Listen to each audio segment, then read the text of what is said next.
think that's a good idea, sir. Well, for once, Commander Cole and I are in total agreement, sir. By the way, I do have 50 gallons of bouillabaisse that I need to prepare by tomorrow. My birthday. Yes, sir, I could do the cheeseburger routine. No, it's not for me. It's the crew. They really love that stuff. So we'll Round one, fight!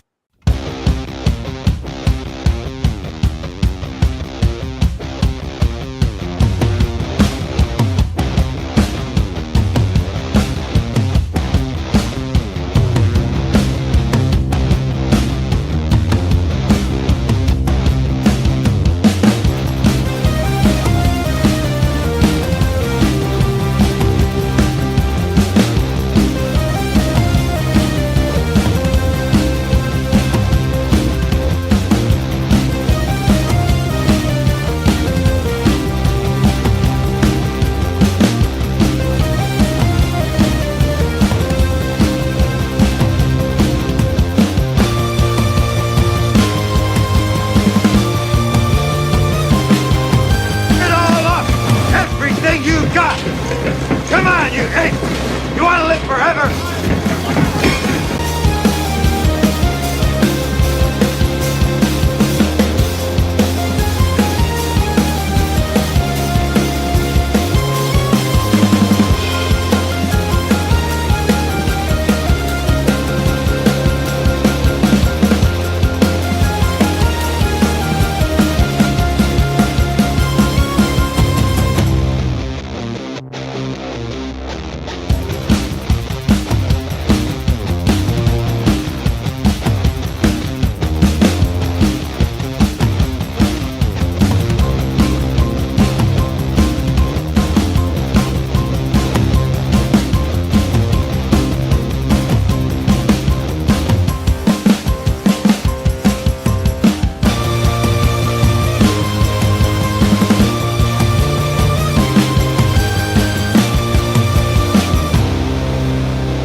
Hey everybody, this is Dean Cain, and you are watching Double Impact with Gabe, Shanth, and Jericho Green.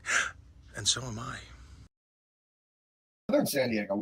I live very close to the beach. We have perfect weather. It's only 78 degrees here. It's 80% humidity. This never happens. That's unusual. That is weird. That is totally weird. I blame traditional families and hard work. Chuck, you don't know it causes global warming. Yes. Yeah. Well, yeah. It does. It does. Religion, all kinds of things. Right. Listen to your father, doing a push-up, all of it. Did you know the amount of energy raised by doing exercise, especially lifting weights, increases global warming? Well, it's funny how racism and global warming converge. You know, so all of the behaviors of white supremacy create a lot of right. Yeah. You're right. That white supremacists actually created global warming to punish brown people because brown people tended to live closer to the equator where it was hotter. Right. So it was actually a white supremacist plot to boil black people near the equator. Devious. I mean, as all white people know, we have our own air supply. Right. Well, that's what you told me this was what the meeting was about last week, right? yes. The big meeting, the big rally. So, anyways, we're off to a start. But really, Wednesday, August 8th, that was me with Uncle Chuck. Dick said he was a guest on the show yesterday. Guys, I haven't seen you in 2 weeks. I've been posting stuff. I've been posting videos, but I haven't been here in person. The place I love to be. Man, my hair's getting long. I'm going for that. Look at that. Mel Gibson back here. He's jealous. He's jealous of this gorgeous curls. He's jealous. I'm coming for you. I'm coming for Stallone. I'm coming for Gibson. I might even come for the Steven Seagal ponytail. That sounded disgusting. Anyways, let me bring in the panel. The great Jericho Green and Shantan Jetty. How you doing, boys? That was very disgusting, by the way. Fantastic. Yeah, erotic, some would say. Erotic. Ooh. Well, it is hot in here. I'm going to keep my shirt on, but it is hot in here. That's right. Yeah, as a San Diegan, I want my money back. You know, we pay a premium to live in San Diego, and it is 78 degrees, guys. That is unacceptable. That's unacceptable. Sounds pretty mellow. I wouldn't be mad at that. It's probably 88 degrees where I am right now. Let's see. Yeah, but the humidity was through the roof, and that doesn't happen here. You would think living by the ocean would be a humid place. San Diego is Yeah. not a humid town to live in. I think because there's a desert about 8 miles inland in San Diego, like literally Santee and all those cities. Those are like desert cities, and it's like 10 miles from the coast. And I think my theory, the desert sucks the humidity into it. So it's never humid here, but it sucks this last week. Well, it's 87 here, and I'm sure all the people watching in Florida are like, I got your humidity right here. Right. Hey, Hey, Ma. Hey, Ma, turn on the freaking AC over here. How's Connecticut, Shem? Oh, I'm in Rhode Island, neither a road nor an island, and it is it's a combination of really humid and horrendous, and then of course the weather breaks and it's lovely. So I'm waiting for fall, man. That's what it's for. All right. Everything's good here, man. Would you agree with me? I say, Yes. boy, August is the Sunday of months. You know that feeling when you were a kid? It was Friday. You do the sleepover at your friend's house. You watch Big Trouble in Little China on VHS. You get Of course. Saturday kicks ass too. Whatever you want to do on Saturday. Sunday morning is awesome. You go to church. You read the comics, the color comics in the paper. Somewhere after lunch on Sunday, you're like, oh no, there's school tomorrow. That is how August has felt my whole life. Because I would go to Colorado in the summers. My parents were divorced, lived in San Diego with my mom. I would visit my grandparents and my dad in the summers. June was awesome. July was 4th of July, my birthday, my cousin's birthday. But July was so awesome. And all of a sudden it's August. It's like, we got to fly back to San Diego and go back to school. August is the Sunday of months. What say you, gentlemen? I agree. Back when I was in school, back when I was a young boy, A whippersnapper. I walked to school uphill both ways. Yep. But we didn't go to school until after Labor Day. So it was more like, the end of August, once you get like the August 20th, 21st, something like that, then you start going school shopping, and then school shopping is always a sign of the end of the summer. But August always did kind of feel like that. Right. Yeah, well, when I was taught growing up, college for 18 years, so August felt like August for all those 18 years too, with the school year starting. And I have to say, it's such a bizarre thing, because even as you get older, you get that sort of sense of things. Even if you're working 24/7, 365 days a year, you feel like, crap, school's about to start. And you're like, wait a minute. Right. It never stopped. And you brought up something, Jericho, that pisses me off nowadays. Too much school, too much homework for kids nowadays. Yes. Like you, San Diego, in the 80s, when I moved here in 1986, the Poway Unified School District in North County, San Diego, was literally the highest ranked school district in America. The best, the brightest, the highest standards.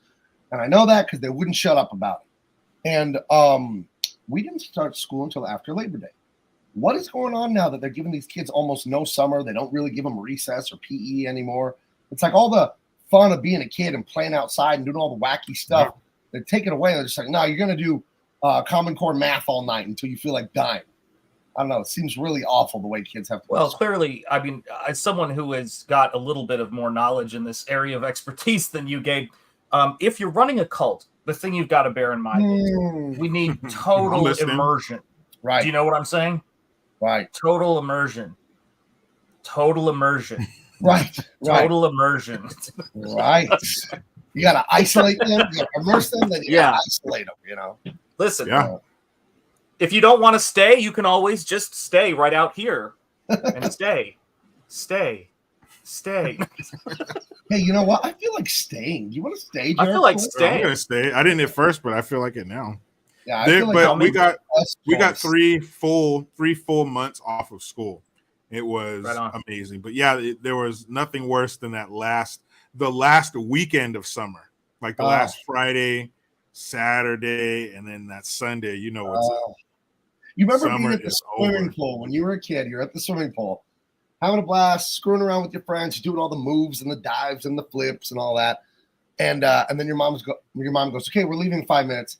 And you try to pack in as much fun as you can. You start twisting and turning, and like you do like double time on the flips and the twists and the turn. Oh yeah. Yeah, man, that sucks. There's parts of childhood, man, that really suck. The yeah, we're leaving in a few minutes. But if your parents were talkative, like my mom was, that 5 minutes could turn into another 20 minutes, which was a blessing and a curse. When you want to stay longer, it's great. When or when you want to stay longer, yeah, it works. But when you don't, and you want to get out of there, no, that's when mom's gonna sit there and run it. Oh, I haven't seen you. How have you been? And then we got to run down the roster of friends and relatives, and then oh man, yeah, it was terrible. Some things are bad as a kid. None of the minds are high school was the best 6 years of his life. Yep. I'm glad you enjoyed it, but I think it ran on a little long. Yeah. Thank you.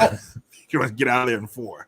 Right. So anyway, it's August, my least favorite month of the year. But we'll make it through, guys. We'll make it through. We will. We'll be strong. It's interesting. My favorite month is July, and my least favorite is August, and they're right next to each other, staring each other down.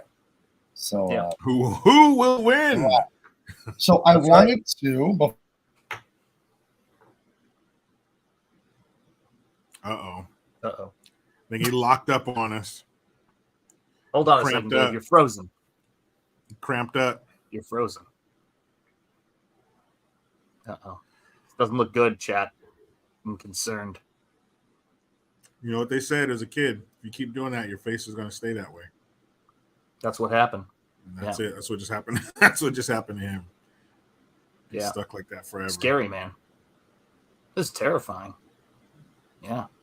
Could it happen to all of us? I don't know. Let me see. Are we still there, chat? Chat, can you still hear us? Are we? Yeah, can you still hear us? Are we going to?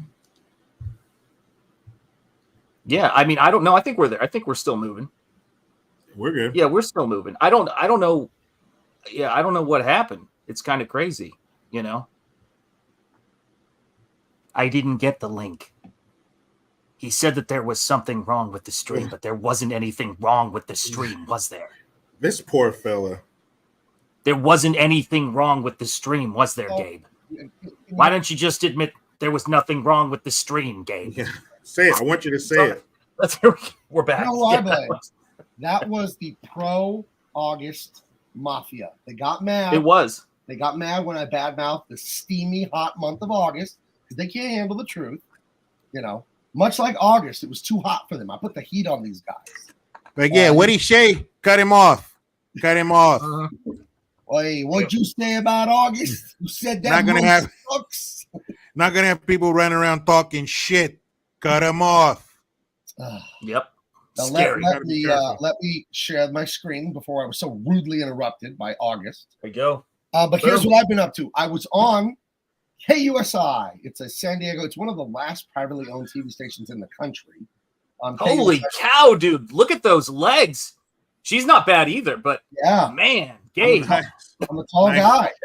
When I went on there, talked about leaving DC Comics, talked about a little thing you may have heard of. You can pick it up right now at bigmancomics.com. We are doing really good on that. Dean and I, and I showed you and Jericho and Sean, I showed you pages before the show started. That's delicious. Right. Beautiful. Delicious, no? But it was fun to go on. Can I say how cool I think they are without giving anything away? Do it. Okay, hey, listen, guys. If you're like me and you're a fan of amazing action comics in the 90s, particularly the stuff by amazing artist Jason Pearson with Savage Dragon, Blood and Guts, and Gaijin Studios kind of action, this stuff sings. It's like Michael Golden, like insanity and beauty. If you love that kind of action, this is your book. It's a thing of beauty. Do not miss it. All right, go. Thank you. And Mouse C says, there's some legs. You're making me blush. I know. I work on my legs. I know. 4 days the same thing. Hey, there's some gams on that babe over there. Yeah, nice gams, Touch. They look real good, see? She was a delight, actually. And she was thrilled to talk to me because this is a locally owned station, but she's a local gal, too. And she was thrilled that I, grew up here and went to high school here, too. So it was really nice. She went to Ramona High School, the Bulldogs. Not like Rancho Bernardo High School, the CIF champions. Two times when I was a sophomore and a senior. So unlike Ramona, that didn't seem to win much when I was in high school. Anyway, there you go. Anyway, that's but here we are, Comic-Con. Jericho, Some guy, Hey. some guy that said he played Superman on TV or something. Some guy, Hmm. and myself at the Big Man Comics booth. I want to catch Right you up on that. And those of you that came by, it was great meeting some of you in person. And one thing that made me laugh, Jericho, is people meeting me. And you tell me this because you met me for the first time about a week ago. When you meet me in person, like, oh my God, he is big. Because I did have multiple people tell me that week, like, oh God, he is huge. And it's like, why would I lie about that? Hey, I ate my vegetable. Yeah. Like you're really like 5'2". People meet you like, I knew it. Come here, you little motherfucker. How little would that make you guys? Or I'm on a platform standing 8 feet in front of you guys. That's awesome. But it was good times. One thing I'm most proud of is Eric July there on the right. I invited him to the show, and then Tony Isabella and other SJWs said I could not invite my white supremacist friends to the show because it was hatred. I want you to take a good look at two of the worst white supremacists I know. I keep trying. I know, despicable. I don't want to be mean to you, Jericho, but you're really bad at being a white supremacist, and I'm not going to tell you why. I want you to figure it out. I'm starting to. It's becoming clear and clear. Wait, before you throw him under the bus, let's hear his, defense first, because maybe he's great at it. You don't know. I'm not here to, Well, yeah, in my private life, I'm great at it, but when I get in front of the camera, I'm like, you kind of seize up a little bit. Yeah, I'm all thumbs. He's always nervous. Stage fright. He's got 2 left black feet. Oh my gosh, it's scary. I'll get it right. Isn't that an Indian tribe or something? I don't. So. I can't speak to that, Jericho. I don't know if we have a tribe of such. I mean the other type. Oh, sorry. You guys are like tanks. We are indeed. Like what was that? I think that was a Naked Gun. Was it a Naked Gun or one of the scary movies that Leslie Nielsen was in? Where he goes, "Hey, how are you? Hey, how are you?" To these. Oh God, jeez. Fuck. Oh my goodness! But I want to tell you, hanging out. One thing I loved that happened at the show was my friends. I am friends with Eric and friends with Jericho. I'm friends with Dean, but they didn't all know each other. And you hung out with Dean for like an hour in the Starbucks line at Comic-Con. Tell people hour 45. That was hour 45. Like what kind of guy is. You've never met him before. You met him on here.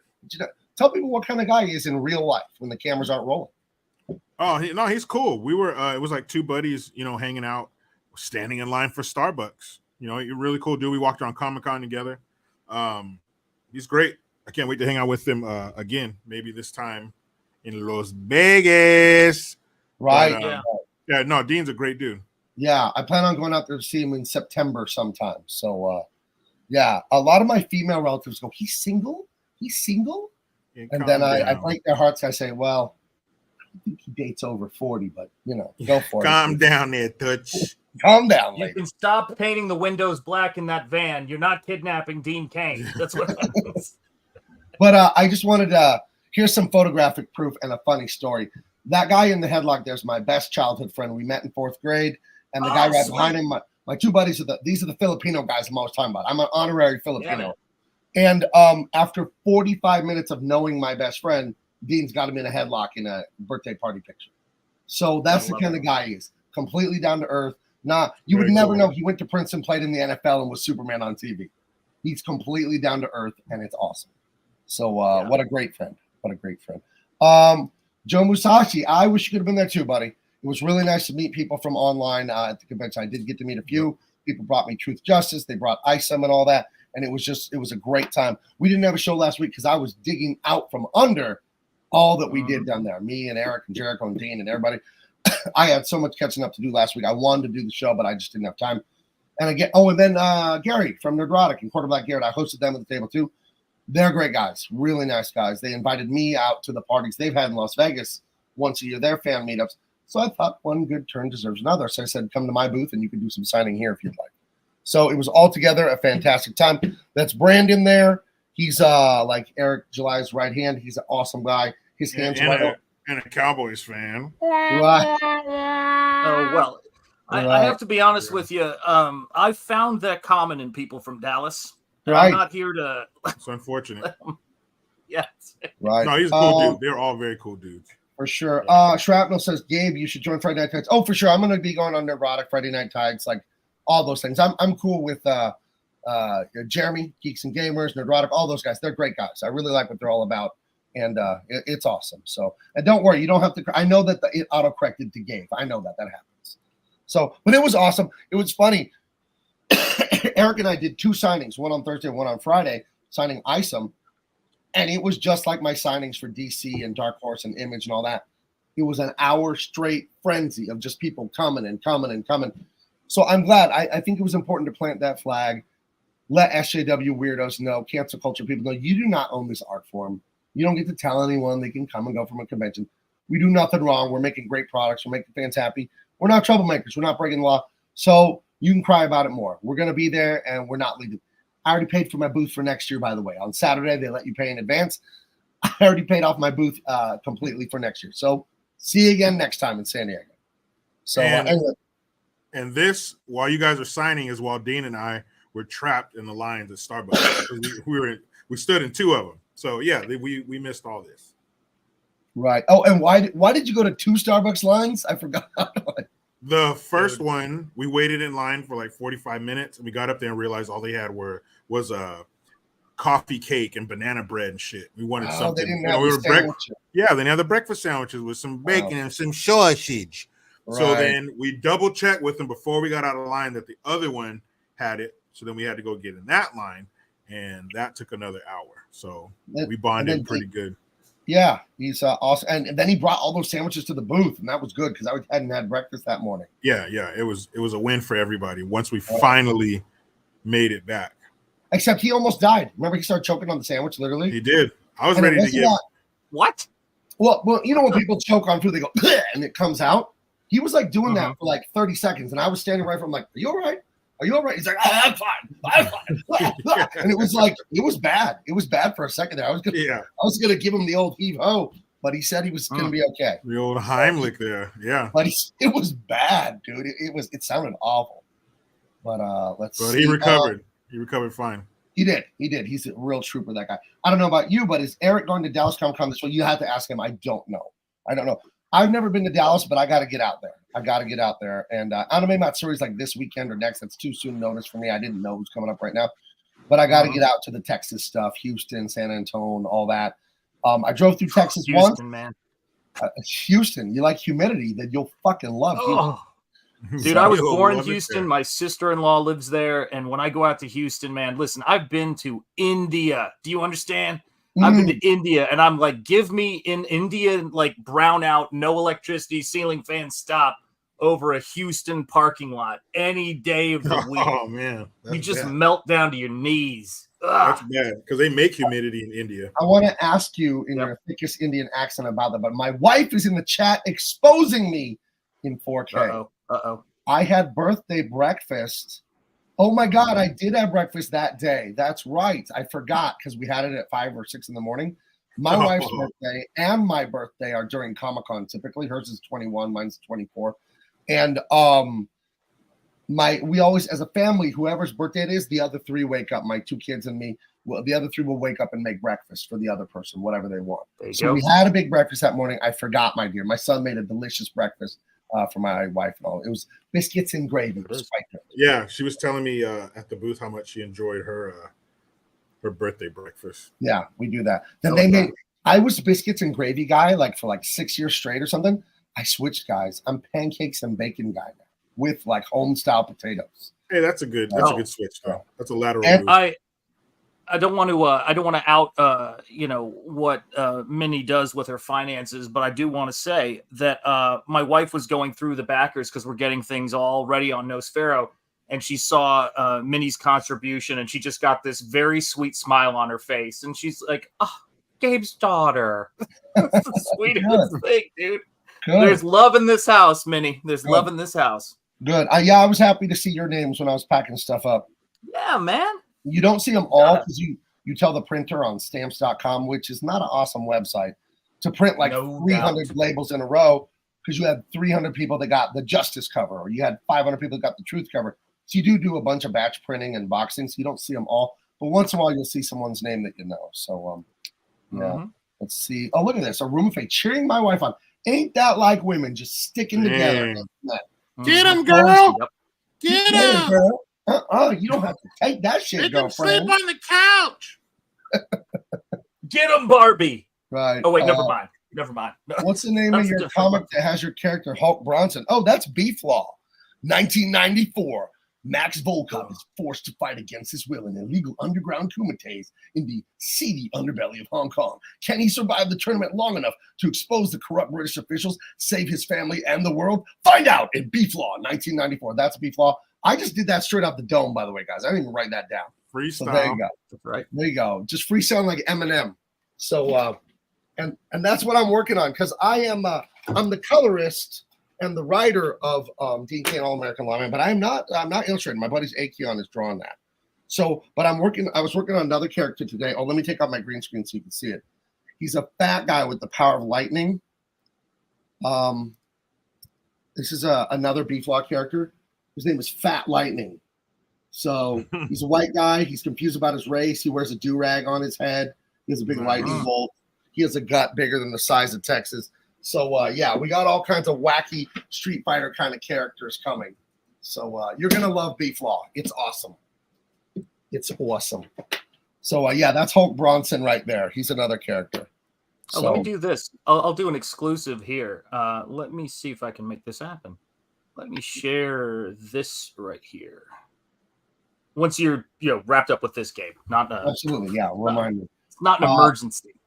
Teflon Ron, talk about Buc-ee's. Don't get me started about Buc-ee's. That is the greatest convenience store truck stop of all time. I like a meaty meal too. Hey, that's what she said. Hey. Let's see. Dragon Pisces. I know I said this before, but I'm so thankful for the Truth Just American Way comics. I thank you very much. I really love how much that book touched a lot of people. It was an ordeal to get that done, but God got me through that. So that was that's right, man. That was crazy. That was a crazy time of my life. I remember, and you guys, Sean, Jericho, you guys know, as I was working on that the last 9 months, I would come to you, and I was drained, and it was hard to get through, and had to pray a lot, and you guys really, really helped me out, man. Yeah, we had a lot of great phone calls, and that's so people don't understand. There's a brotherhood here that you guys get to see on screen happens off screen, and we're always working on things and trying to help each other as much as possible. That's what makes this great. That's what makes it's so fun, is finding people whose projects and work you're genuinely excited about. That's what makes it cool, and people who you're excited about, for God's sake, and babies you're afraid of. Well, for good reason. That's it. Don't say too much. She's down for a nap right now, and she's currently like 2 foot something, But she could explode into 75 feet of city-destroying baby cuteness if we do the wrong thing. So just that's right. Don't say the word "baba," No, I will not. Don't say, "Do you want wah-wah?" or anything. Don't say that. If she hears it, that's the best years, dude. Her eyes just open up, and there you go. He's on it. So, let's see.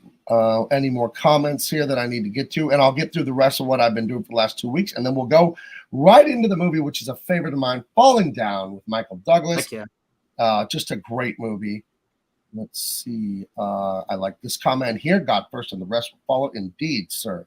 It feels like almost each I'm communicating with lifetime friends and talking about great movies and sharing trivia. Yeah, that's what we do here. We commune as buddies, as pals, as good old friends. So anyway, I felt Chris Farley coming on with buddies, as pals, as amigos. Fall through a table. Yeah, in a van down by the river. So I got 2 highlights. When we were at that dinner, it was my wife's dinner on the 21st. The one where he put my friend in a headlock. Very good place too, Roy. My daughter's basically my assistant. She does a lot of the YouTube stuff for me, a lot of the posting. She helps me with a ton of things. She gathers the photos for this show. Hold on, I need to drink it. Too much talking. But I told my daughter, make reservations like 2-3 months ago. I told her, make reservations for dinner during Comic-Con because it's easy for them to sell out. There it is. I said, and get them for outdoors because I don't want the baby, big baby. I don't want her indoors. There's a jillion people there. I don't want them breathing all over me. Yeah. So Roy's, Roy's the fancy restaurant. It's a chain restaurant, but it's very fancy. It's at the Marriott Hotel, which is connected to the San Diego Convention Center. And they have an outdoor back patio, which you see here. That's where we ate the birthday dinner for my wife. What I forgot is for like the last 5-6 years, DC Comics has an open bar and like finger foods for DC Comics talent there. They give you a wristband and you can go past that checkpoint and you can hang out with DC. Well, my daughter got us an outdoor thing on the patio, literally 5 feet from the checkpoint. So I'm sitting there with Jericho and Dean and my buddies, my wife, my kids, everybody, the birthday party. We're sitting at the table literally right in front of all the DC people who don't like me as much as they used to. So it was quite hilarious to me. How come? How come? Because I told them that they're disgusting people. That's how come. And I assumed racism, but whatever. Well, that's so I was telling Dean about it, and he was laughing at the people. I was pointing, oh yeah, that guy talks all this shit, and that guy says this. And he said, let's go flex on them. So we went up to the checkpoint and took this picture, and I posted it online. It was really funny. Dean retweeted. I wrote, left the woke crappy DC and got with the real DC, Dean Cain. So that was a fun thing to do. Just give them a little noogie. It's all in good fun. I don't actually hate them. I do think they're being disgusting. I don't actually hate them. So that was fun. And then Jericho, will you please tell us about this? Oh man, because this was the find of the show for you. The thing that blew me away the most was that $400,000 Superman comic. Right. That was crazy. And that was, remember, it was rated like a 0.5, like on a scale of 1 to 10. So had it been like a 9 or a 10, it probably would have been worth over $1 million at least. I mean, yep. But that was crazy. But this right here, this was definitely the silliest one. This was, and they have like different series. There's one for him and his dog. And right next to it, they had a picture of AOC by herself. But this is Andrew Yang, Biden, Harris, and AOC against Trump, Pence. I think it's like Trump's daughter, and I guess it's his son-in-law there, I guess. But it's Trump and his cronies. And Trump saying, I'll be back. And Biden is, in this. And of course, this is fantasy because, Biden wouldn't be leading anything, especially a league of communist superheroes. But yeah, this was, and we saw this and we were told I was going to do a video right there, like, shitting on it. But these guys were like, when we got over, these guys were like so serious about it. And yeah. Like, they weren't. This was a real comic. We thought. Yeah, this wasn't a joke to them. I thought it was, it's funny. But I did read. I bought it and read it, and I did think it was cool how they worked in Biden's superpower that he got, where he got into an accident at a perfume factory, and it gave him this ability to sniff everything. Yeah, really be like a bloodhound. He could get a preschooler just on scent from like 3 miles out. I thought you were going to mention his. I thought you were going to mention his superpower of pants shitting. Oh, that's another one that he has too. Sure.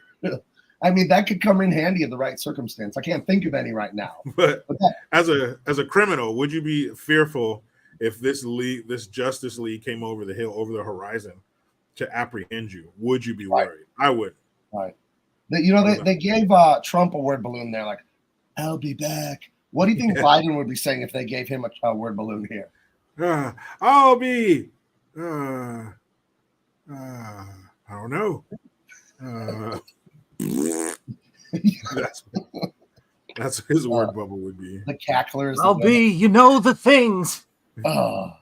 Yeah, she would be like some kind of super siren. Like her cackle can like flip shit over, like sound waves and shit. Yeah, for sure. Yeah, it's that's right, Arumfe, because the more they try to make him cool and hip and spry, how he'll jog a few steps when he goes on stage. It's laughable. It's like somebody who gets like they're 70 years old and they get Botox and it just looks ridiculous. You don't look like that. That looks ridiculous. And that's how it is when they try to just make him to be something that he's not. You can't have hours upon hours. You can't have reams of footage of him, his brain just shutting off mid-sentence, his legs and feet giving up on him, and then try to hit us with these. Oh, he's jogging. Look at him. Oh, he's a superhero. Look, he wears aviators. That's not. That's not going to stop this tidal wave of evidence, please. Yeah, the bike riding was the greatest thing. Like he was at a complete stop. How I word this? Right. I remember when I heard about that video and I went, well, it can't be that bad. You know, because that's what you say to yourself to get through the day. You go, it can't be that bad, right? Right. Well, and then it was. God help us. Guys, I took my son's training wheels off when he was 3. So he's well beyond 3 years old. We'll put it that way. And he was at a complete stop. And then he tripped and fell. It's an estimate, okay? When he tripped and fell on stage, I was like, oh, it hurts. That was the sandbag's fault, though. And Legal Alien, there's probably no sandbags in that comic. Yeah, that's true. That's his real nemesis.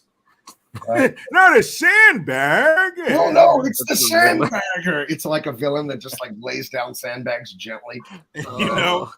And you know that sound, like that sound effect when Scooby and Shaggy were about to run, and but they couldn't quite get a grip. That's him around the sandbag. It was kind of like conga drums or something like that, right? And then he falls on his ass. On his ass. I always like the twinkle toe sound effect. Like Fred Flintstone would smell pie that was really good. He just go up on his like floating away. I think that's how it is for Biden. You know, like those old cartoons, they would put like an apple pie on the windowsill, and the aroma would take the form of like a finger, and it would wave over the main character, and they would like float on that scent. I think that's what happens with him when he gets, near, say, an elementary school or something like that. It calls him. You think like, okay, so like a bicycle's like his kryptonite, right? And he's there and he's dying and he's about to lose to the villain or whatever. But at the last second, his sidekick Kamala like waves a lock of children's hair under his nose and it powers him up like Popeye or something like that. That's his can of spinach. Then he flexes his muscle, and his muscle is like a fucking 1935 fucking American tank. Right. Yeah. Oh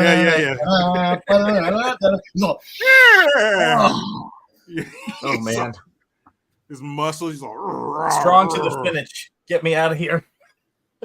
Strong to the finish because I eat me spinach. Oh my goodness. And let's see. There was out of order, but also Anna stopped by. That was fantastic. I haven't seen her since last Comic-Con. Me and her and Billy Tucci and some other people went out for cigars, and I don't drink, but they had wine. And I hadn't seen her in a year, so it was great to catch up with her. And all around, best Comic-Con I've ever had. The Hollywood studios weren't there because the writer-actor strike, which I have zero sympathy for. That was weird. So it was a lot more comic fans. We did we did very good as far as selling T-shirts and all that fun stuff. Go to bigmancomics.com and you can check out my array of amazing shirts that you will indeed love. I sent some to you, right, Sean? Oh yeah. Oh, and you. They're awesome. Yes. Love them. Right. And they're made. I'm trying to see. I'm wearing one. Well, the guy that colored Truth Justice American Way is right there behind me. Super buff, blonde, awesome guy. Good guy. Got to hang out with him a lot. Oh, there's the shirts hanging up. We have Fuck Around, Find Out. We have American and Proud of It up there. And then I like wearing my own merch, the Anti-Social Social Club. And you can join that right now. All you got, I'm not only a member, I'm the founder. You join that club, I just get the shirt, bigmancomics.com. Anyway, that's the catch up from the last 2 weeks. I had an awesome time. It was awesome picking you up from I got to say one more thing now. Dean has ruined commercial flight for me because he came in on something a little fancier. Yeah. And he texted me, I landed, and then I drive to where it is, and he's literally like walking out like 3 minutes later. I'm like, man, I got to sell a lot of comics because that looks amazing. Yeah, that looked. Did it look like Face Off? Did he get off the plane and his coat flew up in the wind in slow mo, and then a bunch of like doves flew past him? Yeah. Reached for his. You had his like little box with chiclets, right? For him to walk up and take. Right. So I gotta start riding on the PJ, on the private jet stuff. That sounds a lot better than the cattle call that is Southwest or Spirit Airlines or whatever. Right. All right, boys. So I told you that we were going to do Falling Down. And have you seen this movie before, or is this the first time for you guys? No, I saw it before, but it's been 20 years since I've seen it. Okay. So you have to I watch it every night. No. watch it, and then I fall Helps asleep. me to relax. Yeah, it helps you unwind, right? Some people have a cold beer. He has falling down. Yeah. I just have falling down. And I remember it differently. Really? I remember him as much more of a good guy for some reason. Yeah. Wow. Yeah, Jericho's I always feel like when I met Jericho, once we did a couple of these shows, and I've never really, obviously I identify with heroes like Mr. Joshua, things like that. But I've identified Jericho obviously with Steven Seagal, but I've never really, even after all the stories, imagined Jericho as a kid as clearly as I saw him in the bazooka scene. I am convinced that were he in that sequence, Jericho would be the kid going, "No, you push that button right there. Come on, man. No fear. Unlatch it. Yeah. No Slide it out. at all. Boom. Look down. Let me hold that bag of guns for you." Yeah. Look down the sights kid there. was awesome. There you go. Yeah. The kid. He never would have done it without him. He needed that kid. He made the dream happen. He needed that little boy. And he helped him out. Right. It was pretty hilarious. That's right. That is a great scene. Hunch Dirty Roof says, or get your private pilot's license and fly yourself. That sounds like a dream. That sounds a little John Denver for me. I've wanted. I'm not doing no experimental plane. No way. Just the subs.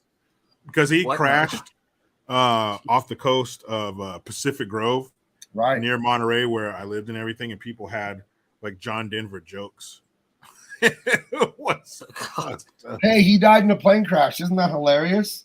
Yeah. People had John Denver jokes. Doesn't go over well, you know. Because he was like you said, he's flying some experimental shit. Like you're up there fucking around in something that's not proven.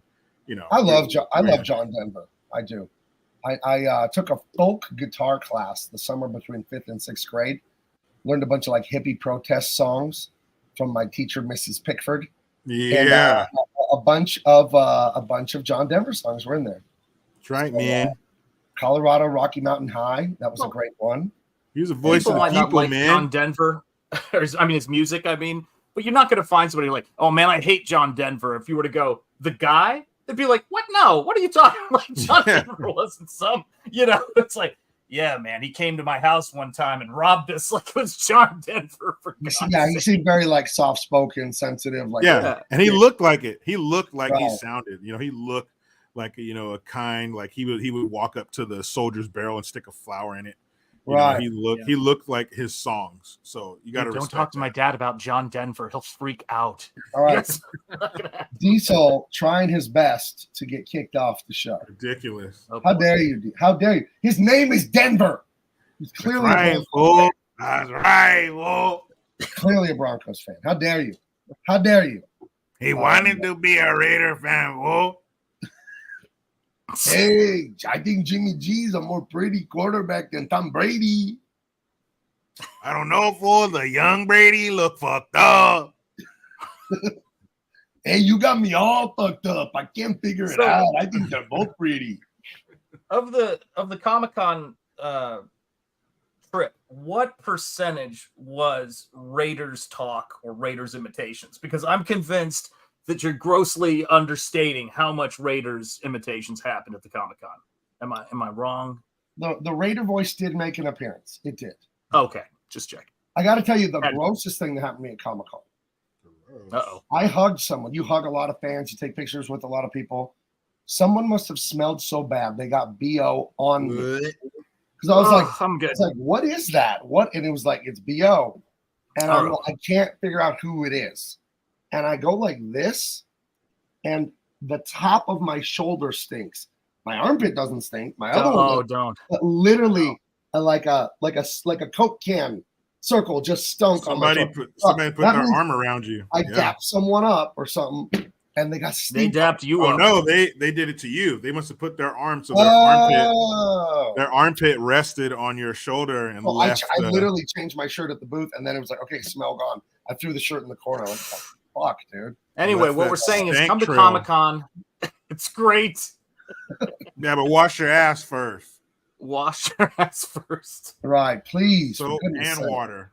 He says now, since I was unable to make it, the Raider talk was probably minimal. Hey, we tried as much as we could, Vato. Where were you? I thought you were going to beat the Dean Cain. Oh, yeah, we had that Q&A at my buddy's pizza place. That was really fun, actually. My wife recorded that. I'll edit it and post it sooner or later. So yeah. Let's see. Okay, moving on with the movie. We start here with Mr. Defense himself, stuck in our favorite thing, Los Angeles traffic. Now, for those of you who have not had the pleasure, by the way, the color grading in this scene is fantastic. The color, so for those of you who don't know, when you film a movie, there's color grading later. They can push and pull things and cool and warm and stuff like that. And they use all this brown and yellow and sepia and just that, the color, like that light behind him here.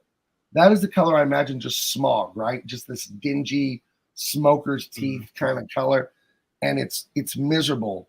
And they just keep showing people in cars screaming, this offensive bumper sticker. There's construction going on. He's stuck under a bridge. A car can't move. And he's just losing it. And the rhythm and the sound and the people and a fly is crawling on his neck and he's sweating. Everybody's honking and screaming. And it's just awful. It's like, oh yeah, disgusting. Right? But it's go ahead. Oh, I was just going to say, and it's that time of year right now, right? Even here in San Diego, it's a little warm. And they convey this so well at the beginning, how miserable this shit is. And finally, like a tea kettle, he just like, okay, fuck it, I'm out of here. And he literally gets out of his car in traffic and says, I'm going home. And he starts walking home and abandons his car. Yeah, he was just being assaulted with Los Angeles. Everything. They were like kids yelling and screaming out of a bus. There's some guy in a cell phone. Yeah, I told the fucking prick. Right. And then there's, the 1-800 eat shit. And it was just the worst of the worst that he was just being bombarded with in his car. But I mean, it was all the noise and everything and the visuals weren't the cause of it. It's not like he was doing great when he got in his car. This is just the straw. This is the LA straw, the worst of LA straw that broke the camel's back. And like Gabe said, he just said, fuck it, and got out. I think right there, he knew how the day was going to end. Leave your fucking car somewhere. So that's when he decided, this is it. We're going to make this a very special day.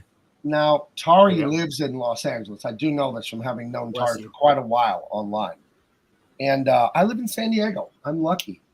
Los Angeles, I've heard statistically Houston has the worst traffic in the country, but right after it is Los Angeles. Yeah, LA is it's at the top of the heat.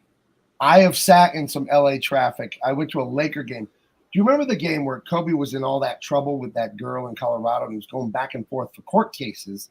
And there was a game they played against the Denver Nuggets. Ironically, the girl was from Colorado who was having trouble with. They played against the Denver Nuggets in Los Angeles. Kobe was in court, like in Colorado, got on a private jet, got to LA, made the game at halftime, won the game on a buzzer beater. I was at that game, but not before I sat in traffic for 4 hours to move like three miles on like the 405 freeway to get to the Staples Center to watch the game. But I was at that game, damn it. I still remember what he did. They were losing, and at the buzzer, he faked out John Barry and shot right over him at the buzzer. I still remember that game. Crazy game. So, damn. Yeah, LA traffic, it'll do something to you. It can be maddening. And but if you don't have any plans and you're prepared for it, like say you're headed home for the weekend, it doesn't hurt as bad. But yeah, if you have somewhere to be, man. Oh, it's gonna make you crazy. LA traffic makes you want to quit. LA just makes you want to quit, Yeah. No, I mean, and it's you guys were talking about this before with this flick. It's to me, I saw an absence of survival skills. Watching this entire movie, I'm like, you don't know what this guy's about. This was before Falling Down. I knew what this guy was about. You see him walking down the street with his shirt tucked in, and it's like those glasses. Sorry, folks, get out of the way. That's my answer.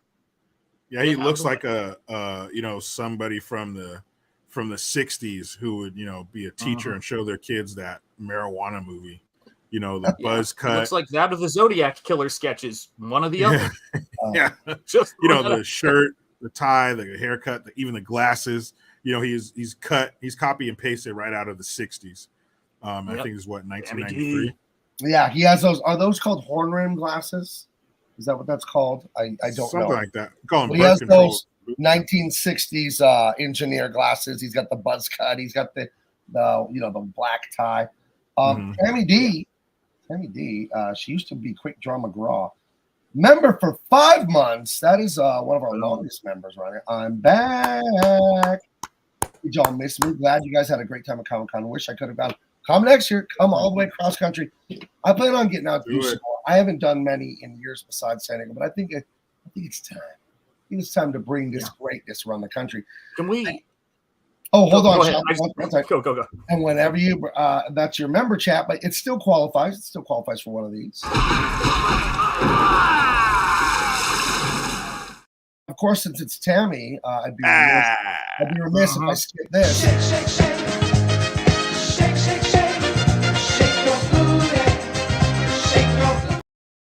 That's all she wanted. By the way, I'm not at Sean Jericho. I'm not asking you to shake your booty. I'm telling. I'm demanding. All right. Well, I'm sorry. What were you going to say, Sean? What do you have here? No, just share this. I just want to point this out. These are the sketches, police sketches of the Zodiac Killer. And I'm saying, if you don't know that when you see this walking at you, get out of the way. I don't know what to tell you. He's practically wearing a uniform. Get out of there. Yeah, there's still somebody kicking and screaming in his trunk. You see that guy? So just get the fuck out of the way. Step aside. Tammy D for 5 more, just because of a da booty. Now, you guys, she could have said the booty. She said da booty, and that's that's sinking your teeth in when you say da booty. So here you go.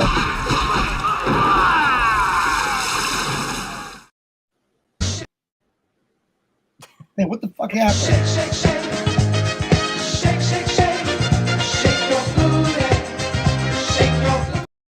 All right. I don't know. I clicked it and it didn't place. Diesel said that sketch looked like you, Sean. Hold on a minute. So what do you mean? You have not blinked in quite a while, my friend. That's fucked up. That might be him. Let's see, huh? Very interesting. Very interesting. We've cracked it open, boys. Chunk is the Zodiac Killer. Who would have thought, man? We're here to talk about some movies. Whoa, sorry. I went away for a minute. What happened? Cold cases. Do you have one of those like fugue state episodes where you just kind of don't remember what's been going on? That's right. Oh, man, there's blood on my shirt. Where the hell did that? What the? Oh, well. My wife, my pocket protector on and go to work. My wife sent me a text telling me that Tammy sent her member chat. I saw it, Adrian, but thanks anyway. And thank you, honey. But and she did that because she's a good wife. And she knows that StreamYard doesn't put the member chats in the chat, but it does now. Something's been updated. That's why I saw that one. But in all the past, the member chats wouldn't pop up. I'm going to drag this over. You can see what I see. When I'm using, see that right there? That's how the chat looks to me while you guys are doing the show. That's StreamYard integrating YouTube's chat.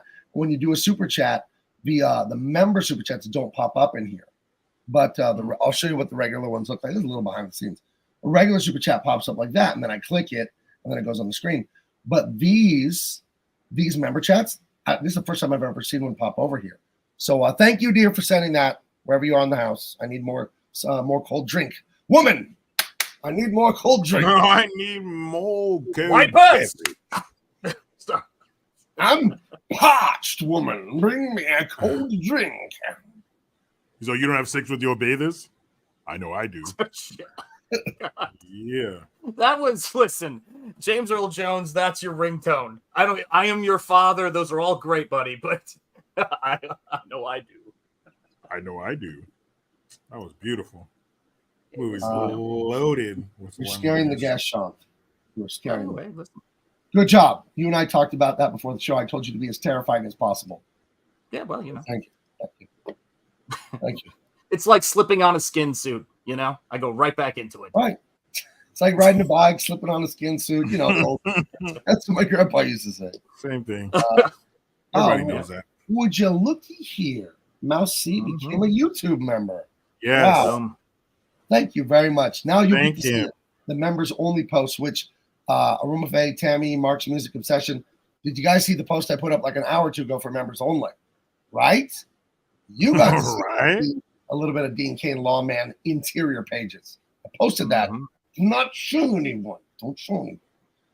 Thank you, Mouse C, for joining. And here we go. New member. Thank you for being a friend. Thank you. Thank you for being a friend. Probably, well, definitely one of the most iconic TV show intros. Absolutely. It's great. My wife's texting me again. Oh, she's telling me about Mouse C's thing. Thank you, dear. She thinks I can't see those because I once told her that I couldn't see those on. But StreamYard has upgraded. So there you go. So this fucking guy, he gets out of his car, says, fuck it. The cops figure it out pretty quick. And the people around him are like, yeah, he just got out. He just walked away. Said he was going home. So, they catch you up on everything in case you missed it. And then the Robert Duvall, Bobby Duvall, comes into the story at this point. He's a robbery detective. Right. And with a great cop name, Pendergast. That's hey, Pendergast, get over here, Pendergast. That is a fantastic name for a cop. So the guy, and this is the guy who's actually pushing the car. He's just somebody in traffic. You see the license plate right there, defense. Right. And they just basically, because Robert Duvall was going to call the tow truck. And they were like, nah, fuck that. They're taking forever, blah, blah, blah. So he said, well, just push it off to the side. So he got out to help. And they're just moving it out of the way so people can keep crawling down the road. Let me get back to this hell. Right, yeah. Yeah. Let us sit in traffic correctly, officer. Mark, thank you for that. That's your I guess members, Jericho, they get that they get a free chat once a month or something like that, right? Is that what it is? All right. Thank you. I would like to know one day what music Mark is obsessed with. And I hope it's like Swedish death metal or black metal or whatever. That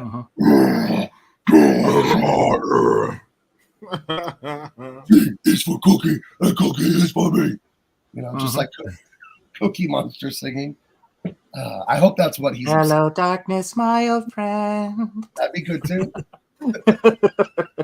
There's some real niche. It's like northeastern Irish, folk opera death metal that only 50 people listen to. But the right 50 people. But yeah, the chosen 50. Will you be the right one? You know what I'm saying.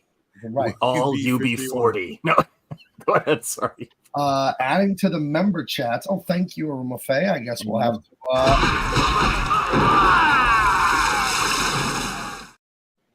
Isn't it great that I can see the member chats nowadays? Oh, bad. I think I missed some in the past. How terrible. Anyway, our buddy Defense, he says, F it, I'm going home. We keep saying that throughout this. So he's this frustrated Los Angelino. He's an engineer. He's uptight. And I don't think he's achieved much because not wanting to make fun of people for being poor. I used to be very poor. This is how good of a woman my wife is. She married me. She was a waitress. And I worked at Toys R Us. Okay? She believed I would be a comic book artist.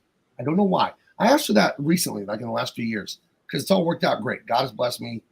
Super, super successful, as you guys know, doing this.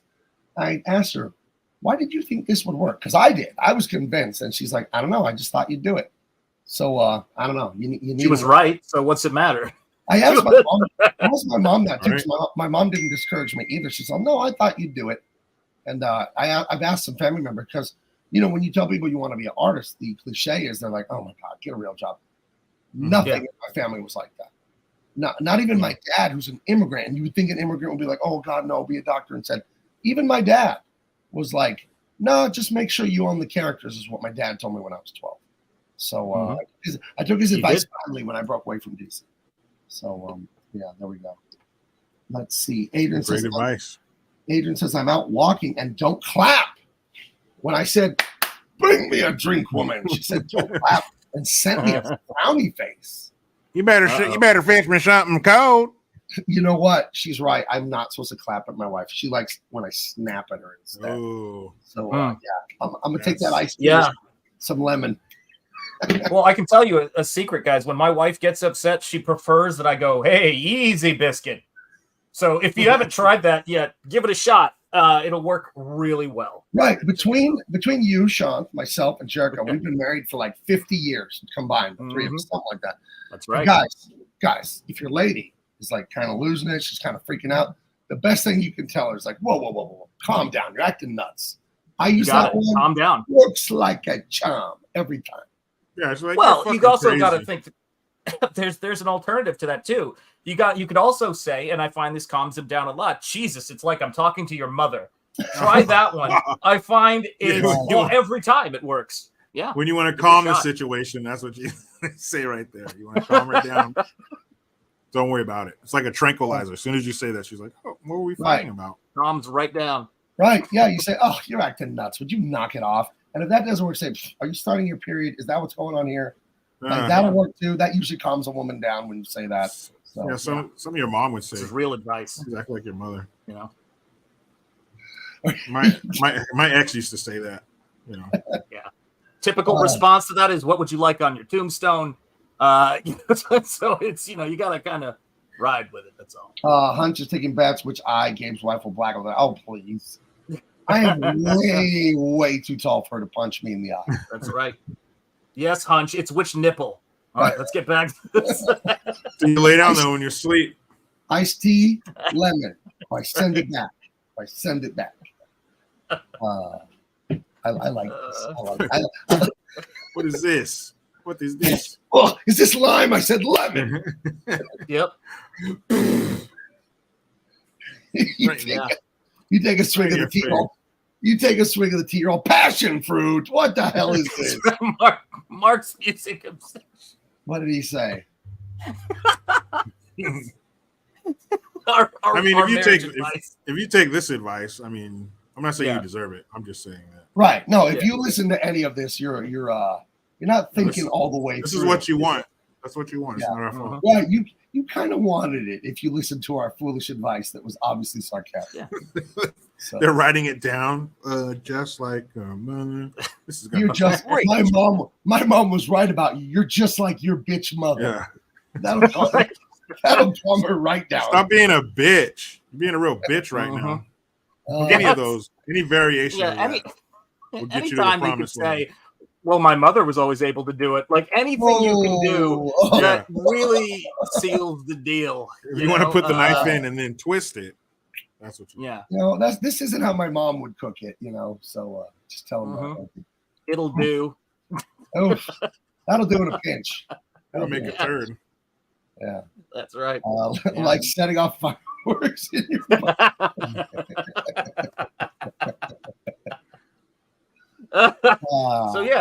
So that's what he said. Next week for more marriage advice from Gabe, Shant, and Jericho Green. Shant and Jericho will be sleeping in my extra room next week. So there you go. That's right. Yep. There you go. Oh, how'd you enjoy staying at my house, Jericho? Were we weird enough for you? Yeah, I mean, next time let's crank it up a little bit, but yeah, okay, it was great. Lovely home, lovely family. Yeah, appreciate your hospitality. Of course, it was a delight having you here. Let's see. Say what Gabe and the guy say. Step 2, plan funeral. Hey, come on. That's right. Come on. Step 2. No, see, if you use our super marriage advice that we just gave out for free, by the way, and then your lady's still freaking out, then you just tell her, hey, you're acting totally nuts. And Gabe, Jericho, and Sean, they were right about you. They were right. You need to calm down. Calm it down. You're right. Calm down, lady. Yeah. Wait, do step 2 first. Okay. Anyway, I'll have more pearls of wisdom from many years of marriage coming up later in the show. Right. There's so many pearls right now. Right. Speaking of broken homes and contentious marriages, Mr. Defense uses a payphone, which some of the younger viewers may not know. You had to put coins. Do you know what coins are, kids? Long time ago. Little circles of metal that you would trade for goods. Yeah, people used to actually use pieces of metal to buy things with. And you put them in this machine that looked like a cell phone, but the phone had a wire on it. It had like a cable connected to it. Yeah. And then you could call. You could call people from that phone. It was weird. Yeah. It had this little coin slot in it. And you would put those coins in there. And that's what it was for. Right. As opposed to the other coin slot that we won't be who's that? What now? The original Siri would walk you through it. Deposit 10 more cents. Right. You have this much time left. She was very helpful. And since we all didn't have the time anywhere in the world, our world clock in our pocket that nobody uses. Yep. If you needed to know what time it was, you would dial. I don't know what you guys dialed out there, Sean, but here it's 767-1234. It will tell you at the tone Pacific Standard Time is blah blah blah, and you're like, okay, that's what time it is. Right. Here in San Diego, it was a weird voice. At the tone, the time will be 7:32. Oh yeah. I remember when I was a kid in Colorado, it was the summer, and I just did the numbers in order: 1, 2, 3, 4, 5, 6, 7, 8, 9, and it rung, and it goes the big kitchen, and I got scared and hung up. I was like 9 years old. Years later, I Googled like the big kitchen restaurant, and it's in Boulder, Colorado, and their numbers, it's like 1, 2, 3, 4, 5, 6, 7, 8 or something like that. So it's like, oh, so that was like a thing. That was like their number. How weird. The same experience, man. I thought I dialed the number, and it was like hot fruit, and I was like, hey, what's up, guys? I mean, I didn't hang up. I mean, it would have been rude. Did you get the banana platter? You were committed. Yeah. I just want to hear what they had to say. All right, jeez. And as a kid, you swear that there's this tracking system, and they'll be at your front door. If you like mistakenly call somebody, or if you prank call somebody, they're gonna come fucking. Oh my gosh, that reminds me. 1989, 5th grade, I think 6th grade, 5th grade. I'm with Sean Bandy, a kid that introduced me to comics. I spent the night at his house, and he said, "You want to prank call people?" So we would just get in the phone book and just call other people in Rancho Bernardo, California. You little. And I'm like 11 years old, and we call this guy or whatever. It's midnight or 11. We go, "Hey, we got your kids," and then we just hang up. That is so messed up, dude. No, man. I mean, that's not good. Gabe, what if that happened? What if that happened to be 2 hours after his kids were supposed to be home? Right. You happen to call him. Yeah. Now, in my defense, I was 11 or 10, something like that. So, I shouldn't have been. I want to give a shout out to a young man I knew in school who had probably one of the greatest pranks I've ever heard. Steven Sells, if you're out there, buddy. Holy cow, can't believe you did this. But he was riding with his dad in a car on a cold morning. I think they'd had an argument, and he wrote in the frost in the back windshield, "Help, I've been abducted." Oh, no. No, sir. No, sir. Yeah. And so anyway, I don't know if they still talk, but the point is that it was bad. It's not good. Oh my gosh. Don't do it. When I was in high school, my friend Chris had a guy that he'd been torturing for years in the same little area. Just got him in the phone book, and we did it for a few years after he introduced me. We'd call this old man. I feel terrible about this because I wasn't a bad kid, but we would call this old man and go, "Yo, WT," and he would just start cussing. "You fuckers, stop calling me. There's no WT here." And blah, blah, blah. It was like Mo from the cinema. And we would call WT like every weekend, like, "Yo, WT," and he would just get so mad. "You little motherfuckers!" I love that shit. I had a friend of mine. He was very extreme. His name was Brian. Very extreme personality. He ended up headbutting a tree and having the police called on him at his own wedding reception. So Brian, he was always on 10. So he had this roommate, this mutual friend of ours, and he would always pick on him. He played pranks on him. They would put shaving cream on his face, and when he was passed out, do all this shit to him, all this sophomore shit. These pranks they would pull on him all the time. So one time he puts a sign on the passenger side of his car, "I love kids," or some shit like that. And so he pulled in and parked the same way every time in the carport. So he would never see it. And so one day he discovers it and he comes home. He's all pissed off. He's like, "Dude, people were honking at me and flipping me off and like rolling their window down and cussing at me and shit." It was for like 2 weeks. It went on. And he was furious. And I was like, "Dude, that's so good. Messed up, man." But it was just classic Brian. Like, that's just the crazy. He was going through a divorce. So every day on his answer machine, he would do a freestyle about his ex-wife for the outgoing message. Dude, he's a different breed, man. He was a different. Yeah, and you know the funny thing is this. So he ended up, and I believe you told me the story, Jericho. He ended up getting stuck in traffic in Los Angeles. Now this guy, he went to 11, right? So he just gets out the car. Sounds like and we're all like, dude, why are you getting out the car? Oh man! And he calls his you think he's gonna call home, and he ends up calling his ex-wife. And I think the first call, he didn't say anything. She's like, hello, hello, and then hangs up. And then he calls again later on, and then they actually starts talking, and then that's when you find out it's his ex-wife, and you know, they didn't end on the best of terms. Yeah, go figure. I like the kids thing written on the car. That reminds me of a meme I saw today online. We will get through this movie, guys. I love this. Sure. You gotta see. So true. So true. Most popular president ever, right? Yeah. I voted for him like 8 times. Yeah. Right. Well, does that include your mail-ins and election day voting? I'm not a mathematician, Gabe. Okay. All right. Just, you know the things. Now you're splitting hairs. I don't know. I just did my part over and over and over. Yeah, stop splitting hair plugs. Let's just do this thing. None of the miser and some other guys are talking about having a duck tail, like a hair. Yeah. Yep. I am Arab and Mexican, and if you can't tell, let me get a little closer. My hair is like, you ever get curly fries? The big like rings? That's what my hair is like. And you don't know when you're a kid, and no one taught me how to do my hair or comb my hair or nothing. So I would see the white boys with their straight hair, and they would do like cool bang, like surfer bangs here in California. And I would try and do it, and it wouldn't work because my hair is so curly. And I couldn't figure out what was wrong. What was wrong with me? That I couldn't have that cool hairstyle. That's such a California thing, man. I was from Tennessee, okay? I had a freaking rat tail. Oh, good. Man. Holy Lord. Yeah. And then it forked out into a mullet. No, all right, go ahead. Sorry. 2 more branches. That's all you had to say. You had me at rat tail. I just wanted to be a surfer dude, bro. Dude. Not too much the ass, dude. Fucking shocker, dude.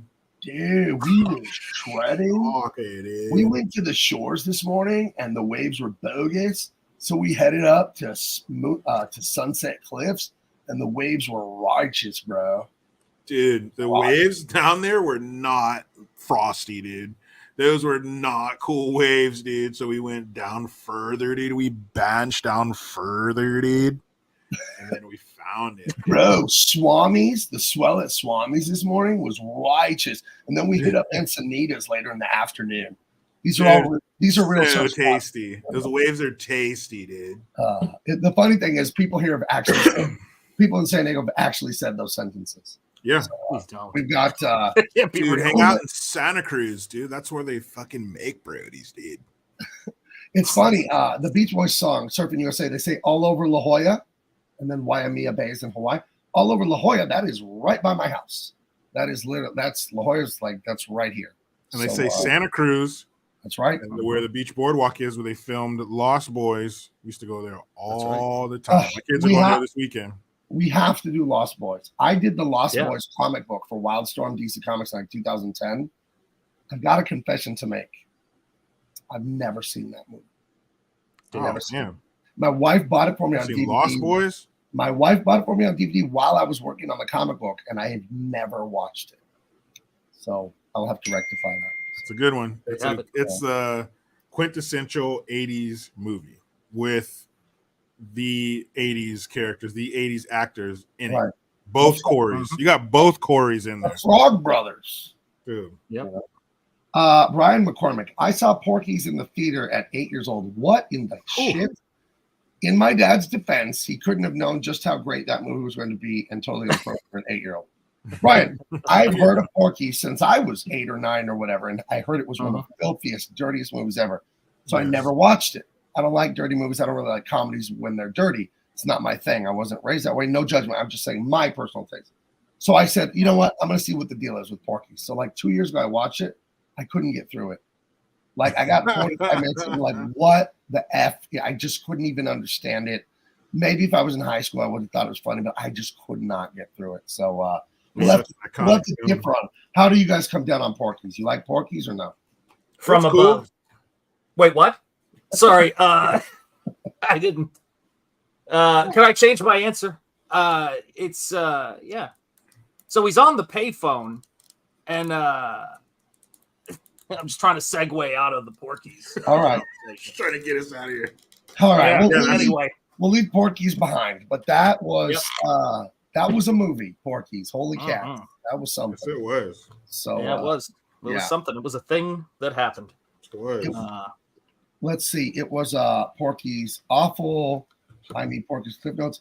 It was. I realized about 45 minutes in or an hour in, the culture was different when they made this in the late 70s or the 80s. Whenever they made it, so this was like as outrageous could be back then. Yeah. Now it's like you'll see that at any parade or whatever, this kind of stuff. Oh my God, yeah. But to me, it was just like dirty for the sake of being dirty, and that just like I don't get it. Like, okay.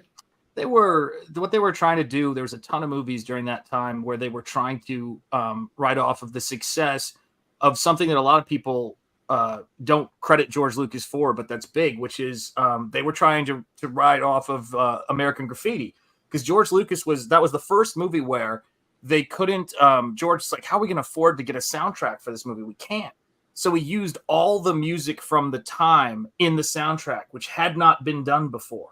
Mm-hmm. And so right after that movie, all of those oldies, the royalties and licensing rights for them went through the roof. And all these movies started trying to do let's go back to the 50s or 60s and do a teen sort of comedy thing. Animal House, all of those movies, man. It's crazy. I mean, I didn't even realize that. But yeah, that's what started that trend of the classics scoring the movie of the time. You know what? Speaking of, what was the one you just said? Did you say Vacation? American Graffiti. What you named National Lampoon's Animal House. Oh, you were saying, okay. Well, when you said National Lampoon, it made me think of Vacation too. Yeah, man. Oh yeah. That the song to that is an absolute kick-ass song. Holiday Road. Yep. Holiday Road. Oh. People, if you want to great song. That's a great. We're gonna do acapella. Right. Let's do it. Come on. Right. Anyway, let's not. Calling she's his ex-wife, or they're estranged. She says, "I'm not your wife anymore" at one point, so I guess the divorce is final. Kind of, yeah. His daughter's there. It's her birthday, and he wants to see his daughter on her birthday. And you get the sense this woman is afraid of defense. She's a little afraid. Shit, we are. Like, damn. And he's like, "I'm coming home. I want to come home and see her. I want to be there on her birthday." And she's like, "You cannot come here. Stop calling here. I'm going to call the police again on you." So you get this feeling like, oh, she must have a restraining order and all this stuff. And it has not gone well. He's an asshole. Right. Yeah, right there. That's why I mentioned earlier, I had memories of him being a good guy, just being fed up, and not taking this shit anymore. And he is that to a certain extent. But when you see stuff like this, like, he's obviously scaring his ex-wife. He's going against her wishes and, a few other things that happen. So he's not the squeaky clean hero. Right. Yeah, and I thought the same thing. And then when I found out he wasn't the Zodiac killer, I couldn't identify with the guy. Yeah, it took me out of the movie after that. Right. Yeah. Right. I think, now that I'm an adult, because I agree with you, Jericho, Sean, when I saw this younger, he's the hero. He's the man who's had enough, and he goes on a rampage, Grand Theft Auto style, through Los Angeles and gives all these bastards what they deserve. That's how I saw it when I was 15 or 16 years old. Now, as an adult who's not a lawbreaker, I'm like, oh, him and Pendergast, they're the same character, but from a different angle. Pendergast has some bullshit he's been putting up with forever, but he doesn't explode and turn into a dangerous, deadly criminal. This guy, Defense, he's been putting up with bullshit forever, and he loses it and goes nuts. So you see, you find out what Pendergast has been putting up with, and it's devastating, and it's hard to deal with what he's been dealing with, but he deals with it like a man in a productive way. So you have these two guys kind of parallel, is what I gathered from this the other day. Well, he has what's Duvall's character's name again? Pendergast. Pendergast does have an explosion of sorts, but it's much smaller than Michael Douglas. His is, nuclear. But Pendergast, that's a different scale. Yeah. Pendergast, he blows up a little bit. Right. So Yeah, when Bobby Duvall is amazing, dude. And I mean, like he's amazing in everything, but right. Absolutely. Yeah, he's fantastic in this. And he's like a co-main character, you know. Oh, and this movie has hopefully my wife's not watching. Gorgeous Rachel Ticotin from Total Recall. You know, she's Pendergast's former partner on the Street Beat. I think she's gorgeous. I think she's pretty easy on the eyes. So yeah, and she's great in this one too. Defense wanders into a Korean like convenience store mini mart. He wants to get himself a Coca-Cola, and it's like this, guys. This is what 1991, 1990, something like that. We know what year it is because there's a big Sir Mix-a-Lot butt in front of a record store. You'll see it later. There actually is. That song, like Baby Got Back, what must have been huge when they were filming this. Because when he's in a parking lot later in this movie, there's literally like a 20-foot inflatable butt in front of like a Tower Records or something like that. And it's not part of the movie. I think it's in the shot accidentally. Yeah, they couldn't get around it. Right. Hey, you couldn't get around that thing either. You know what I'm saying? Hey, I don't want to. But yeah, that just happened. It had to be in the shot, and I'm sure they were upset about that. Right. Yeah. So in this Korean guy's store, he's yelling at the guy, "You're robbing people. Why is the soda this much? You come to my country. You don't even learn our language. You're ripping us off." And then the Korean guy just thinks he's like a crazy like guy that's going to steal money. So he pulls out his like stubby ass baseball bat, but Michael Douglas grabs from it and starts destroying everything in the store. Takes the Coca-Cola, pays 50 cents for it, and gives himself change, but actually pays for the drink and then leaves. It's absurd. But he didn't pay the full price. Right. He paid what he thought it should be. It was 85 cents. See, and this is another scene where he's a dick. It's the guys, those are his prices. You don't like it, don't shop there. You can't go in there and just pay, you know, a Little House on the Prairie prices for shit. Like, that's not cool. It's that dude. It's his establishment. It's his business. He's the proprietor, so you got to respect his prices. Maybe, I don't know, organize something some other way to lower his prices, but to just, you come into my country and all that shit. Like, I understand that sentiment. I understand people feeling as though people might come here and show disrespect to them or try to get over on them, and that may be true, but that ain't the way you handle it, Michael. Right. Nope. Yeah, he's I mean, this is the thing about it, right? There's a lot of aspects to this guy that you said is a great parallel with Bobby Duvall's character. It's like, what do you do with this stuff? Because this dude ain't his enemy. You know, even some of the people who do terrible shit to this guy aren't his enemy. You know, he's warring with himself. You know, I mean, that's what he's really warring with, that he can't, like, you can't hold back time. Although Cher once said, but you have to make She's a liar. She's a fucking Yeah, liar. she tried, bless her. But this is the thing, right? You see this kind of stuff, and it's like you can't be at war with your time and at society. It's generally speaking, it's ourselves, and how do we navigate it, man? It's incredible. And it's great for all of us to have seen this movie in our adolescence. You know, as teens, we saw this, man. And then see it as men and fathers now. Because as a teenager, you're like, what's wrong with what defense is doing? I do think it's stupid. They should get their ass kicked. And then you get older and go, oh, if I did everything I felt and everyone did whatever they felt, this would be Mad Max. It'd just be chaos. So I think that's one of the big lessons here is he loses his mind because he's been putting up with some stuff for probably years, definitely months, but probably years. And then he just says, fuck it, I'm going to just do and say whatever. And if I'm right, I'm right. And if I'm wrong, I'm wrong. But I'm just self-righteous now. You know? And I get it. You know, he's doing what some people might want to do, but you can't be a good guy and do that. Right. Well, the reality is the reality of this flick is he's a hypocrite because he hates a world where things don't go by certain rules he believes in, and he breaks the rules even harder in the opposite rules direction. of society. It's like that he's, you know, you can't be an enforcer of social norms with that attitude because you're outside of norms at that point, kid. You know, it's like, oh man. Johnson's like older people who just don't care anymore. I saw my brother and my best friend, the Filipino guy that was the headlock from Dean Cain. We went to Vegas on my brother's 40th birthday and hung out for a few days. And we saw Jerry Seinfeld do stand-up at Caesars. He's fantastic. If you have the money and the time, check out Jerry Seinfeld live. He's so funny. But Jerry Seinfeld's like 60, 65 years old. And he's saying one of the great things about being this age, and it's relevant to what you said here, John, is you just don't have to care anymore. People tell you, oh, this or that or whatever. and he was saying like, "Oh, you should come check out something at the museum," and he's like, "Nah, I don't want to." You know, when you're younger, you come up with a reason. You don't want to hurt people's feelings. You're just like, "Nah, I'm not going. No thanks, don't want to." And that is a little bit of the freedom of getting older. You can just be a little bit more honest. Did you see what he did to Kesha? They were Yes. on a red carpet, and she went up to hug him. He's like, "No, no, thank you." Right. "Oh no, I'm a big fan." He's like, "Oh, thank you, but no, I'm good. I'm good." And she was just like dumbfounded, like, "I'm the hottest thing out right now. You don't want to touch me?" He was like, "No, I'm cool. Who the fuck is that?" And the person was like, "Kesha." He was like, I don't know who the fuck Kesha is. It was so funny. So he lives it. You know, you'll never have to worry about anyone invading your personal space. Pastamania, brother. We got wide seats, big tables, and we serve it family style, especially on Tuesdays. That's right. Well, that's not 100% true, brother, because if you order the baby bird, brother, I come to your table, I chew up that sweet semolina, and I put it right in your mouth, brother, from my mouth, brother. That's very kind of you, Hulkster. How did you invent the baby bird at your restaurant? People were struggling to cut it up, and I said, you know what? I got strong jaws, brother. I'll chew it, and I'll baby bird it in your mouth. Oh, you have incredibly strong jaws. How did you strengthen your jaws to the point where you could just chew up anything? How did you get them that strong? I inject steroids in my jaws, brother. Wow. Is that a normal thing for pro wrestlers to do?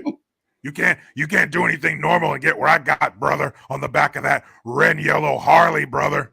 Oh my goodness, that's great. Hey, I'll let you go on this. How is business going at Pastamania this summer? We haven't heard from you because I was gone at Comic-Con. Jericho came to my house, so we haven't seen you in a couple weeks.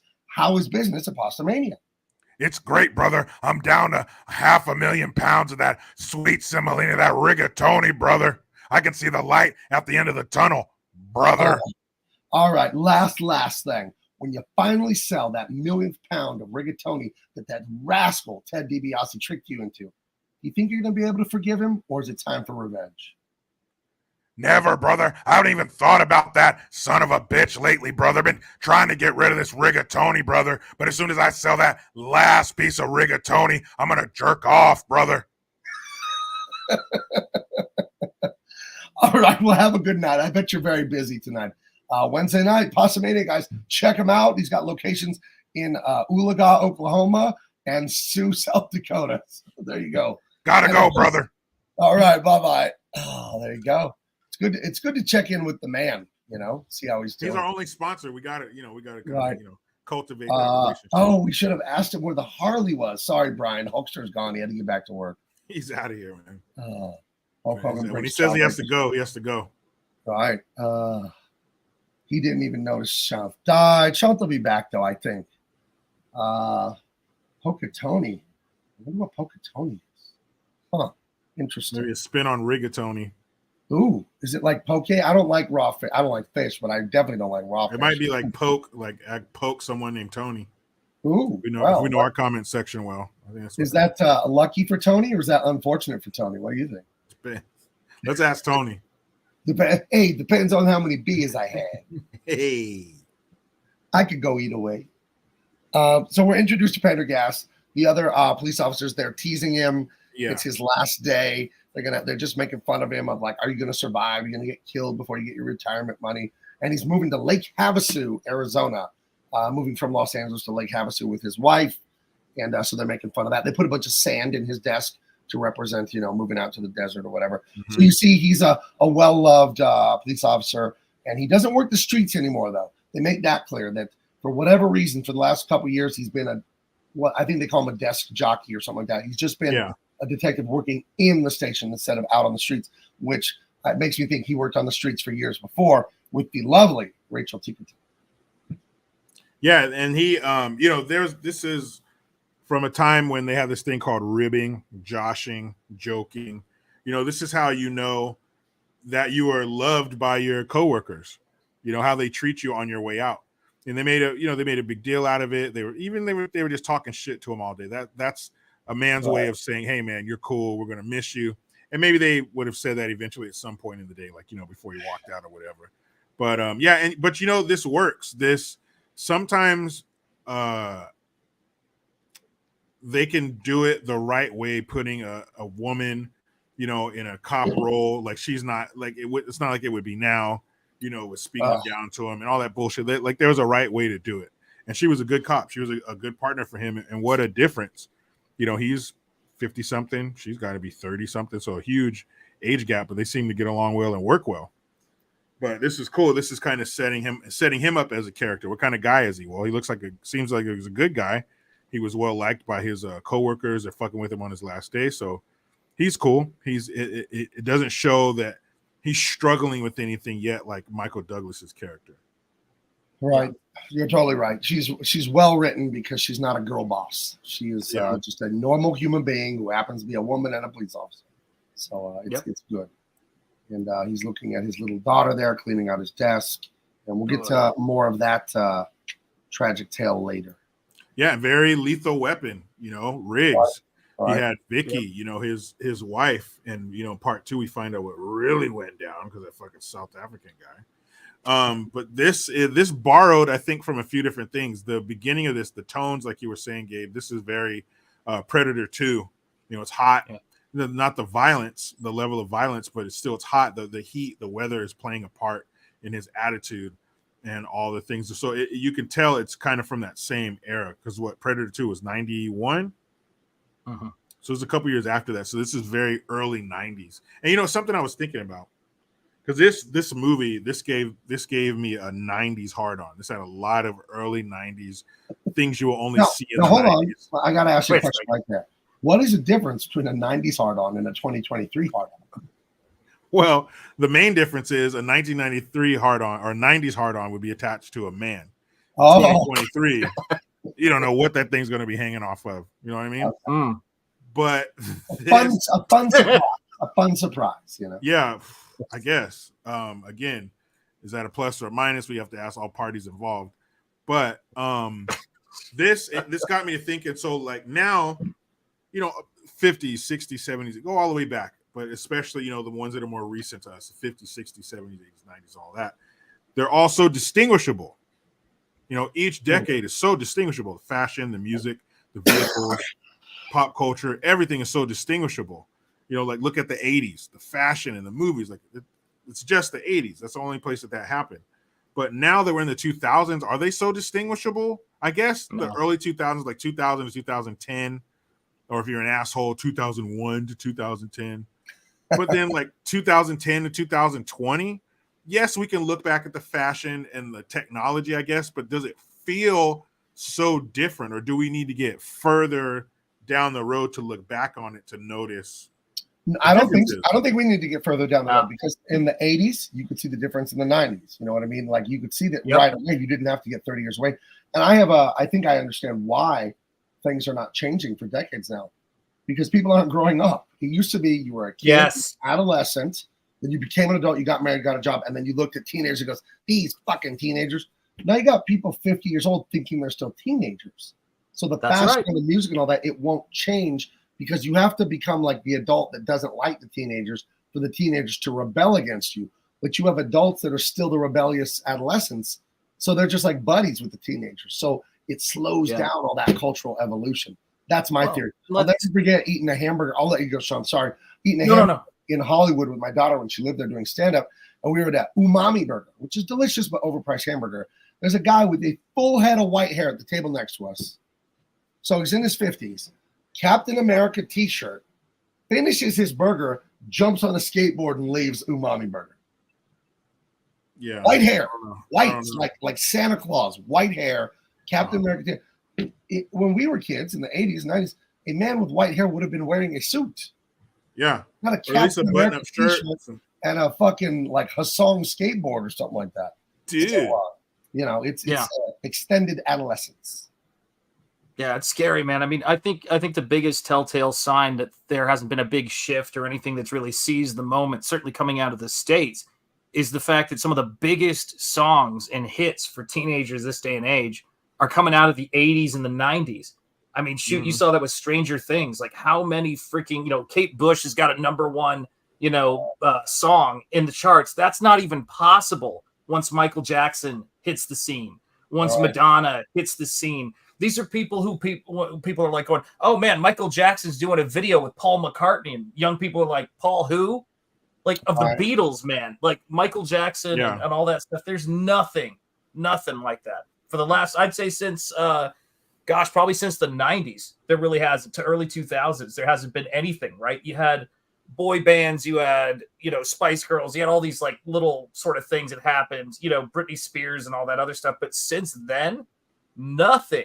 Well, like absolutely nothing. I'll tell you what I want, Sean. What I really want. What do you really want? Yeah. I'll tell you what I want. What I really want. I wanna. What is zigga? What is, those aren't even words. Come on. Yeah. Nobody makes Sounds it anymore. It's hard to hard. find a good one. But it's now we know everything. We know every fucking thing. So there's no imagination left. There's no build up. Yeah. There's no tension. Like everything. Like Michael Jackson is the biggest star ever. Right. It just is. He's the biggest. But can anybody ever reach that again? Because everybody is a star, and everybody, like, it's just, I don't know. I don't mean to sound like a fucking curmudgeon, but these are different times, and man, it just sucks that it's not like it should be. Imagine if we didn't have those those forever teenagers, and the kids did rebel, and they were still trying to get driver's licenses and fuck each other, dude. Well, because the driver's license, it drives a new culture. And here's a really sad thought. I always try to keep it positive and uplifting, and you can do it spared on this channel, but this is just sad because this just struck me. When we were living in the 80s and 90s, we didn't realize that was the end. That was it. That was like peak, like American culture peaked. We can get it back, but shit, it's been downhill since, dude. Like with woke and all this stuff, slowly starting to bubble up in the mid 90s and what it's turned into now. That we didn't even know we were living in the end of like the golden age of American entertainment pop culture. I gotta grab a drink. Can you tell everyone what these two vatos tried to do to defense on the hill? I'll be right back. I guess my wife did actually get mad at me snapping, so she didn't bring me a drink. Or she's not home. Or she's not home. One of the two. All the drinks are poured out on the floor in the kitchen. Why is it wet in here? It turns on the light. Oh my god. Go ahead, man. These two essays right here. These are the original essay. I don't know if you guys. There's a big Japanese culture like this lowrider culture with the Pendletons buttoned at the top full with the white beater under and the khakis full and the corduroy slippers. That's like a whole like Southern California gangster thing, but. These two cholos, this white dude in the middle of their neighborhood. Not only is a white dude, but he's has a suit or his shirt Zodiac killer and his Zodiac killer outfit on and his briefcase, and they can tell he's not from there. So of course you're going to be challenged by the local gang, and so that's basically what they did. Like, what the fuck are you doing here? And he's sitting there like, what is he? Cleaning something or eating something? Like he's just chilling. He's taking a break. He's looking at his shoe because his dress shoe is worn through. He's looking through the hole in his shoe, remember? Yeah. And he's stuffing newspaper in the sole so he can have a decent shoe again. That's what his life's falling apart on every level. Even his shoes are failing him today. And he sees these dudes, they approach him. He's like, hey, man, I'm just sitting here hanging out. Let me get out of here. I don't want any trouble. Maybe back up a little bit. And they're like, well, I think he needs to pay a toll. He's like, yeah, fool, that's right. Hey, you need to pay a toll. And one thing I will give him, it wasn't like the corny Mexican gangsters like from Cobra. What's up? What the fuck, pinche? Like, it wasn't like corny shit. Or the guy in Predator that just goes, chinga. Yeah, these guys, like, hey, que taco. Like, it was like, what the rough shit? Hey, baby, que pasó? I thought I was your only vato. The guys who worked on this movie, they learned from the mistakes of the other ones because they nailed it with these guys. These guys seem legitimate, authentic. And then they approach him and they're like, hey, you need to pay a toll. And he's like, well, I don't want to pay no fucking toll. He's like, give me your briefcase. Say I want your briefcase. And he's like, well, I'm not going to give you my briefcase. And so they get into a little tussle. But remember, he went in there and tore up the Korean dude's store. He still has the baseball bat. So he uses the baseball bat to chase off, these hooligans. He clobbers them with it at first. He's like, fine, I'll give you the briefcase. He hit one of them. Yeah. Right. And he grabs the briefcase and they don't see the stubby baseball bat hidden behind the briefcase. And he clobbers one guy with the bat and then hits the other one. And then the guy fucking runs down the hill and he throws the bat. Yeah. Special kind of pissed off. He would have killed him if he hit him in the head with that thing. Yeah, it would have cracked his head open. So Yeah, because I don't have a dudes- picture of it, but that bat, it's like 5 inches thick. It's not a real baseball bat. Yeah, it's like if you cut the skinny It's end a off club. of a bat. Right. If you cut the skinny end off of a bat and then put duct tape around the skinny part of that, like the upper part of a bat, the thing is fat as hell. And yeah, if you would have hit that dude, he would have fucking split his head open. But It's yeah, like he chases them off. You know, it's a level 17 war club from Dungeons and Dragons. It's extremely rare these days. Get that? Plus 17 damage to trolls and ogres. It's ineffective against elf kind. But if you hit them in their scalps, if you hit them in their craniums, it's like 20 points damage. I've seen it before. This is not hyperbole. This is the real fact. Are you serious right now? 20 points of damage? Hey, Steven, I'm always serious. Super serious, you swear? So serious. I swear on everything that's sacred in my spirit.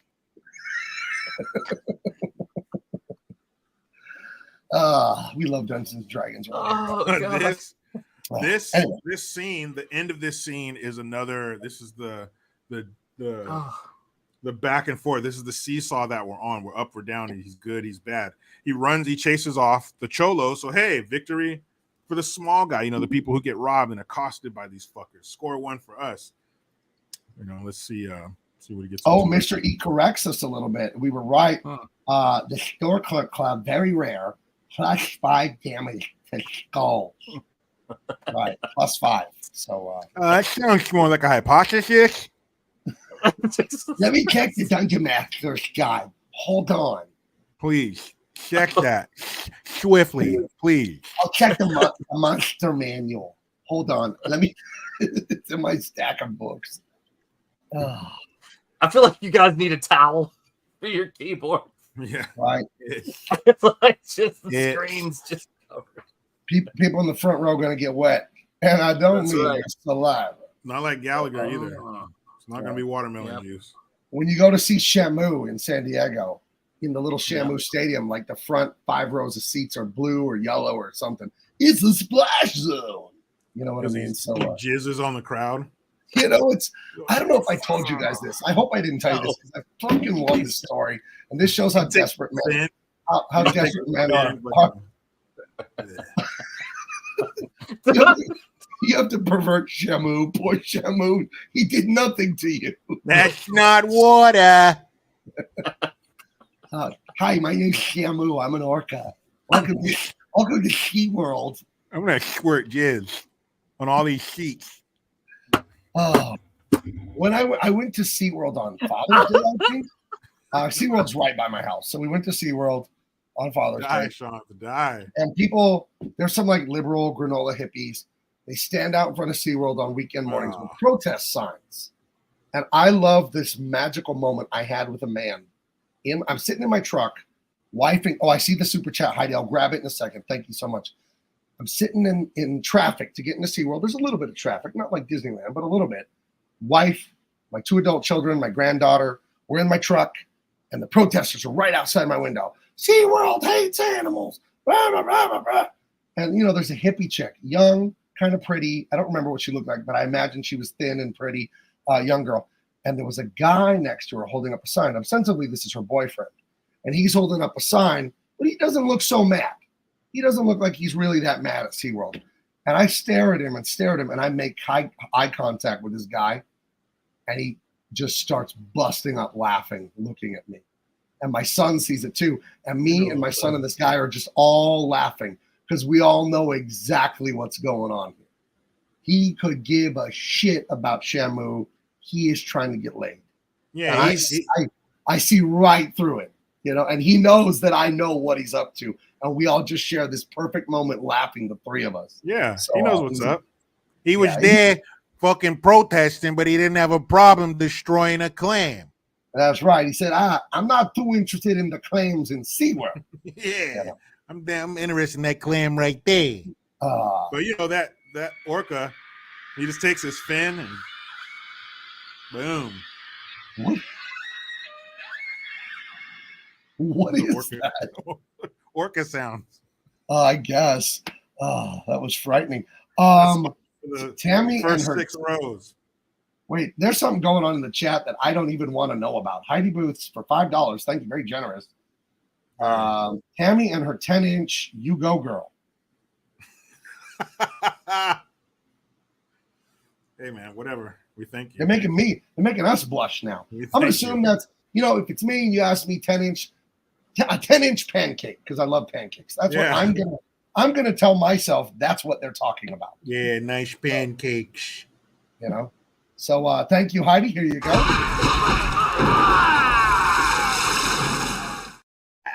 We love a good pancake around here. Right. The rails are gone. Yep. Gabe Fraser, a magical moment with that man. No, that was intentional. Hunch, the filthy roofer. It was a magical moment. Eye to eye contact. I knew exactly what that guy was doing because, I'm 45 now. My birthday was last Monday. Wonderful birthday given to me by my family. But I know the kind of things we do for love when we're in our teens and 20s as men. We do very stupid things when we're young. We do whatever. Yeah. So we do whatever it takes. Right. Synopsis. He sums up. Gabe knows that he knows that it knows that we know that he knows. Exactly. Exactly. That's what I'm saying.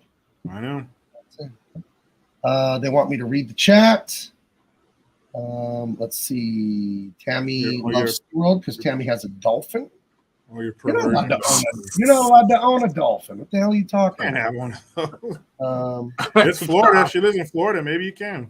They're talking about sausage. I don't want the sausage 10 inches. I want the pancake 10 inches at Denny's. Not at Denny's. Homemade. I like homemade. Maybe in Florida, you can have a dolphin. When I was in college, the IHOP by the college had a all-you-can-eat pancakes for like $9 or something like that. And I came in and I asked the manager about it because, I'm 21, 22. And I said, what's the record?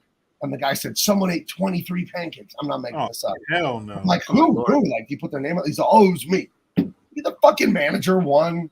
Like, come on, dude. That's when he knew he wanted to work there. That's right. This is where I want to be. That's where I belong. All right. So anyways, for the record, on this show, it is a 10-inch pancake. That's what we like. That's nice. Anyway, the defense beats up these 2 Raider fans. Tells him he's just trying to get home, and they tell him he's trespassing. Black and silver, fool. Hey, Jimmy Garoppolo. He's a pretty man. I'd fuck him, man. Hey, I didn't say that, Vato. No, this is the Raiders talking. This is Raider fans. You can say whatever I you didn't want. say it, but I thought it. See. I'd fuck him, man. Gross. You think he's like gentle, like loving, or you think he's like brusco? He's like a real, tosco. Nah, he looks aggressive, man. He's aggressive. Oh man. Anyway. So we run into what's driving Pendergast crazy. His wife. She is a cuckoo bird, this lady. And you can't blame her. You find out, they lost their daughter, the little girl, when she was 2 or 3 years old. And I guess apparently she used to be model pretty and she gained a lot of weight and all this stuff. And he said she's never been the same since. She's just kind of off the deep end and just quivering like an anxious little, like a mouse or something. You could just feel it coming off of her, the way she thinks, the way she talks. She's kind of a hysterical woman. Yeah. And he plays a lot of like backpedaling defense. Like just, oh dear, it's okay, dear. I'll be there, dear. I'll pick it up on the way home, dear. And he's just like trying to manage this thing because she's unmanageable. She's not bitchy, but she's nuts and she's on the edge of her sanity. She's crazy. So this is what he's dealing with. And obviously the loss of a child, probably the most devastating thing a human being could go through. He's dealing with that. He's dealing with that with his wife for years. So not only is he dealing with his child being lost, now his wife is kind of lost too. She's kind of lost her mind too. So we see deep ends, his family fell apart, the divorce and all that, and he's now a violent criminal. Pendergast, his career's not the same because he's not on the street and he hates that. They make fun of him for not being out there. His daughter passes away. His wife's a kook, but he's holding on. He's holding on to his masculinity and his stoicism and trying to do his best as a man. So you really see this great dichotomy between these 2 characters. Yeah. But he's been dealing with this for a long time because they're both not of childbearing age anymore. Right. So he's been dealing with this for a long time. She's like, fucking, you need to come home. Oh my God, like something happened. I'm bleeding like a stuck pig. Like she's manic, like something's wrong with her. She's nuts. Yeah. She needs medication. She needs help. But so he's been dealing with this for a long time. So him going against his better judgment, going against his testosterone, and really, you know, placating and no, it's okay, I'm sorry, yes, you know, the whole yes dare to the 10th degree. But again, what he's dealing with, not quite. I mean, of course, the loss of the child is no question the worst thing, but he seems to have more of a grip on life than Michael Douglas. Like, even though his situation, you know, he seems to be dealing with it better. Right. And I remember here she's planning like the worst dinner ever because I guess she's concerned about her weight. So she's like, chicken breasts with no skin with chopped up bell peppers. Yeah, what the fuck? Yeah, sign me up for a big no on that. That's I didn't know I lived at fucking Guantanamo Bay. What the fuck? Yeah, I'm retiring. I'm not dying. Yeah, get out of here with that shit. Right. So, so we explained this whole scene, but I forgot that he goes to the park and then we get a little phone call. Then we go back. So yeah. So he's looking at the shoe. He's fixing the shoe. He has a little conference with Jose. Yeah, being very diplomatic. He's being very nice about it. Right. Right. And then he beats her ass and chases him off. You can see that if you go back, you can see the size of that bat. It's a fatty. That's a stubby if I ever saw one. So it's short. It's short, but it's girthy. Hey, I get friction on a pickle jar. You know? All right. Well, I wouldn't know. Pickle jar. Goodness. The rails. Dear. All right. Yeah. Well, here we go. Back at the station, Pendergast doing all that desk work that he's been forced to do for a while. And I'll just go ahead and tell you, he does the desk work because something happened, and his super nervous wife demanded to him, you can't be on the streets, you can't get killed out there. So he gives up doing what he loves, and he works at a desk for the last few years of his career, and he loses a lot of respect from the other cops. We still love him, he's still their guy, but there's a little bit of ribbing about it, and then the chief is an asshole about it actually later. He has his captain, he's a prick. Captain. That guy, well, when we get to him, we'll do a little background on his movie credits. But this scene, this police station doesn't exist anymore. You see all those file cabinets and binders? Right. That gritty, shoulder holster, double magazine wearing detective, who throws, who has who has stacks of paperwork on his desk, and he wakes up and throws last night's pizza and some Pepto in the blender with a fucking shot of whiskey for breakfast. That doesn't exist anymore. You couldn't replicate this, and not just because I guess it does have a lot to do with technology, but just that came along with something. It was just a different mindset, more old school. You had to lean more on that detective, on your gut. Everybody wasn't connected by computers, and that's a great thing. The technological advancements are good, but this was just different. This is a different time. This is, right. Everybody didn't have a vagina back then. So the gentleman there in kind of the crazy shirt on the left, the bald Korean man, he comes in and he's complaining about being beat up by defense and robbed for this, not really robbed, but soda that he lowered the price on and then paid and blah, blah, blah. And you get a nice racist moment here where the guy asks him what he's saying. And the guy in the blue says, well, I'm Japanese and he's Korean. So, I don't know. And he does speak English. So what the hell? In real life, that guy is Korean. Oh, his last name's Park. He was on In Living Color for a little while. Oh, that's funny. Like a comedic actor. So yeah, in real life he is Korean. So why didn't they just? Yeah, he says I'm actually Korean, or I'm not Korean, but I am Korean, and I fucking hate Hollywood. And then he just leaves. He just walks out of the scene. It was fucking. He's like, not Korea, I'm Japanese. Is your Mr. Park? Is your favorite restaurant still McDonald's? My family love McDonald's. I just wanted to hear you say McDonald's. Oh Lord! I never feel bad about silly accents like that because you're fucking out of your mind if you think that they don't do it back to us. If we go to their country, yeah, I mean, come on, man. And I'm trying to speak Japanese. They're gonna go around the corner and go hamburger. They're gonna make their eyes big and go, I want a hot dog. I have a gun. I like hamburgers. Of course they're gonna make fun of us. MTV. MTV, I love that. Oh, goodness. Oh man. But I will say it again.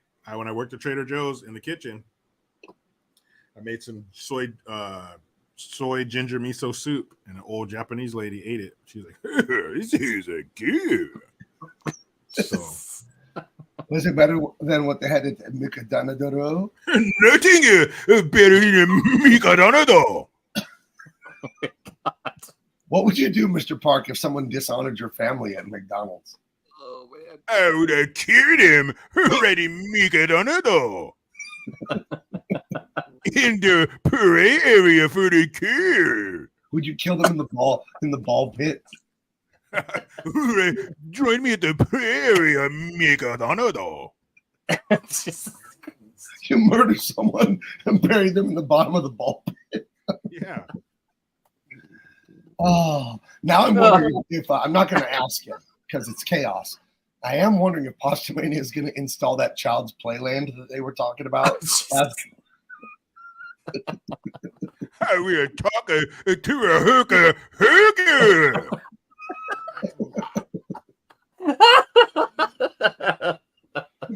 Oh shit! Oh my It's goodness! over. It's over, guys. Anyway, see the rails from here. But here we have a fun little thing that starts to happen throughout this movie. It's Pendergast, Robert Duvall. He starts like, oh, we have the guy beat up the Korean store owner. And the guy, he took the bat and he paid for the Coke. Like, weird. Okay, so it's not a robbery, I guess, because he paid for it and left. So I'm the robber guy. It's a you got to go talk to someone else. But that little bit of information gets put in his head.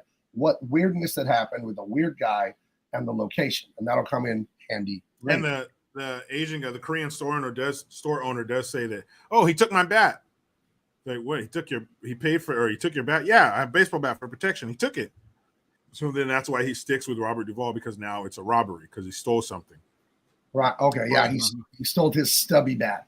He stole his level 5 overslay bat. Yeah. And here, this starts the series of near misses, that piss me off in movies. Like, these two cops have these two different pieces of information, but they haven't quite met up yet. He has a description of the suspect. And then later, pretty soon after this, they're interviewing somebody in an interrogation room, and he tells them, ask him what the guy looked like. But the guy is so arrogant. Hey, you're retiring. We'll take it from here. Don't tell us how to do our job. Closes the door. And if he just asked him, then that would have totally made some shit click. I hate those like sort of plot hole near misses. Sometimes they're fun, but usually they're annoying. The most annoying one is in the rom-com. The guy and the girl have a misunderstanding where she catches him, I don't know, in a hot tub or just somewhere. She catches him doing something innocent that looks untoward with another woman. And before he can just say, no, here's the legit explanation, she storms off. And then she gets on the plane and she leaves town and there's no way the wedding is off and blah, blah, blah. That is some of the worst writing on earth. I cannot stand that kind of stuff. And it's in a stupid rom-com. Yeah, he drops something and bends down. She walks by the donut shop, looks around. Huh, I don't see him. She walks away. He stands back up. Oh, lucky penny. Oh, I hate that. Fucking hate that. That shit will never fucking happen. You don't have near misses like that. But yeah, and I guess, it's necessary for the plot or whatever. You don't want to solve it. Yeah, I mean, these guys have near misses.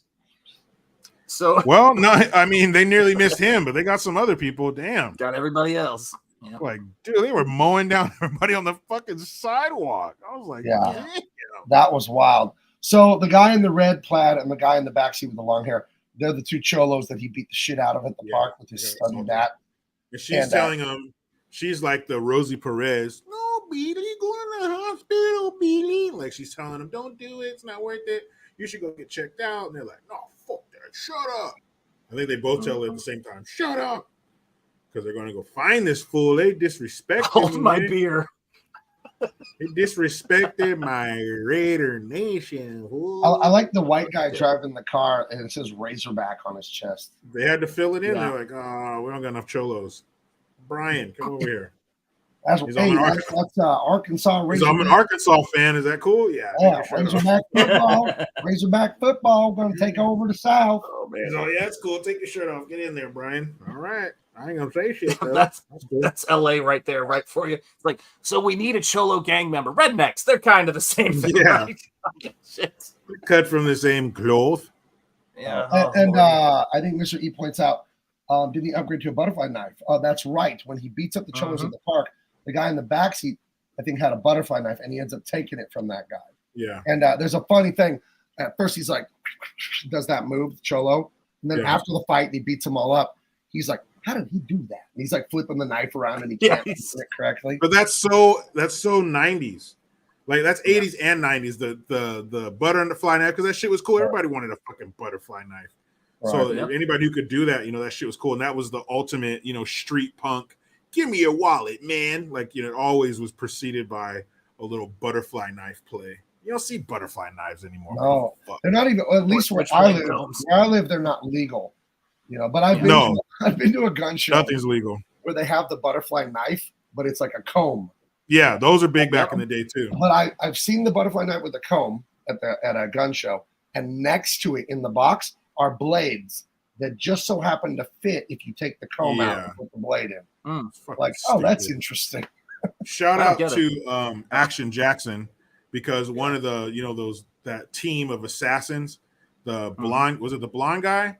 No, it was the other guy, the guy who we're gonna have ourselves a little barbecue. That guy, because he has a butterfly knife, and in the beginning he throws it and sticks the guy's hand to the doorknob. In the beginning when he's working with his assistant, and then later in the movie he pulls it on the big guy, and when he jumps out, hey, how's Mr. Ed? Vanity's security. He takes the knife from him and he sticks it in his chest, and he tells Albert, hope this teaches you crime doesn't pay. Yep. So butterfly knives are. That's a classic. Yeah, the butterfly knife. You're right. It's a classic of the older awesome movies. Plush 5 with the Great Fist of the North Star avatar there for $2. Hey Maria, get over here. Get over here. Thank you very much. Friend. Actually, I think this would be more like, hey Maria, get over here. Oh shit, you're right. Hey Maria, get over here. Viene aquí, puta. We're going to the Raider game. Here you go.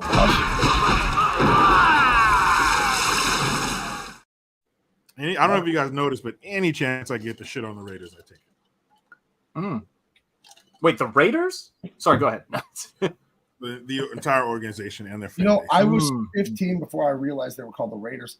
I thought the name of the team was Raiders, fool. I thought was the name. We all did, yeah. You thought it was the Raiders. Right. I thought it was the Raiders, fool. I thought it was the Los Angeles Raiders, fool. Nah, fool. So well, little did you know, huh? What is this? Don't try it. San Gayers 0-17? Is that what it's saying? Oh, let me guess. A 49er. Oh, the San Francisco 49ers. Weak. My buddy in high school called them the 40 Fairies. So damn.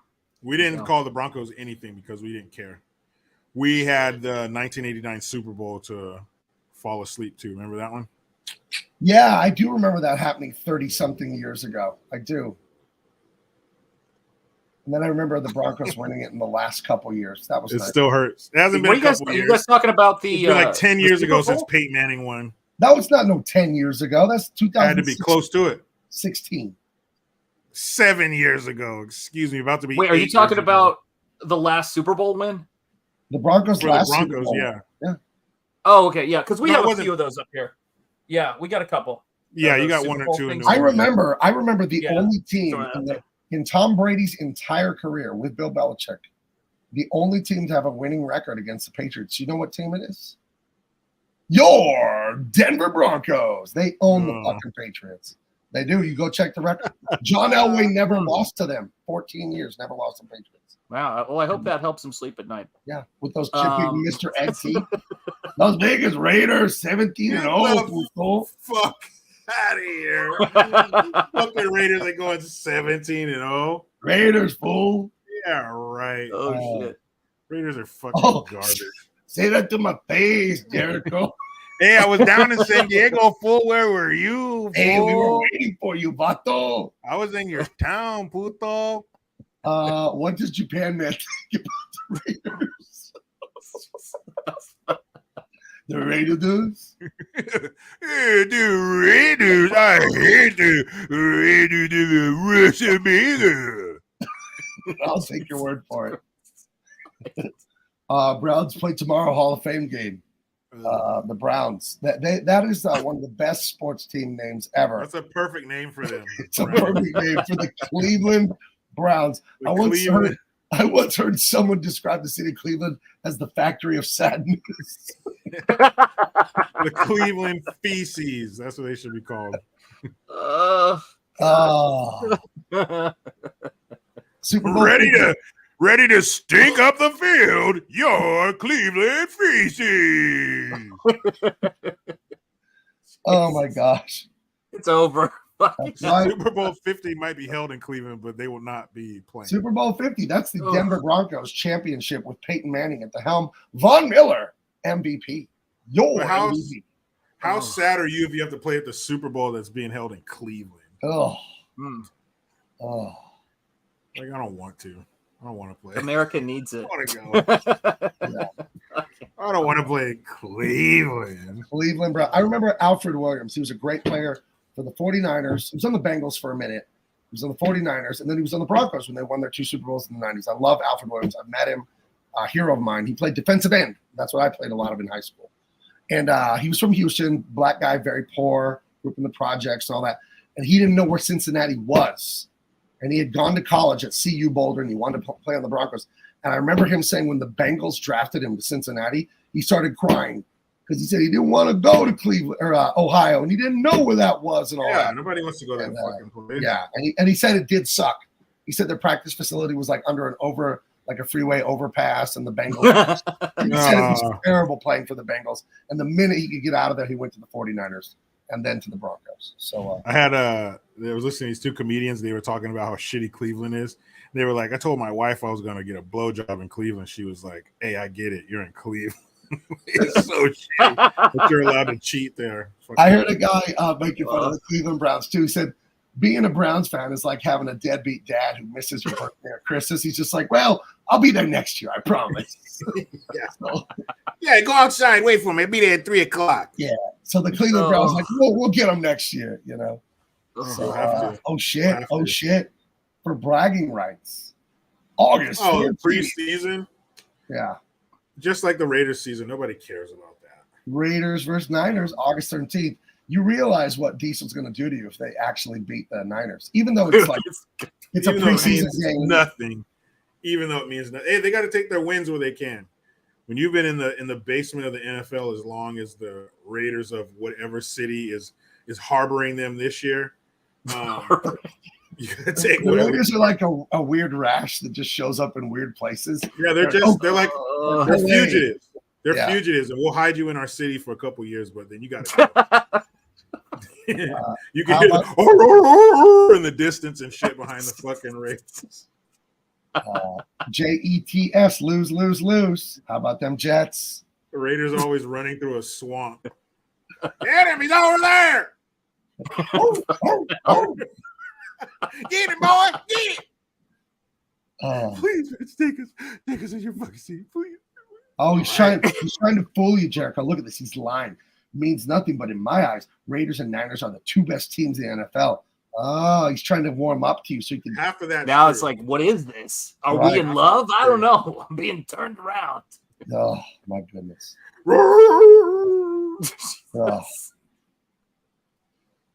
All right, we're gonna move on from sports talk on 102.3 The Meat. From Raiders to Raider fans on 102.3 The Meat.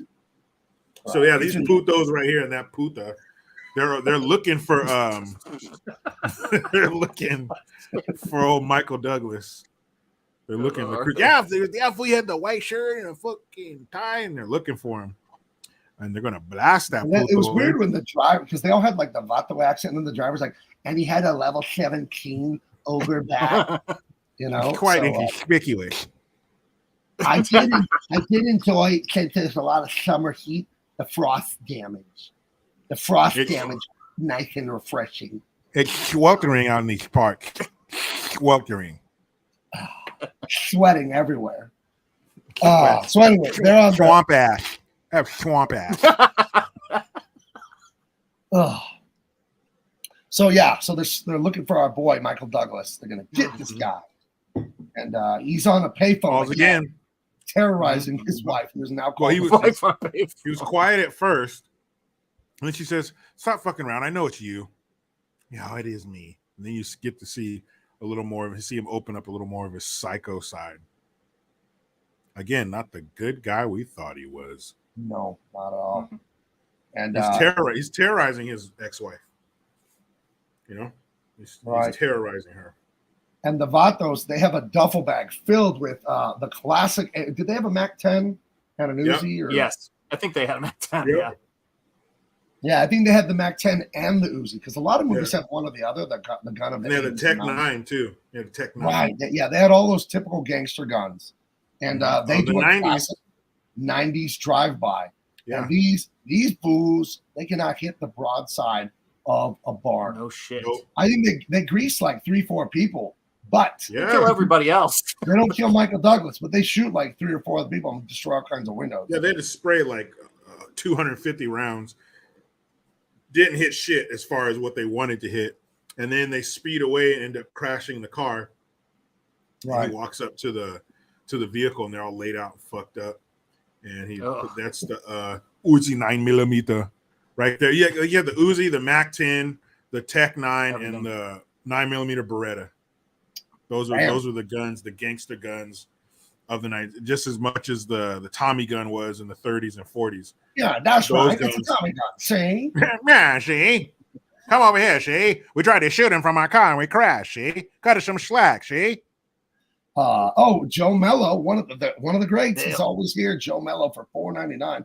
Hey guys, great film. Did you know the metal band Iron Maiden? You had to get an 80s scream in there. Made a song about this movie, Man on the Edge. No, I didn't know that, Joe Mello. Joe Mello's like Jeopardy or something. He's like trivia guy. This is amazing. Yeah, Thank you, Joe. And here you go, my friend. I'm gonna mix it up, Joe. You get a little something different. Shake, shake, shake. Shake, shake, shake. Shake your booty. Shake your booty. A little man candy for Joe Mello. Yeah, thanks a lot, see? That's right. He's shaking his booty, see? Yeah, the muscle from Brussels is shaking his turd cutter, see? Oh my god. Oh my goodness. Hey, Jean-Claude, nice turd cutter. They missed us, guys. The chat definitely missed us. Yeah. Now, guys, if you're nice wondering, chili ring, see? so gross. It's so gross. I feel like we are definitely back. We're definitely back. We're back. It took about 3 minutes, but we're back now. Yeah. You know, hey, sometimes you wait 2 weeks, and when you finally do it after 2 weeks, it's explosive. Yeah, that's right. Yeah, it's over real quick, see? Oh, like a bull rider, 8 seconds and you're off. Yeah, you put it in there, and the next thing you know, I need something to drink, see? Oh, look at that. I miss you guys, Oh. Shanth and JG. Yeah, thanks a lot there, Toots. Yeah, by Nice the way, recovery. fucking- Nice recovery. Like a lot there. Toots. Yeah, like, thanks let a me lot just say there, this too. broad. There's something great in this movie that I really got with this scene, which is this looks like a fucking wreck. Like, it really looks like a car wreck. Like, these guys, when I got to the scene, I saw him roll up on them. I'm like, oh, fucking hell, these guys are done. I'd be like, please shoot me. I don't want to survive this fucking wreck. Yeah. Ugh. Yeah, this guy, you can't really see it clear, but the guy in the white shirt with the red cut-off sleeves, he's just covered in blood. His skin's kind of dark, but when you see it on TV, he's just red, that guy. This guy's out cold with the blood puddle on his face. I assume the people in the car, I mean, look at the driver. His torso is like, his head is down by the gas pedal. Like, these people are fucking dead or dying. Yeah. Well, I mean, look at the windshield, man. Yeah, somebody's head went through that. Yep. Somebody went through the windshield. That's all bad. Because especially, not only is it a windshield, it's a windshield on like a 1971 fucking Impala. So that thing was sturdy. Had that thick ass piece of Visclean plastic in between the two sheets of glass. So you're gonna punch through that. 20 feet from the front seat too. Yeah, you're like fucked. you have to move Back of the car is in another county. You're fucked. That is a blood vessel. Yeah, that guy, Heidi Booth puts it very well. That dude's effing dead. Yeah. Yeah. Yeah, he is. No need to put Oh, the mirror bro. under his nose. Okay, can we talk about Michael Douglas? He's an effing Yeah. treasure. He's a great actor. What I wanted to do on my birthday is I had that. It was the day after Comic-Con. It was Monday after Comic-Con. Took the day off. My family made me a great pancake, bacon, potato breakfast. Hung out, did some nice things. But at dinner, I asked everyone to be home, my adult children, be home. We're going to watch Romancing the Stone, another Michael Douglas classic. We need to do on the show, but I got to wait for Dean Cain to be available because that's one of his favorites, and he said he wants to do it with us. So, I'll see if he'll come on soon. Wait, Dean said what? Oh, never mind. Go ahead. No, sorry. He said he wants to do Romancing the Stone with us on Double Impact. Sorry, Tammy. All the ladies in the chat. That's I thought we were taking this in a different direction. But I say all that to say this. What a great actor this guy is. He's so good. Yeah, man. And Chrome, you nailed it. I forgot this line. He says, your body's not looking so good. But he says it with such like smug, like, yeah, he tried to get, and he gets their bag of guns. He picks them up and he points this. That's the Uzi, right? Or is that the Mac 10? No, that's the Uzi 9mm. Oh, that's right. Yeah. And can we just say this thing about Michael Douglas? Because I'm actually a massive fan of his dad too, Kirk Douglas. Right. One of my favorite movies to watch with the kids was 20,000 Leagues Under the Sea. We lost, Kirk Douglas only a couple of years ago. It's amazing his longevity. But Michael Douglas really did. He was one of those actors who really did find it possible to step out from under his father's shadow and contribute his own amazing legacy to Hollywood. So, fucking shout out to him, man. Yeah, if you guys haven't seen Romancing the Stone, that is such an underrated gem. It was a hit like at the box office for a minute back in '83 or whenever it came out. But my son, who's 24, modern young man, never seen it before, and he was riveted. He loved it. And the movie, it's the main thing we're basing Dean Cain, All-American Lawman on, the comic book I'm doing with Dean. Because when I was on the phone, I was drawing True Justice American Way one day, and I was like, what am I going to do next? I'm working on Beef Law, but I want to do some more stuff. Dean's helped me promote all this. I'm like, oh my God. It's like God just told me, do a book with him. Like, it's like the most obvious thing in the world. He likes promoting this kind of entertainment. Why not? What man didn't fantasize about being an action star? So I call up Dean and we talk about it. And I had seen Romancing the Stone a million times growing up.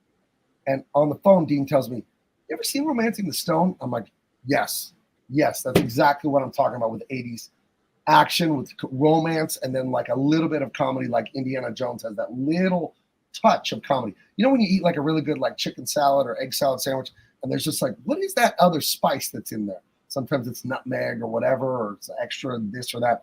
But it's like that little bit of comedy they throw into Indiana Jones and Romancing the Stone is just chef's kiss. Perfect. So I love Michael Douglas. He can do no wrong for me in these movies. Real quick, +5, $2. Yes. Oh, yeah. See, love me some energy. See, I didn't know what the meow was at first, but I got you now. So, and thank you for that. Here you go. Let's do some more booty tonight. Shake, shake, shake. Shake, shake, shake. Shake your booty. Shake your booty. There you go. There you go, ladies. Try to contain yourselves. Try. Yeah. All right. So he confronts these cholos, these vatos, these raiders. What's left of them? Right. Yeah, where you can scrape up. Right. And that's the iconic shot. That was our shot for the show today, but I edited out the Uzi because I didn't think YouTube would allow like a gun on no shit like that. So we used AI technology in Photoshop to take it out. And he shoots the guy in the blue that's on the ground. That guy kind of like wakes up and looks at him and says, no, man, don't. Come on. No, please, man. Come on, man. Where was this 5 minutes ago? Right.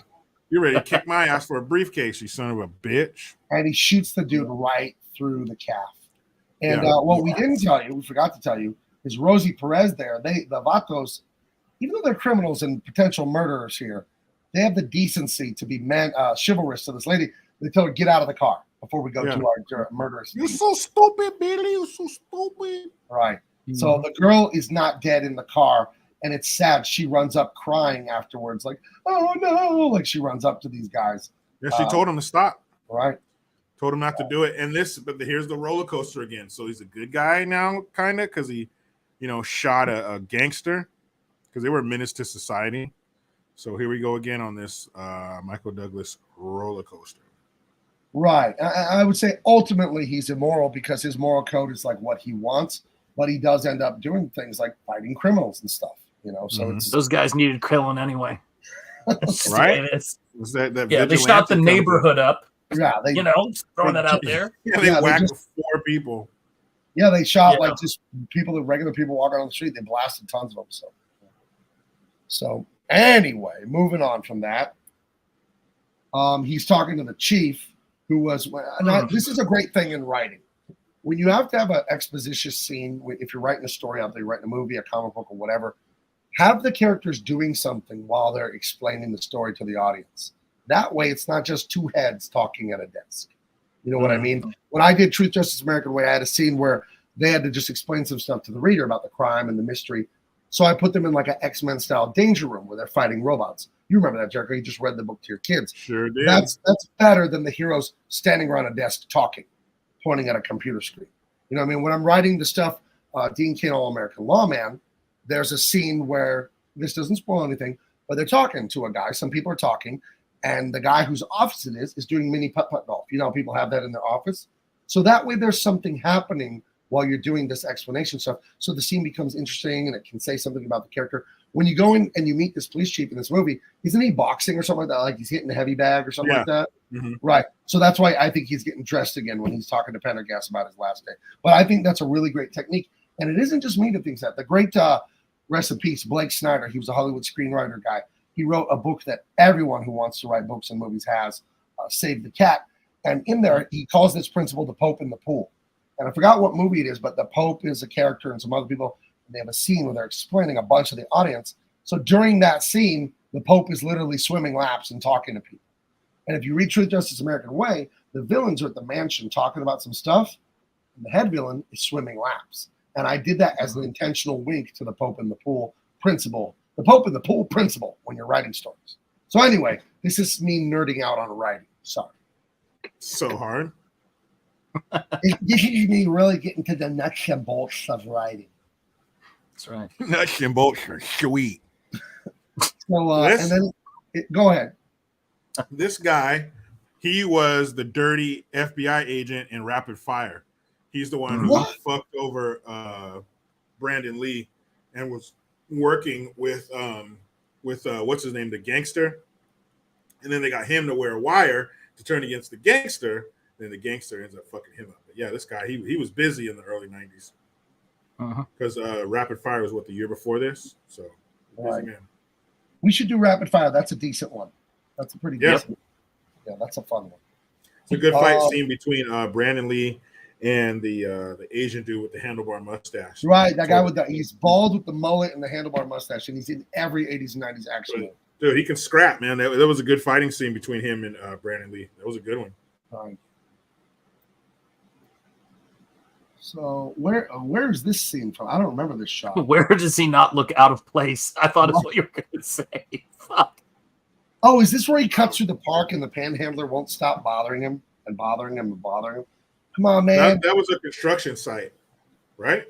No. There's a part where he goes through a park and there's a homeless guy. And he's like, oh, I came to town and I thought my friend would be here and I just need money for a bus ticket.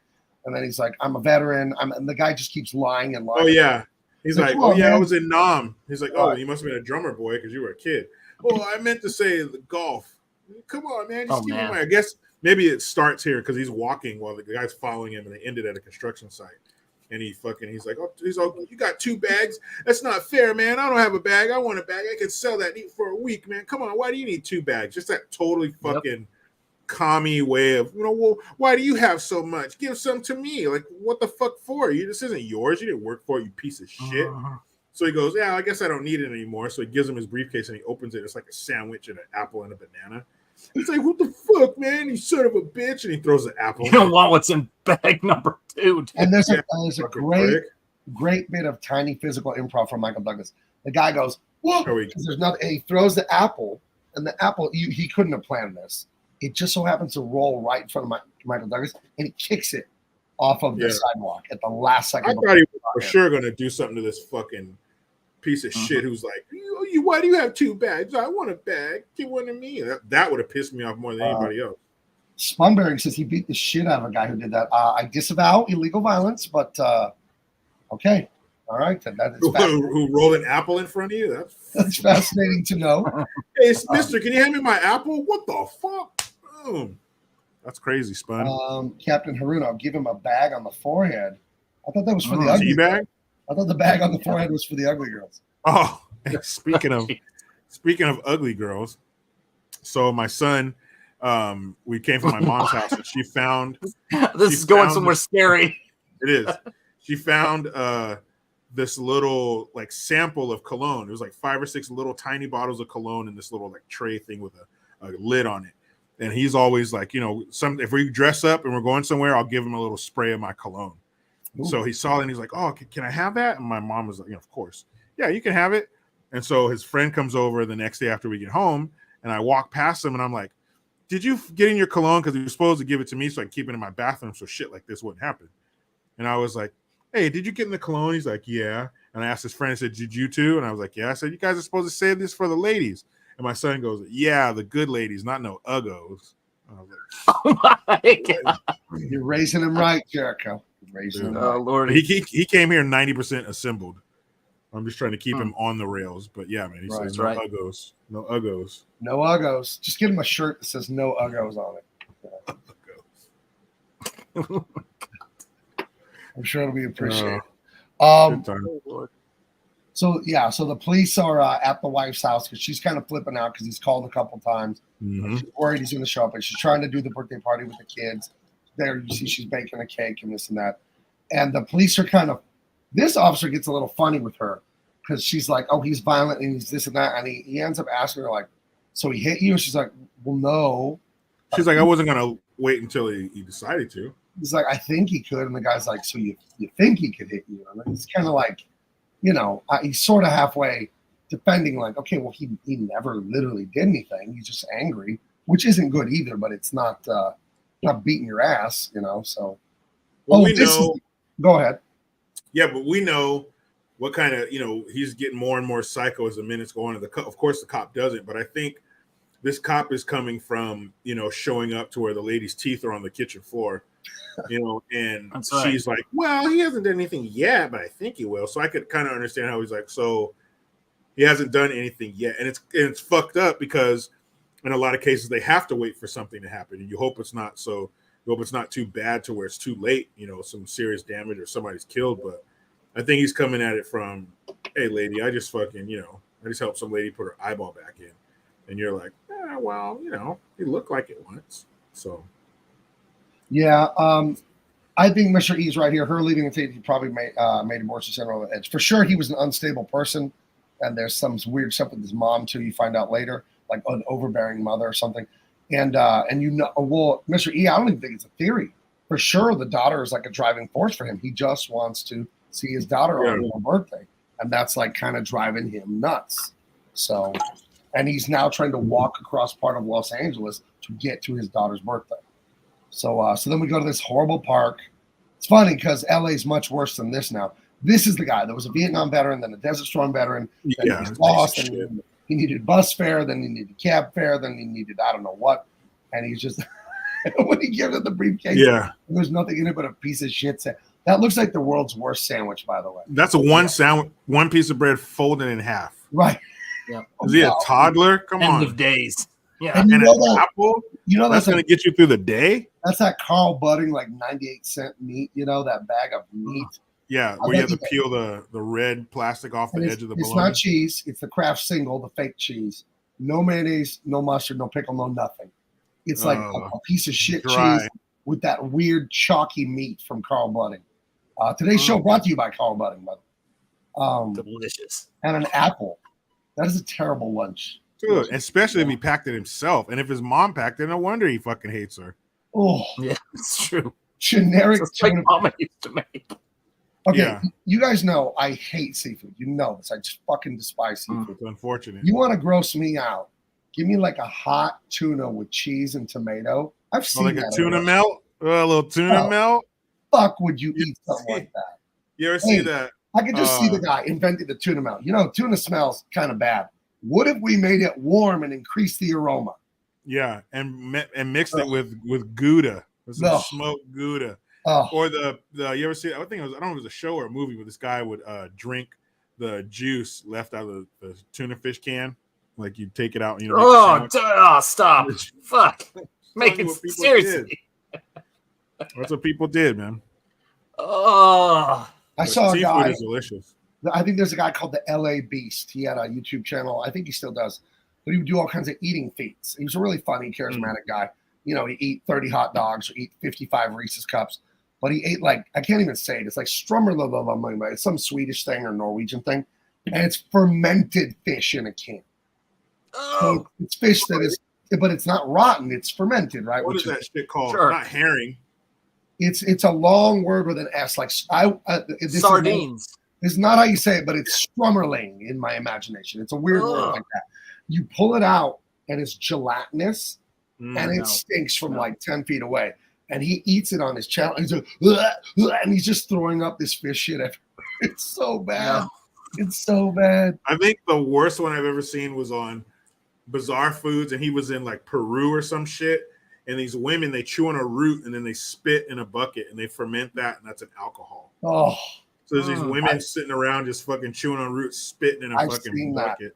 Like, dude, how fucking bad is it? And that just shows you how stupid prohibition was. Because you have people on this earth who are willing to chew on something and spit in a bucket and ferment that so they get fucked up. For tonight's movie, it's called Falling Down. It's a great one. I don't know where you can see it. I own it from Amazon Prime. Is it still up there? Yeah, I rented it. Okay, it's still up on Amazon Prime for like $2.99. Don't drain tuna juice. Yuck. I wanted to call the cops the first time I saw these two items at the grocery store. A bottle of clam juice. What? Who is that for? That is disgusting. I think it's for drinks, right? No, I don't give a shit. It should be illegal. That's so gross, dude. And then there's Clamato. It's tomato juice. Sounds like an STD. Where's clam juice? That's nasty. They take a ripe tomato and they jerk off the clam into the fucking, they hold it in their hand and they jerk the clam off. See, and this is why Diesel, 6'8" or whatever the hell he is, and me, 6'4". And you met me, Jericho. I'm a specimen, baby. This is why you get the alpha males. We don't like the seafood. You gotta listen to us. Seafood is fucking. You gotta listen to us. Stuff is disgusting. Okay? Ugh. Delicious. Fucking delish. Ugh. No, you guys have just been selling it really well. Yeah, you guys' mouths are fucking. I want to like yell at people when I'm at a nice restaurant and I order a steak like a man, and then the person next to me has the temerity to order their stank ass mussels with butter and all that, and I have to smell all that shit while I'm trying to eat an expensive steak. How dare you?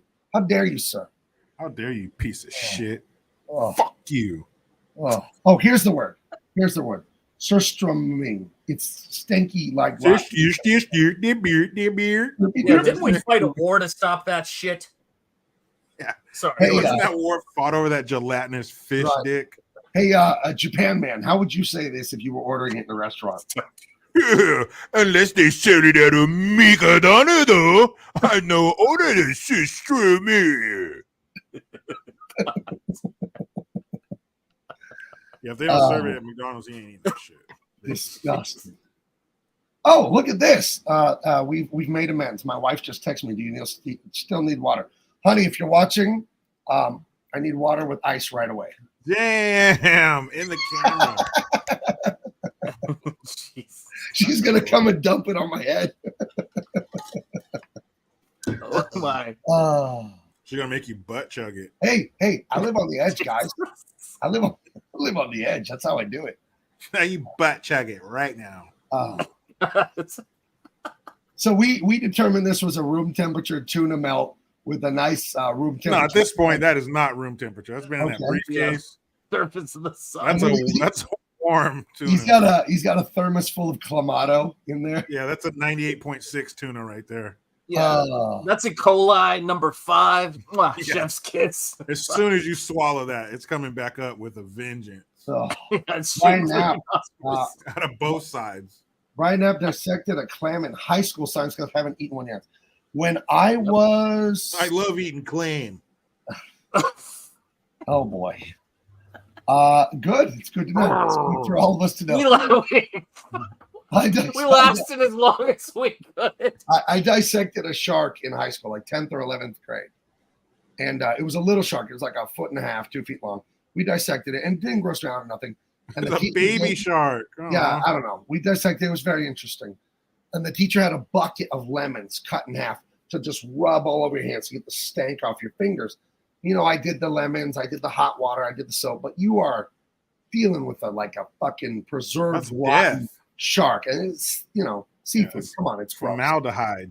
There's a bakery in the hills outside of San Diego, which you don't know about San Diego. We're at the beach. 10 miles later, you're in the desert. Another 10 miles, you're in the mountains in Julian. It's like an old cowboy mining town. We got it, and it snows up there. It's like 6,000 foot elevation.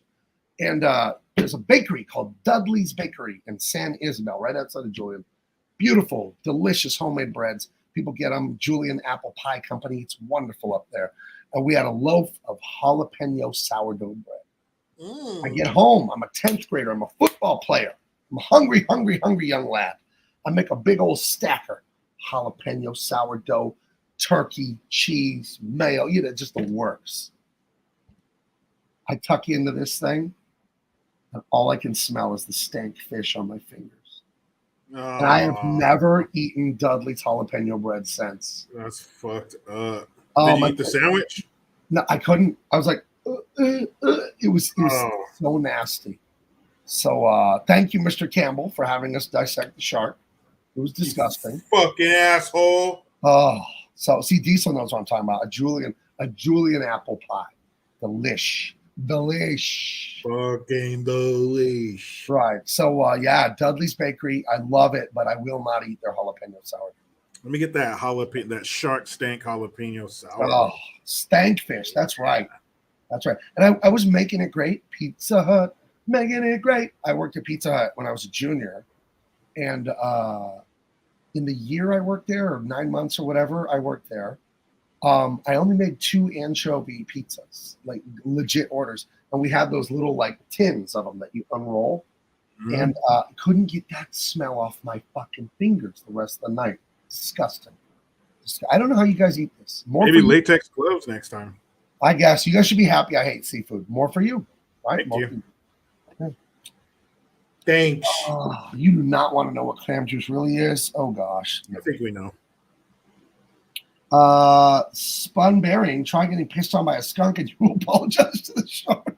Oh yeah, that's the worst. And fuck all that tomato juice, skunk off. None of that shit works. The only shit that takes the skunk smell off is time.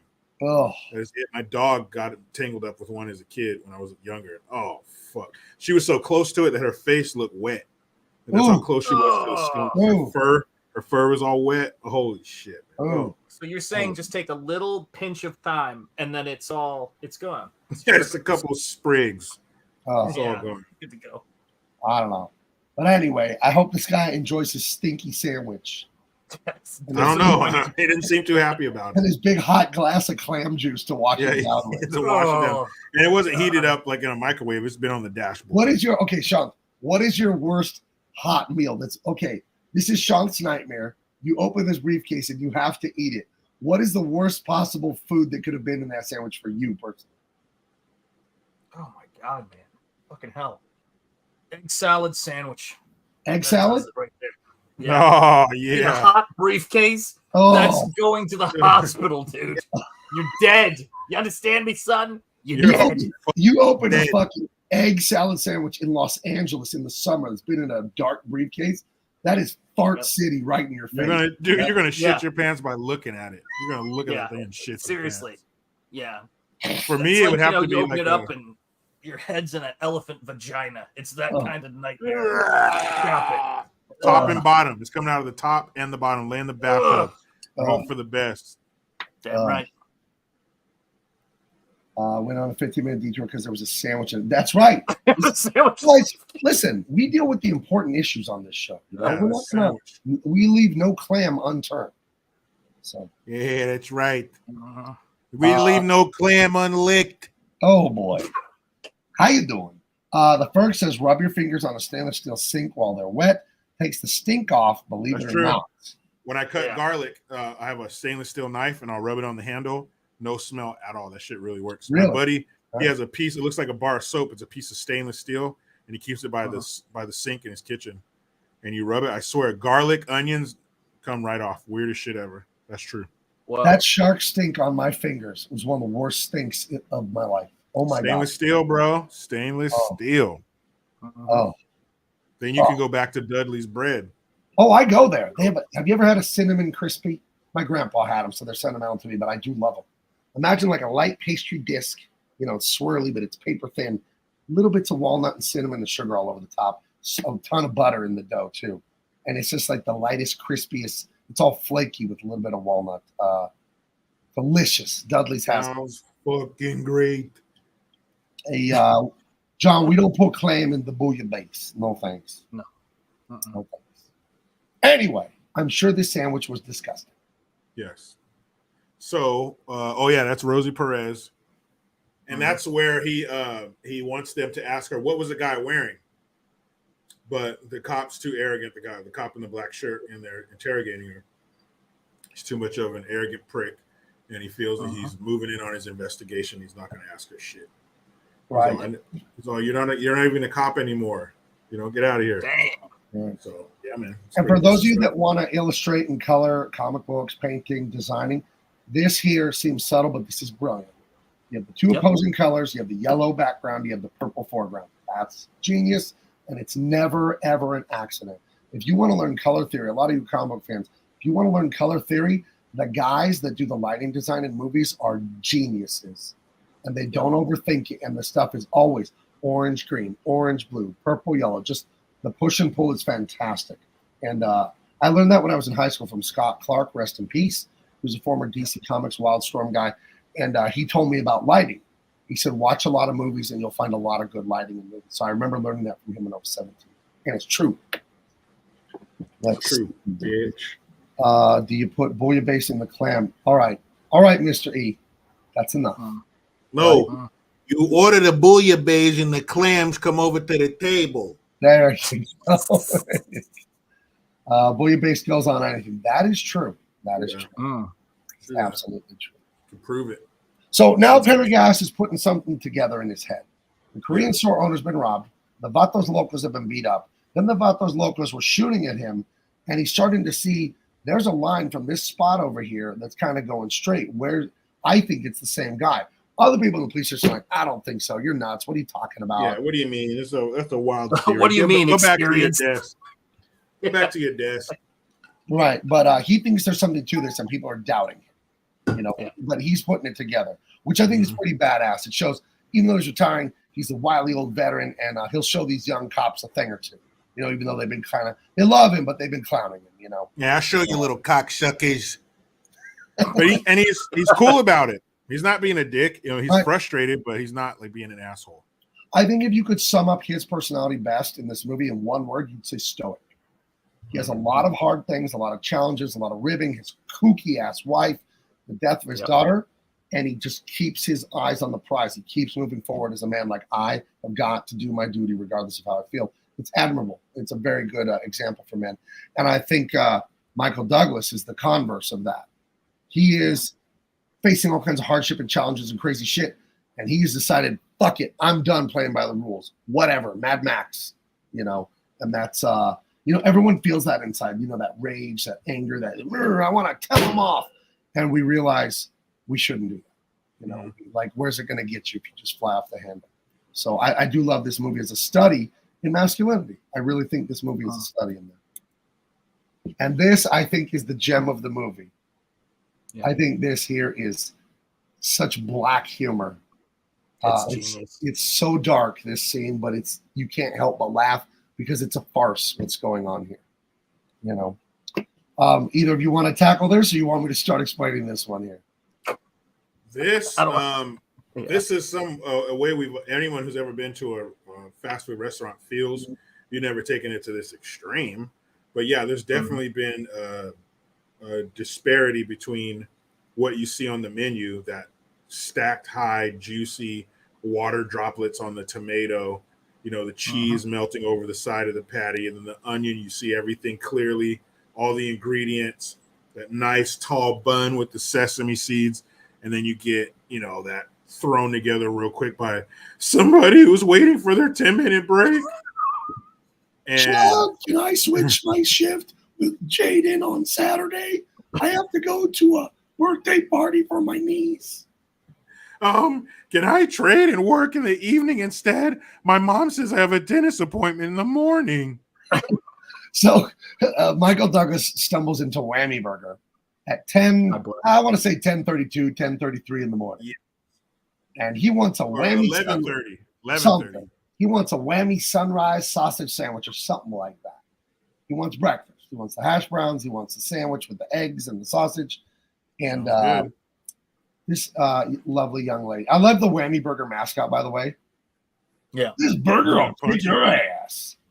Yeah. This burger will knock you the fuck out. Oh, wait, no, you know, I was the burger talks like Mike Tyson. Come on in the Whammy Burger and get the breakfast sunrise special. This burger's unscrupulous. The defense is impenetrable. No, I'm the most vicious, most ruthless champion there's ever been. There's no one that can match me. the thing about it is that I think this movie would have been perfect. It missed perfection if their mascot had been wearing those glasses and holding a briefcase. That's just what I want. Yeah, that would have been. Oh my gosh, that's hilarious. But we've A little all bit felt, meta. We've all felt the mild irritation of going to a fast food place and like, oh, we stopped serving that at noon, or we don't serve that. Yep. The prime rib is only on Tuesday or whatever. There's a place. If Las Vegas is my set, I'm thinking about moving, guys. By the way, I love California, but things are going crazy. My buddy Dean Cain moved to Vegas, and he's really encouraged. Me and my wife looked at houses over in Nevada like 2-3 years ago because of what's going on in my state here. And then to watch my buddy move there from Malibu, from a gorgeous like mansion in Malibu, he can give that up to like get out of the liberal lunacy. I'm closer than ever to like pulling the trigger, no pun intended, on Vegas. But anyway, what the fuck was I talking about? I started ranting about moving. I got myself all out of sorts. Anyway, there's a pizza place in Vegas called Pizza Rock. So the best pizza in the world. They have some like Olympics of pizza in Milan, Italy, or whatever. And this place has won multiple awards from there. And they have this margarita pizza, but they only have 72 dough balls a day. And they only have it after noon or on Tuesdays or whatever. And I was telling my brother all about it. I drive from San Diego to Vegas. My brother flies in from Denver, and we're there on the wrong day for the effing pizza. No. Yeah. So we went back the next day or whatever. But Pizza Rock is freaking amazing pizza. It is really good. There's like 3 locations in Vegas. Today's show brought to you by Pizza Rock. Anyway, he wants a breakfast sunrise. They're not going to give it to him. They said, we stopped serving that at 11:30. He looks at his watch, and it's like literally like 11:32 or some shit. Yeah. And things go well. Well, there you go. And, Yeah. and I don't remember the names. We'll just say it's Susie and Devin. And they start talking to each other by their first names. He's like, well, Susie, can I talk to the manager? He's like, hi, I'm Devin. Can I help you? And he tells him, I'd like a breakfast sandwich. We stopped serving breakfast at 11:30. And then, you get this shot. And he starts getting really mad. He's like, are you guys familiar with the phrase, the customer is always right? And Devin's like, yeah, that's not our policy. So he loses his shit and pulls out the Mac 10. And that's how it goes. Right. And he starts telling them, that is what's wrong with this country. You just want to get a bite to eat. And he just starts ranting like a lunatic. But at the same time, he pulls a gun out, but he's also like feels sad for the people in the chairs that are eating their breakfast and all their stuff. He feels sad that they're scared. He's like, oh, no. Eat your food. Everybody's happy and stuff. Everybody relax. Right. And then he accidentally like unloads half the clip into the ceiling. Yes, he does, doesn't he? Right. And that's after all the rigmarole about the breakfast sandwich, he tells him, you know what? I changed my mind. I want a double whammy burger. And he wants to order lunch now. So the manager is frozen. The girl, she's more brave for whatever reason. And she starts grabbing his order. Sorry. Go ahead. Sheila and Rick. That's who we've got. That's it. Sheila and Rick. It's not Susan. Sheila and Rick. I just Sorry. made that up. It's so important. That's right. And Rick. And Sheila. It's scary. Intergalactic Transit. How come I can get all day breakfast at McDick's, but the fucking hash browns are done at 11? 11, yeah. I don't know. Why is the ice cream machine always broken? So I have a theory on the ice cream machine. The ice cream machine is broken because it takes a long time to clean.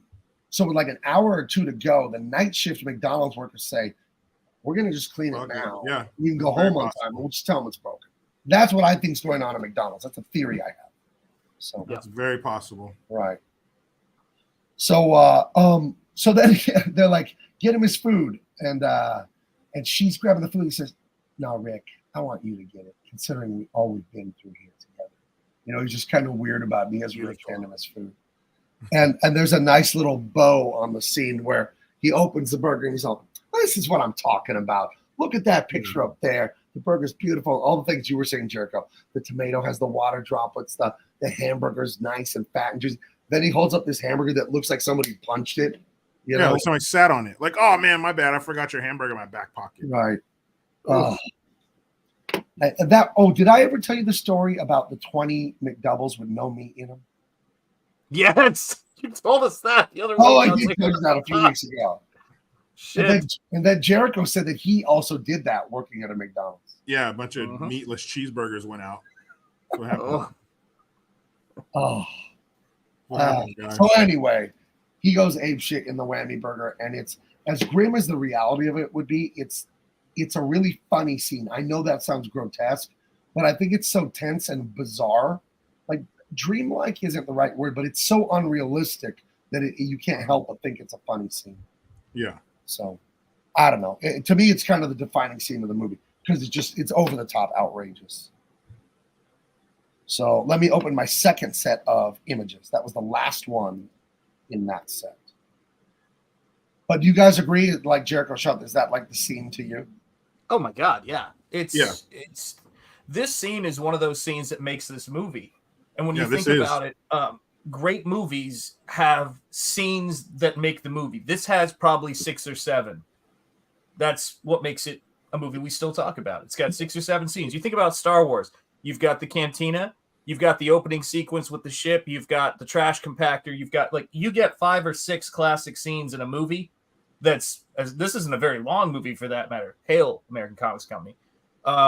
Then you've got a classic. This is a classic movie. I mean, shit, think about Friday. You know what I mean? Oh, yeah. You get a couple of classic lines in a movie like that, it's timeless, man. So yeah, this scene is great, man. It's the best scene. I think Captain Haruno's talking about working at fast food. Some guys gave a lady a freaking towel wrapped in paper thing because they weren't paying attention. Dude, I remember feeling so bad. Shit. When I worked at Pizza Hut, making it great back junior year of high school, there was an Indian man who must have been a Hindu vegetarian guy. And he ordered 2 large thin crust pizzas, 1 bell pepper and onion and 1 like olive and onion or something like that.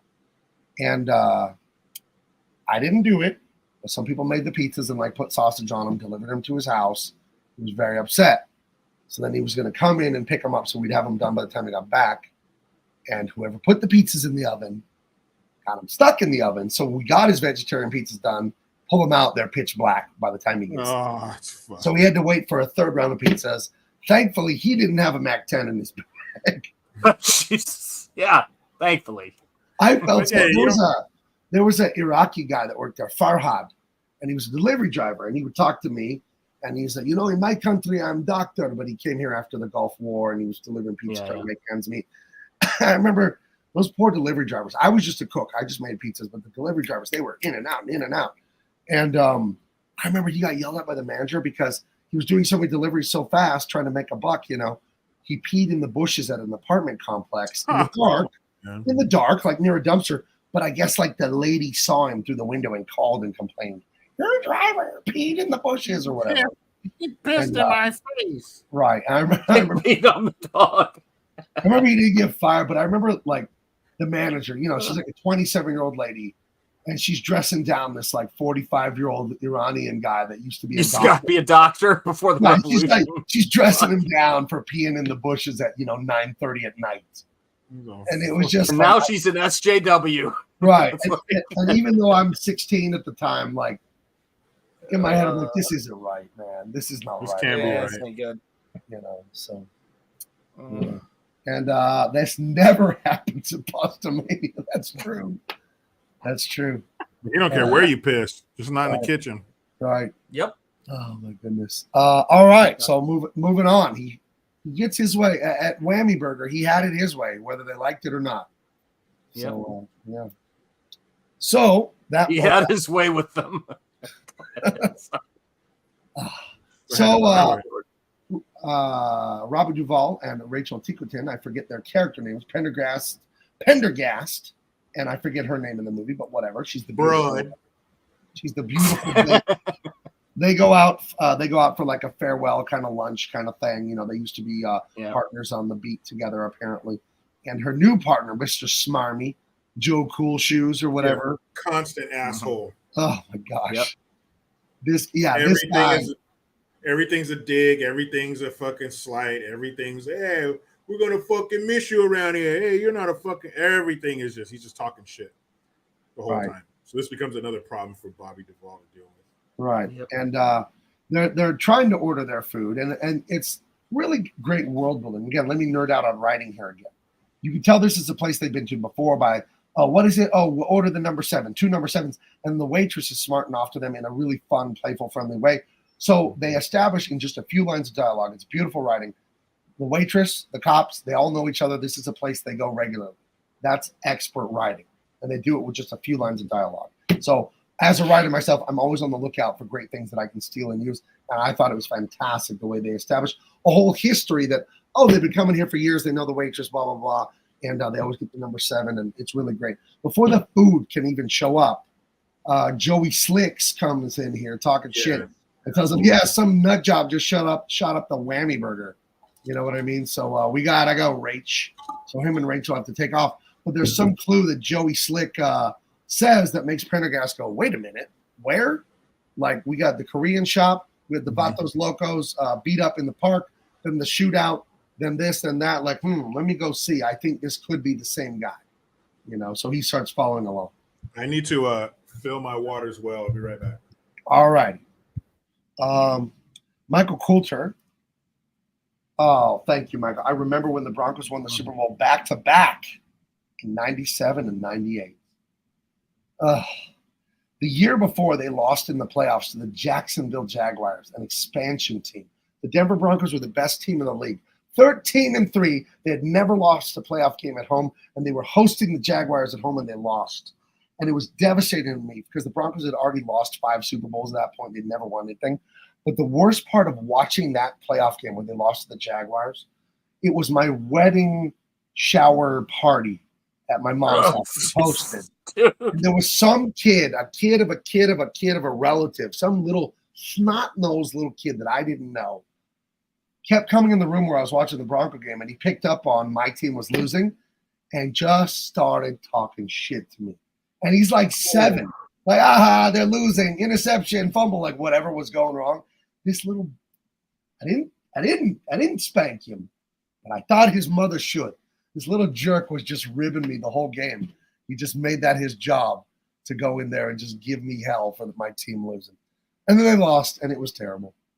There was a movie that came out recently that we have to do at some point. It's a Christmas movie called Violent Night, and I'm telling you, it's actually good. Okay, it's actually Is good. that like the one with Hopper from Stranger Things in it? Yes, Okay. and it's actually pretty amazing as a flick. I really enjoy it. But Beverly D'Angelo is playing the matriarch of this very wealthy family in it, and her grandson's smarting off, and she looks over at the son and goes, "I begged you to beat him." it's like Yeah, I'm sitting there watching and if you're a big football fan and your team has been humiliated in the Super Bowl 5 times and they've never won it at that point, and here we go again, they're losing, and they're losing to an expansion team that has never even been in the playoffs. Where it's just like humiliating, and this kid is there as a personal tormentor. What's wrong? Why can't they win? What's going wrong? Oh my God, I can't believe they fumbled it again, or whatever. It's just like, would you get out of here? And but the next year, the Broncos went on a revenge tour, dismantled the Jaguars, the Dolphins, the Chiefs, and then the Packers in the Super Bowl. And that was the end of that. And they won. So wouldn't have happened if it was my kid, Gabe. You have total assurances of that. Would not have happened. So anyway, Joey Slick and the beautiful Rachel Tickerton, they leave the restaurant, and Robert Duvall follows them because he's pretty damn sure the Whammy Burger machine gunner is his guy that's been doing this string of crimes across town. Meanwhile, Defense is wandering through town, and he finds the perfect gift for his daughter for her birthday. A little musical snow globe with looks like a unicorn or a pony in it. Oh, it's a it's a carousel horse, not a unicorn. It's a carousel horse, and I believe it plays some music. And has glitter snow in there. And he's still coming. He's still, Mama, I'm coming home. That's what he's telling his ex-wife. And she is terrified. And and then a little more craziness from the crazy wife to Pentagon. But then, I like army surplus stores. Have you ever been to one, Sean? Of course, dude. I remember. We used to go there all the time, man. I bought a pair of paratrooper boots there once. The zipper up the side. Yeah, we were doing all sorts of shit. Right. So sorry, a guy's empathizing with me in the Jaguars knocking out the Broncos. Like the Las Vegas Knights, that's NHL hockey, knocking out pure teams in the NHL first try until they got smoked in front. Yeah, Vegas got a hockey team, like 3-4 years ago, and they went right to the finals their first year, and it must have pissed off other teams that lost to them in the playoffs. So anyway, a lot of more trash talk in the chat. The Chiefs is the colloquial name of the Kansas City Chiefs, as I have been told. Hey. So there you go. So Michael Douglas stumbles into this like a G.I. Joe surplus or whatever. We have a lot of us here in San Diego because we have so many military people here, and they sell gear. And you can buy all kinds of gear at these places. They're kind of fascinating places. And this guy in the beanie, he is something else, this guy. He is something else. Yeah. If you were ordering him on the menu, he would be under something else. Right. He's like a Nazi, and he hates gay people. And like Bruce and Dylan are clearly gay, and they're shopping in his store for I don't know what. And he's talking to Michael Douglas all the time, making oil. Yeah, baby oil. There's no oil in here. I'm running low. Yeah, he says some slurs for gay people. He's like, we don't sell to queers, like real loud, and he turns toward him like it's very obvious who he's talking to. Right. And so they get upset, and he's like, let's go, let's just get out of here. Oh, and doesn't the blonde boyfriend tell the one? I think I have the name right. So don't do it, Blair. It's not worth it, or something like that. Yeah, and he like knocks some shit off the counter on the way out. The rack of glass sunglasses behind him. The guy in the black tank top throws it to the ground when he leaves. So yeah, he's like, let's get back to hot fruit. Surplus baby oil, shiny fruits. That's right. And so this guy's a total weirdo. And to put it mildly. To put it mildly. And there's a great scene. So Duvall heads down to the station, and he wants to interview the girl, Rosie Perez. And it's funny, the mom there, that's her mother. No digas nada. She tells him, don't tell him anything.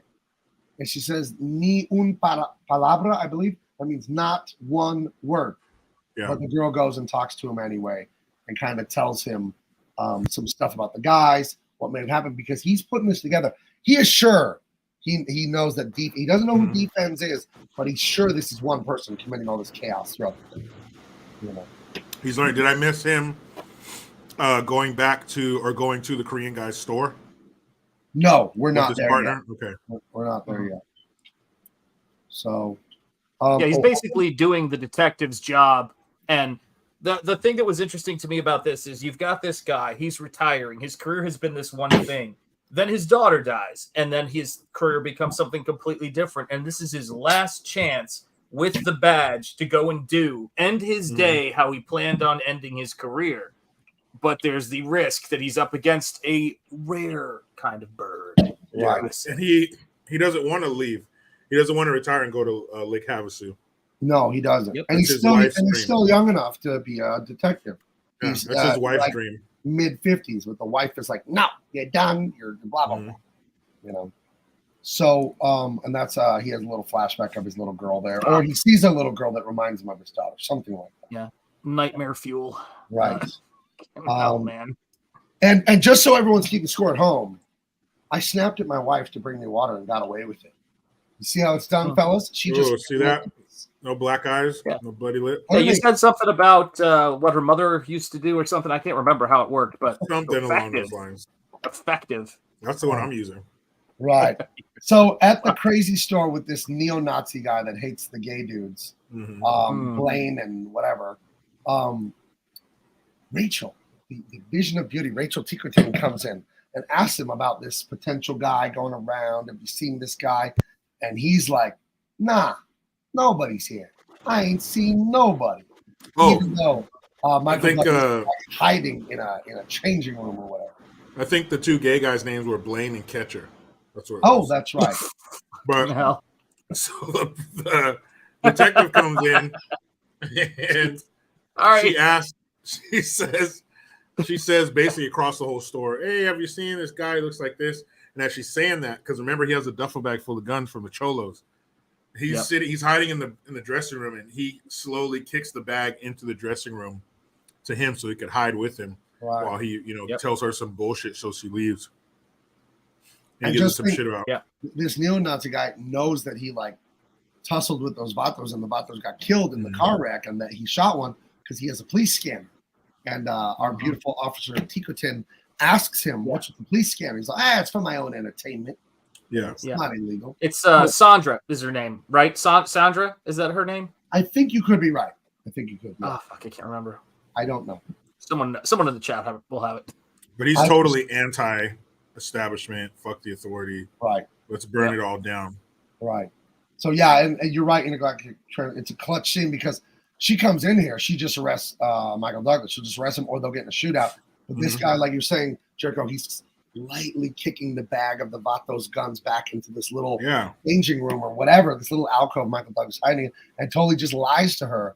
I ain't seen nobody. Nobody's here. Just me, And then nobody here but us Nazis. Right. Nobody here but us Nazis. I haven't seen a thing. I've seen nothing. I see nothing here. Please go. Leave me alone. What a duffel bag full of pistols. I've seen nothing. There's just a bag of assless chops, y'all. You fucking bitch. Look at it. Everyone denies that my wife brought me this water. She came in. By the way, my wife dresses beautifully. She doesn't dress like a prostitute. Long, nice sundresses, flower dresses. We go to Vaughn's, the grocery store, 9 at night. She'll put on her makeup to be in public. She's a classy lady. How dare you, Weapon say she gives me body shots to hide the bruises? How dare you? Classy. How dare you? It's a classy lady. Hit you on the top of your head so you can't see the bruises. Yeah, everybody knows it's an orange and a sock. Smart lady. Wait, smart lady. Chrome is saying it is Sandra. I would like to say Sandra and not Sandra. Sandra. Yeah, my memory is something. Sandra sounds a bit pretentious to me. Officer Sandra. We call it Sandy. In high school, my brother and I were fascinated with this neo-Nazi guy because he's an effing nut job. And whoever played him in the movie does a great job because he's such a kook. And he has this great line later, "You're like me," but we'll get to that. So let's see. Oh, yeah. Yes. The vision of beauty that is Rachel Ticotin as Sandra. Calling Officer Sandra. He's like, so after he tricks Sandra into leaving, he shuts the door, locks it, and flips over like the "we're closed" sign or whatever. Yeah, he's like, "Thank God you're here." He's found a buddy. Yeah, he's found a buddy. Hell, man. There's He can share all this with. I want to show you. Oh, get the fuck out of there. Right. And they go down. Isn't this the only time you're afraid for Michael Douglas? Right. In the entire movie. When he locked in. Officer Sandra. Kevin Smith. Is this Kevin Smith of Clerks fame? Yeah, I hope not. I hope not. I hope you're a normal Kevin Smith. The ultimate fuck around and find out movie. Indeedy do. Yes, it is. It is. Run. Yes. Come on. I want to show you something. So he takes him down into the Nazi torture basement, and he has all kinds of Nazi gear and gas masks. He pulls out a canister of Zyklon B, I guess the gas they used to kill the prisoners in the Nazi camps. He's all, look at this, empty. And he shakes it. You hear like something rattling. He's all, that means this was used. He's like a little too excited about it. You know, he's like kind of happy about this artifact that he has. And doesn't he say, like, can you imagine how many people this thing took out? It's like, what? Fucking psycho. Ease your problem, dude. Yeah. And then he gives him this rocket launch. He's like, I want you to have this. And he tells him, you get it. You're like me. And he starts talking about the immigrants and the gays and the Jews and the area. He's like, whoa, whoa, whoa, whoa, whoa. And Michael Douglas basically tells him to fuck off. And the guy's like, what? The guy like doesn't like, what do you, I thought you were like me. I thought you didn't like any of these minorities. No one on earth is like you. You're one of a kind, bro. Fucking piece of shit. Nobody's like you. Yep. And you are one of a kind. Right. They get into a tussle and he's handcuffing Michael Douglas and he's got him bent over, even though he says he hates gay people. And you think this is about, like a little grapey or something like that. YouTube makes me say it that way. And Michael Douglas, in a genius move, pulls out that switchblade that Vato Loco in blue that he lifted it from, stabs his dude. Butterfly knife. Oh, butterfly, that's right. And stabs the dude right in like the neck, you know, right there between the neck and the shoulder in that trapezoid area. And he goes down. Take my trapezoids. So, this guy is creepy AF. If you've ever seen the Zodiac movie, great movie with Jake Gyllenhaal, there's a part where he goes into this like theater projector workers like basement, and I won't spoil it. One of the creepiest scenes in a movie I've ever seen. It's the tension is insane. This isn't as scary, this scene, but this is very unsettling. But again, this whole movie has this weird undercurrent of black comedy too. So it's also partially funny because it's so farcical what's happening. With this guy, whoever played him, he played this. He's a gem. You know, he played this loser, disgusting bigot perfectly, like cartoonishly, but also just vile, this guy. So, but that has to be like a 5-inch blade. Right. And he buried that shit to the handle in his fucking shoulder. So that's gone through all kinds of. Right. Yeah, that's deep. That's probably in his jugular and whatever. Some artery. I'm sure it pierced it because 5 inches. That's in there. Right. I'm pretty sure he hit the femoral artery. You know, that was pretty. He nicked that thing for sure. Oh. Yeah, Rumafred puts it nicely. A real racist, not one lefty square. Exactly. Yeah. Yeah, I just don't know what that even is. Me and my brother used to say to because we saw this when we were about 15 and 16, me and my brother Abe, and we would turn to each other once in a while and say, "You're like me," you know? Because he's not quite Peter Lorre, like look, baby eyes, but he's got a little Peter Lorre in him. He's a little weird like that. So he played the shit out of this part. I'll tell you that much. You know what's sad is he was actually up for the manager of Whammy Burger, and they were just like, "Dude, I'm sorry, we got another part for you." He's like, really? Like, what about my audition? I practiced for weeks. You just seem like a Nazi. Like it was a heartbreaking thing to hear as an actor. You don't scream Whammy Burger.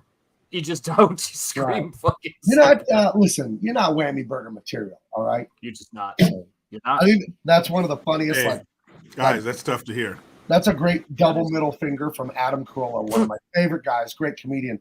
He wrote a book. He's written many awesome books in like the last 10 years. One of the first books he ever wrote is called Not Taco Bell Material. And it's like a life story growing up. And he got denied for a job at Taco Bell as a teenager. And they told him he wasn't Taco Bell material. So that's hilarious. Guess what?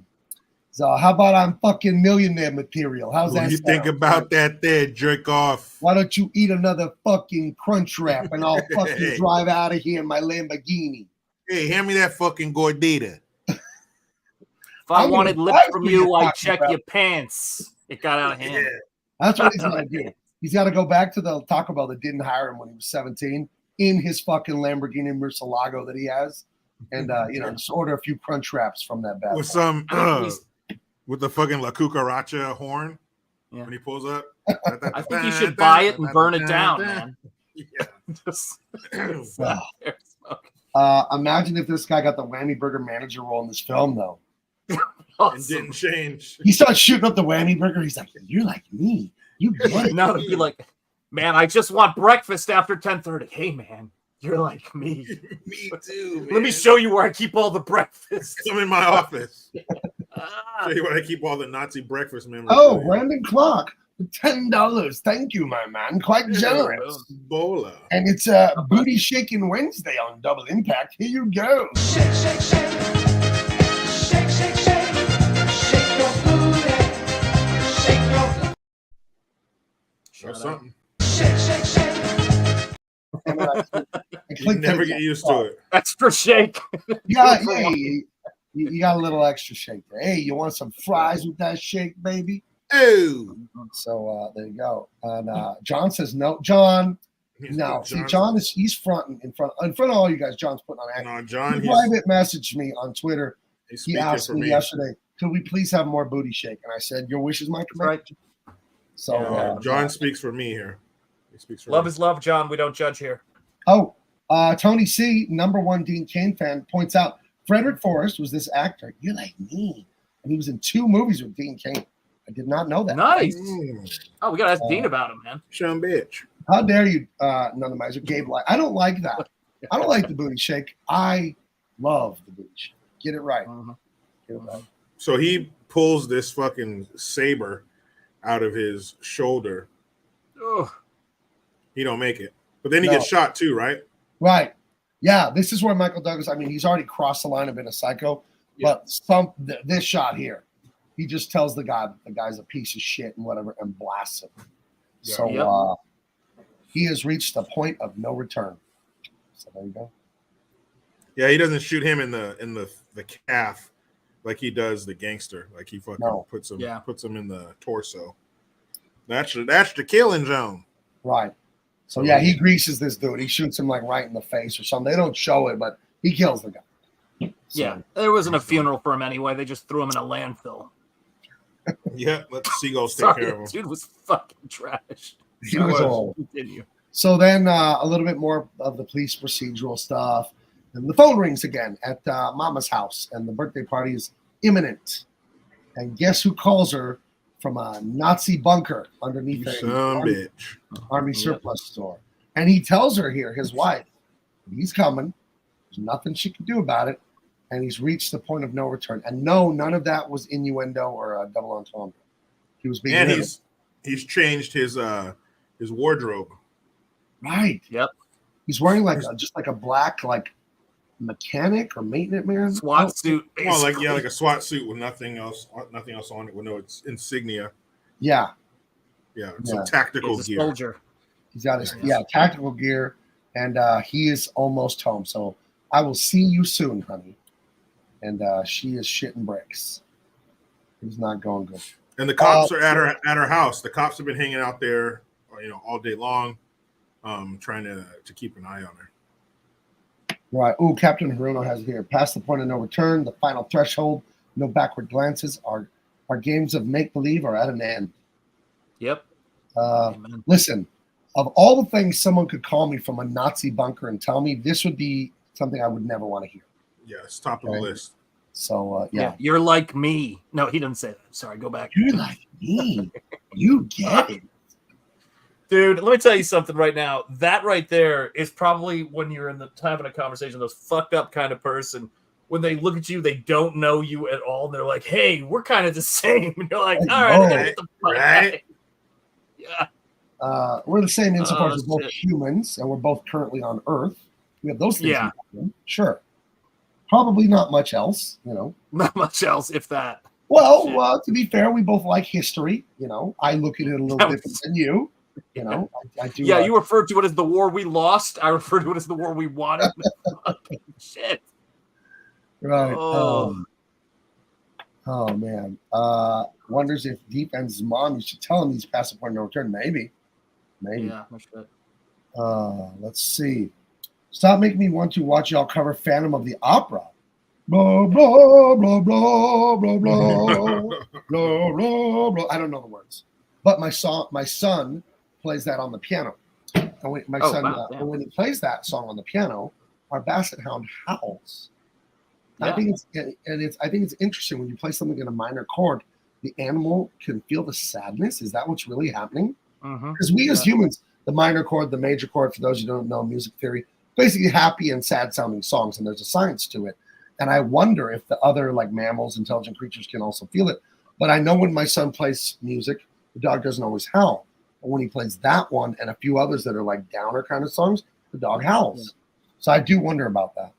So any theories, guys? Maybe it hits it's all about sound, I think, and tone. Because you can tell your dog, I'm gonna throw you off a bridge, and they'll be like, oh yeah, let's go for a walk. So it's all about tone with dogs, and maybe that the Phantom of the Opera, just makes. Well, how about this? Listen to dogs howl in sadness and see what it sounds like. True. Do you know what I mean? Multiple dogs. Yeah, multiple dogs. You're talking about like this is the craziest thing. Like because people used to ask me about basic human aesthetic understanding. People don't realize this. Like the first aesthetic you hear in your life in terms of audio that brings you comfort is the heartbeat. That's where our love of rhythm comes from, right? And then melody is sort of an extension of that. But you essentially get, when you see these kinds of songs or these kinds of chords that hit us in a particular way, you can see kids be saddened by those kinds of chords. You can see like all kinds of different, reactions to it. And I watched a video the other day that kind of blew my mind. Actually, funny enough, takes place to our neighbor to the south, Connecticut, or I guess I should say to the west. And it was a mariachi band playing to a beluga whale, and the beluga whale was clearly loving it. Like it was clear, it was like dancing and moving its head, and it was just into it. Wow. So yeah, man, music is amazing that way with mammals, and it's how we are. Beautiful. Captain Haruno can sing so many of Phantom songs. I've never seen Phantom. I don't know. I hear obviously it's good. It was on Broadway forever. I've never seen it though. Let's see. The Hound saw a bad version of Phantom one time, and it bums him out being reminded of it. Oh, my dog's a real big movie critic. You don't even know. Don't get him started. Oh, my dog. He has like an Internet Movie Database Pro account for dogs. I didn't even know that existed, dude. Yeah, I think he started it. He started the company. Yeah, dude. But I love your dog and all. Don't get me wrong, but do not bring up John Denver around that dog. Right. Fucking hell, he hates John Denver. Oh, personally, I don't know why. I was walking through the house one day. I was, thank God I'm a country boy. I was just singing a little John Denver. He started growling, dude. Yeah, he attacked him. Well, he came around the corner of the kitchen growling, like his hair up, growling. He's like, oh, it's you. I thought it was that fucker, John Denver. Where was he that faithful day in Pacific Grove? Because that's exactly right, man. Yeah, had a goldfish that hated Green Day. This shit happens, it's who knows. This is not unprecedented. Now that I think about it, I saw John Denver on like a PBS special once, and my dog told me, I love the Bay Area, and winked at me. Wow. Like, watch your ass. You know what I mean? Literally. Yeah. He will tear that ass up. You don't think he had something to do with that? You don't think? Yeah. That's what I'm saying. Where was he? Was this 97 that John Denver died? I think, before we got him, I think my dog spent a lot of time in the Bay Area in the 90s. That's what he told me. That's not good, man. It's not good. At all. Yeah. I wonder what you hate to see it. You hate to see it. Tears families apart. What do you think his beef was with John Denver? What do you think John Denver could have done to my dog? Dude, Hollywood, the music industry, you never know. One time my dog was drunk and he was saying something about, I could write better songs than that. And do you think maybe John he Denver texted me, and what he said was that John Denver stole all of his music. That's what he said to me. He went a little further with me. So he was howling that shit. Rocky Mountain High. Really? And, right. Right. So they met in prison, and he told him about his music, and John got out earlier. And then, fuck. Okay, it all makes sense now because my dog's originally from West Virginia. And when Mountain Mama, right, Almost Heaven, West Virginia, Yep. Blue Ridge Mountains, Shenandoah River. This all makes sense. He spent time in all those places back in the 80s. And to think, we don't have time right now, but I've got a wall of red string over there if you guys want to see it. But I've already figured all this out. Yeah, yeah. We just want to cut to sadly, the end. I figured it out. Yeah, it ends in a slip knot, sadly, but fuck. I like Spunberg just putting it right on the nose. Dog rig is playing the crash. Yes, that's what you're trying to, that's what you're trying to say. In case He you brought didn't- us home. didn't get it. God bless him. There you go. He brought us Almost home. heaven. I gotta tell him, man, like he's just like me with that. No, sorry, go ahead. So anyway, deep in his lair, he tells his wife he's past the point of no There's return, Lar. and he's coming. And she says something cold to him. She's right, but she's like, "I'm not your wife anymore." And I am. It's over. I've It's never over. been divorced. I can only imagine how that would feel, to hear that. Yeah. Yeah. You know, I don't there's know how no- people get through divorces and all that. I don't know how people get through that stuff, man. So, Well, fortunately for some people, they're very amicable about it. Maybe it's mutual, or they agree. And I imagine in some cases they avoid court altogether, as far as custody and stuff. Maybe they come to an agreement. But for those people who fight, there was a video once, like one of those caught on video shows, courtroom drama shows or whatever, caught on tape. And this guy was outside shooting at a lawyer, and they were running around a tree. Oh, I saw that video boom. running on the tree. Yeah, he shot him in the hand, shot him in like the foot, but nothing life threatening. But it was divorce, and it was a custody battle, and he was the ex-wife's lawyer. Whoa. So when you get the kids involved in shit like that, and somebody feels that you've taken everything from them, their kids, their house, everything, their life, bro, that shit can get fucking. Well, Sun Tzu in the Art of War, Sun Tzu says, "Always give your enemy an escape route." Yeah. If you corner someone and they have nothing to lose, guess what you just did to yourself? You've now created an enemy that will literally or figuratively fight to the death. So Sun Tzu says you always give your enemy a way out where they can retreat. So can you imagine a hateful yet amicable divorce? It's like, "I hate you." She's like, "I hate you too." He's like, "This sucks." She's like, "You're right. This does suck. All right, I'm going to move out. I'll see you later." Yeah, it's oof. That's messy. And you throw kids in it, or a kid. Yeah, well, the kids is really It's work. Aye. I tell you, it's work being married. I tell you. Yeah, I tell you. No respect at all. So Pendergast, we got. The greatest. You just teased the greatest scene in the movie, but all right, we'll go back. Keep talking. Pendergast and Tikutin, they head back to the Korean market, and he notices. Now, we told you earlier, Pendergast was like 3 cars behind defense when the car was broken down or stuck in traffic at the beginning of the movie, and he noticed the defense license plate, and he also noticed a big billboard with some sexy lady in a bikini, and someone had graffitied a guy in her cleavage. And when they go back to the Korean market, he's climbing around on the hill next to it, and he looks up and he sees that billboard. And he goes, "Holy crap." So he climbs over the hill by the Korean market, and that's the spot the car was at the beginning of the movie. So now he's like, "I told you, it was this guy from the car. This is the same guy." He Now got they out of know. the car, and the Vatos, he beat them up, he shot them, the Korean thing, all of it. It's all the guy. I told you, my theory was correct.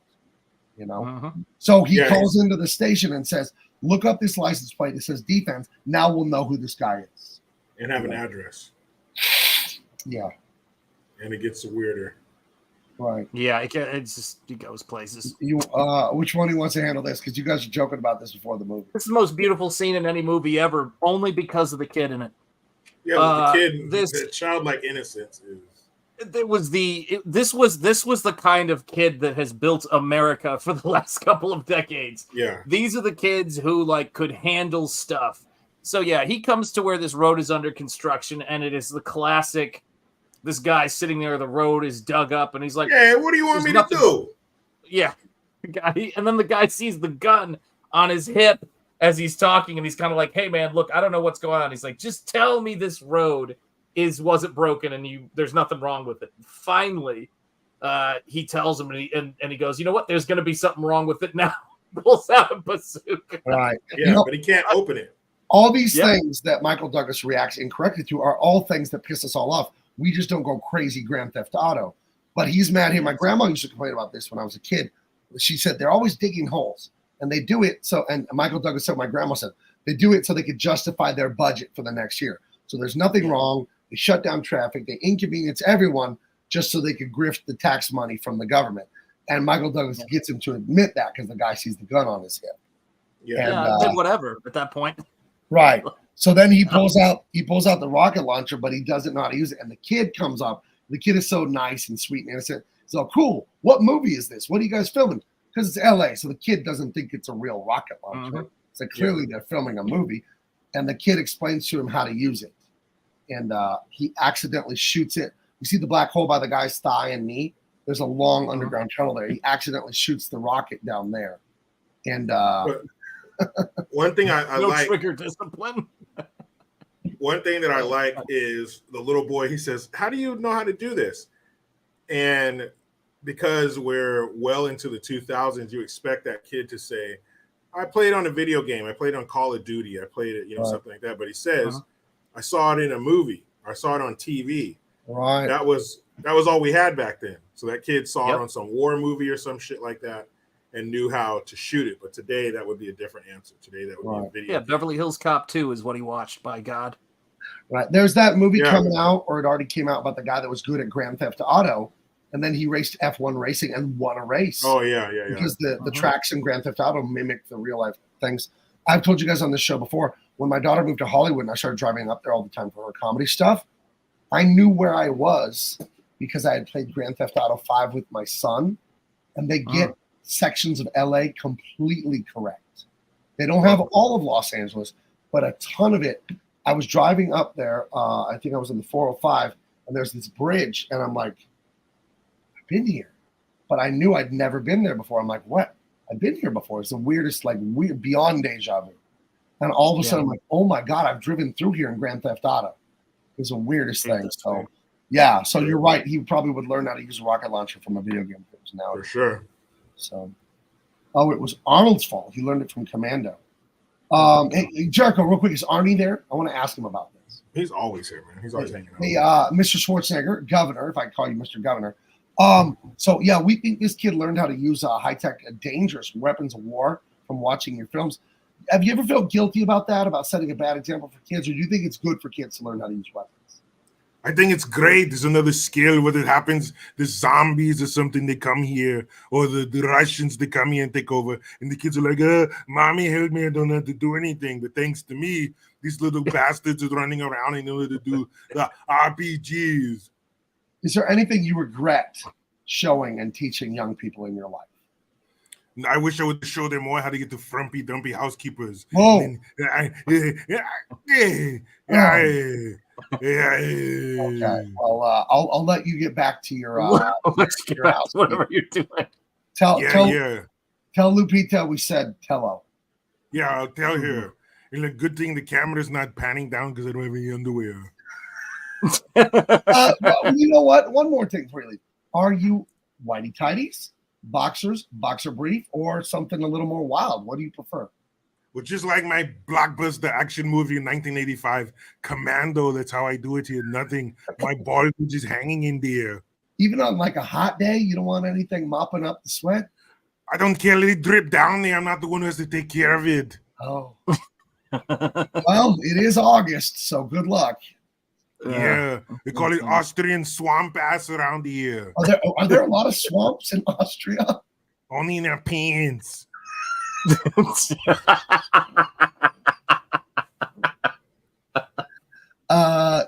Nobody asked, but none the miser had a little advice for you, Mr. Schwarzenegger. Governor, don't buff the maid, is what he says. It's too late, none the miser. I've already done it. I did it right before I came on here. What do you think I'm going to do as soon as I'm finished talking to you over here? How do you feel about Speedos?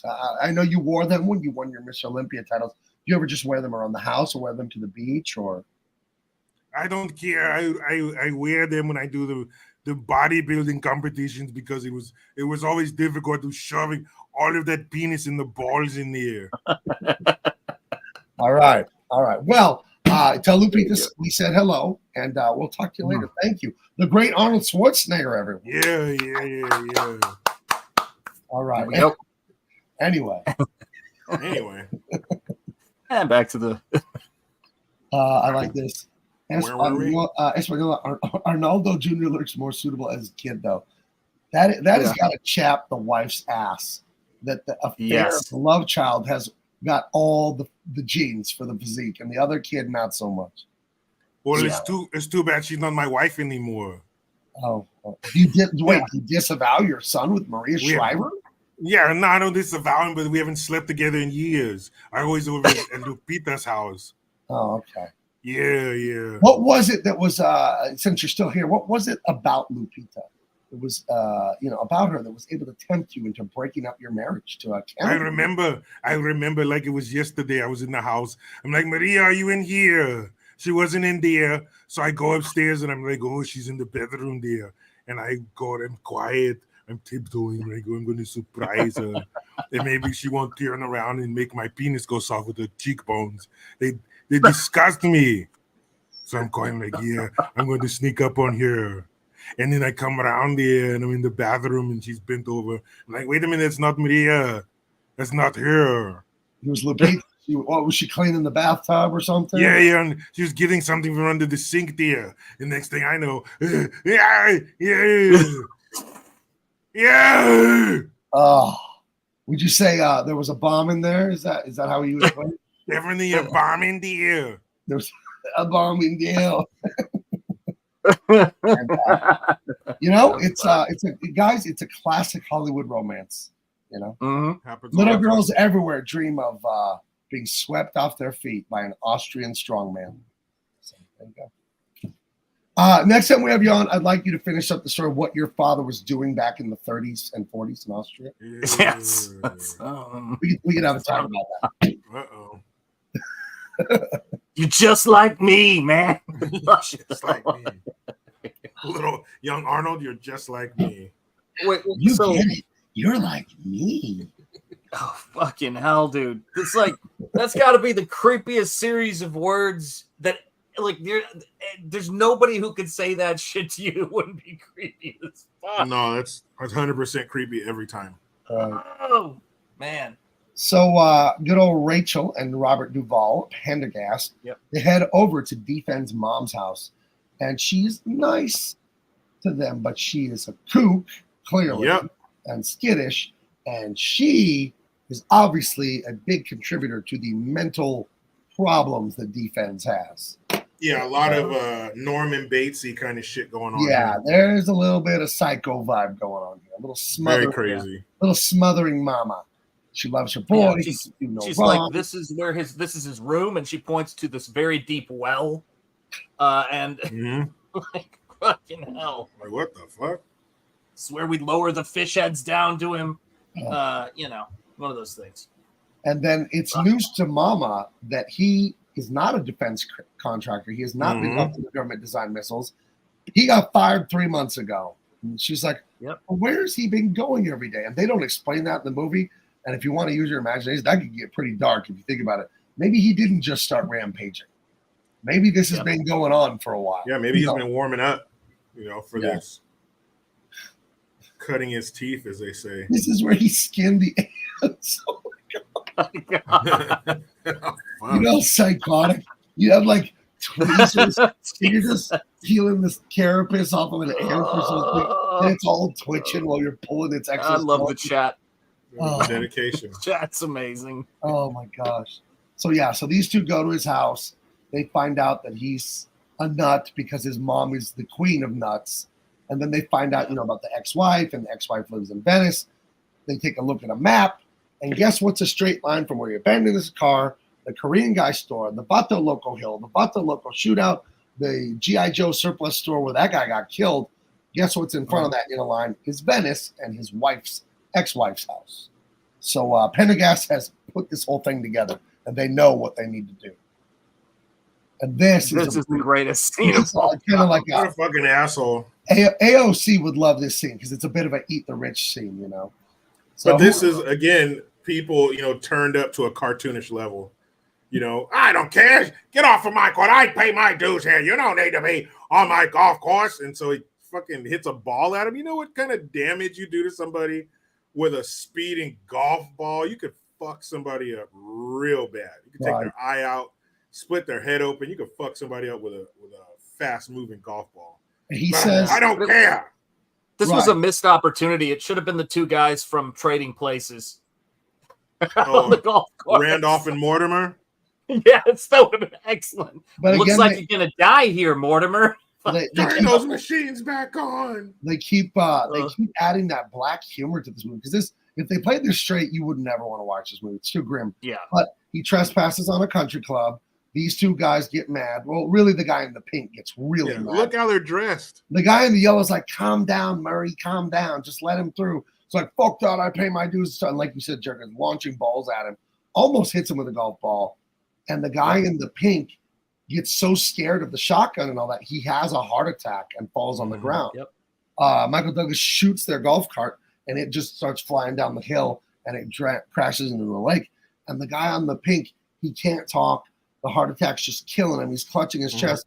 Michael Douglas saw, "See, you could have just let me pass. Now you're going to die with that stupid fucking hat on." And it's like, holy shit, dude, you were like, how's that feel? Well, the guy says as he's like fucking dying, which is the cartoony level of it, he goes, "My golf course." He's like, "Yeah, you're gonna fucking die on it." Yeah, because his is it nitroglycerin or what do they give people with the heart stuff? Yeah, it's those pills that can help it out right away. They're in the golf cart apparently, and the golf cart goes into the water hazard. So that's the end of this guy. So, another death he's responsible for. His heart pills are in the golf cart. Yeah, that's it. Well, he doesn't, and now you're gonna die with that stupid fucking hat on.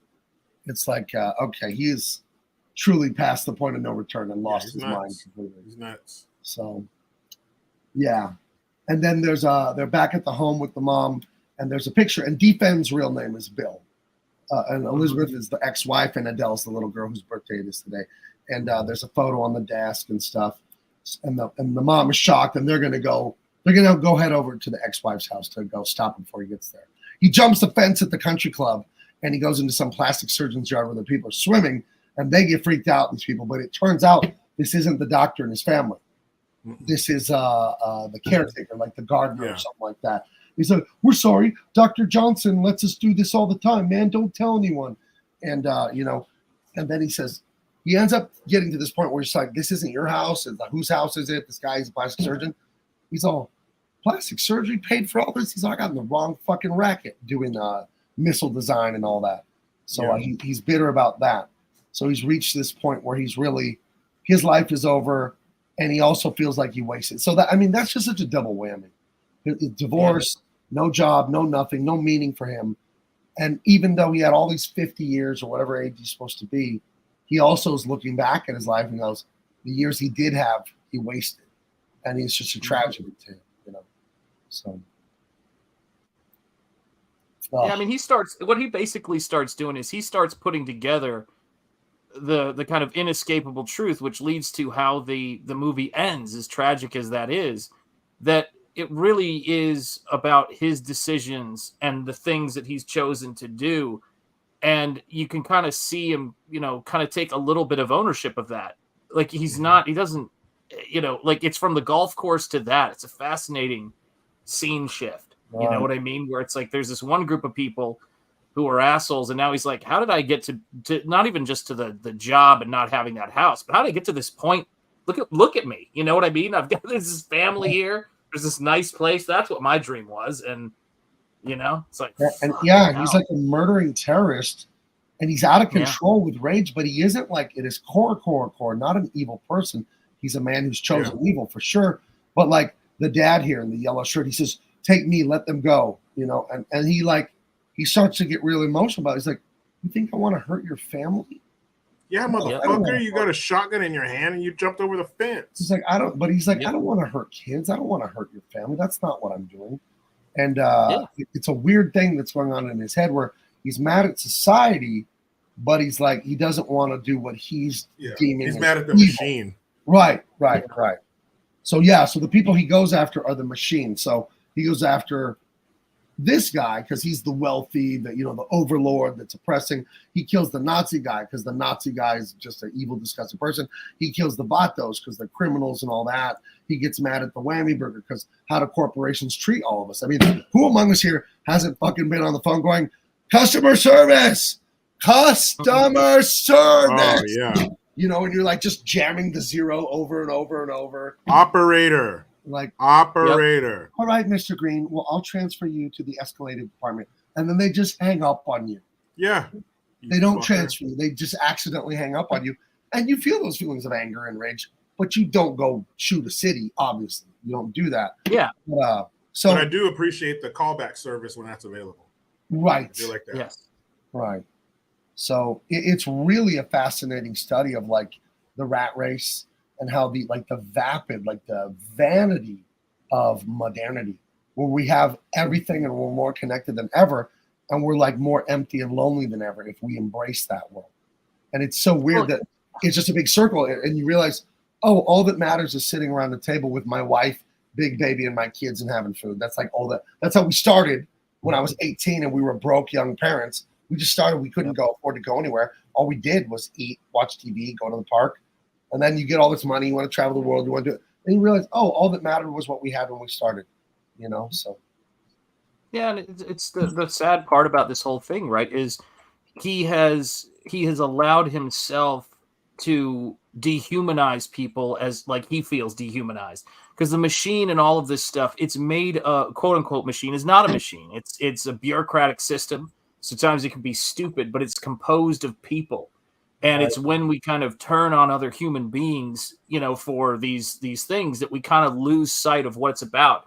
You turn other people into this abstract concept of all your disappointments, all of your perceived shortcomings, and you make them the embodiment of that instead of realizing that they're actually an individual and they have their own life experience. Right. It's the shit, man. It's awful. Right. I heard this guy, he's great at persuasion stuff. He's written some best-selling books on it. And he was talking about going to get beat up by some bikers at a bar because he took their seat or their table by accident. And he said what he did was he humanized himself instantly. He reached out his hand to the biker that was getting really aggressive, way bigger. He said, "Hi, I'm Chris. I'm sorry." Yeah. And it's like, oh, he's not asshole that stole my seat. He's Chris. He's got a dog. He likes to windsurf. Like when you humanize someone, you can't be bigoted when you see someone's humanity. You really can't. I'll tell you. Yeah, I'll tell you a story. This is shit that really happened right up the road from me at the gas station. So it's during the holiday season. I'm at a gas pump. I may have even told some of you guys a story before, but I'm at a gas pump, and I've got my son in the car in his little car seat, and there's no one else at the gas station. There's me pumping gas, and then this pump that's on this side. There's a car facing the other direction on the other side of the pump, and I hear this guy, and he's whistling Little Drummer Boy. Right? It's around Christmas season, and I turn around, and the guy pumping the gas this direction, head turned at me with his sunglasses on, and he's staring directly at me while he is whistling this song. Where the season's there, and I kind of go back pumping gas. I'm looking at my kid. I'm assessing the situation. And I look back, and the guy is turned the fuck around, staring at me with his sunglasses on, staring me down. And I turn around, and I'm staring at him, and I look at him, and he's staring at me, and we're just kind of lock eyes, and I go, "Is that Little Drummer Boy that you're whistling?" And he kind of like, yeah, it is. It's like, oh, hey, man, that was my favorite Christmas songs when I was a kid. I even liked it on the Smurfs album. You remember that? "My name's Shant. How are you doing?" "Yeah, it's nice to meet you." And I shook his fucking hand and totally broke the situation. Now, I got in the car because I had a kid in the fucking car. And I was like, I got in the car. I was like, fuck. But that's just how I roll. Right. Like, it's like, you can't do that. That shit But was fucking scary. You could feel the evil coming off of him or something, right? Yeah, I could. I could feel. It's a fucked up thing, but when you've had certain experiences, man, you gotta sort of realize, like, what you're gonna do for yourself in that, right? Like, if he's a stone cold psycho, there ain't shit I can do. Do you know what I mean? Like, if he's too far gone, whatever. But it's not gonna make a difference. It might make a difference for the next dude he rolls up on. You don't fucking know.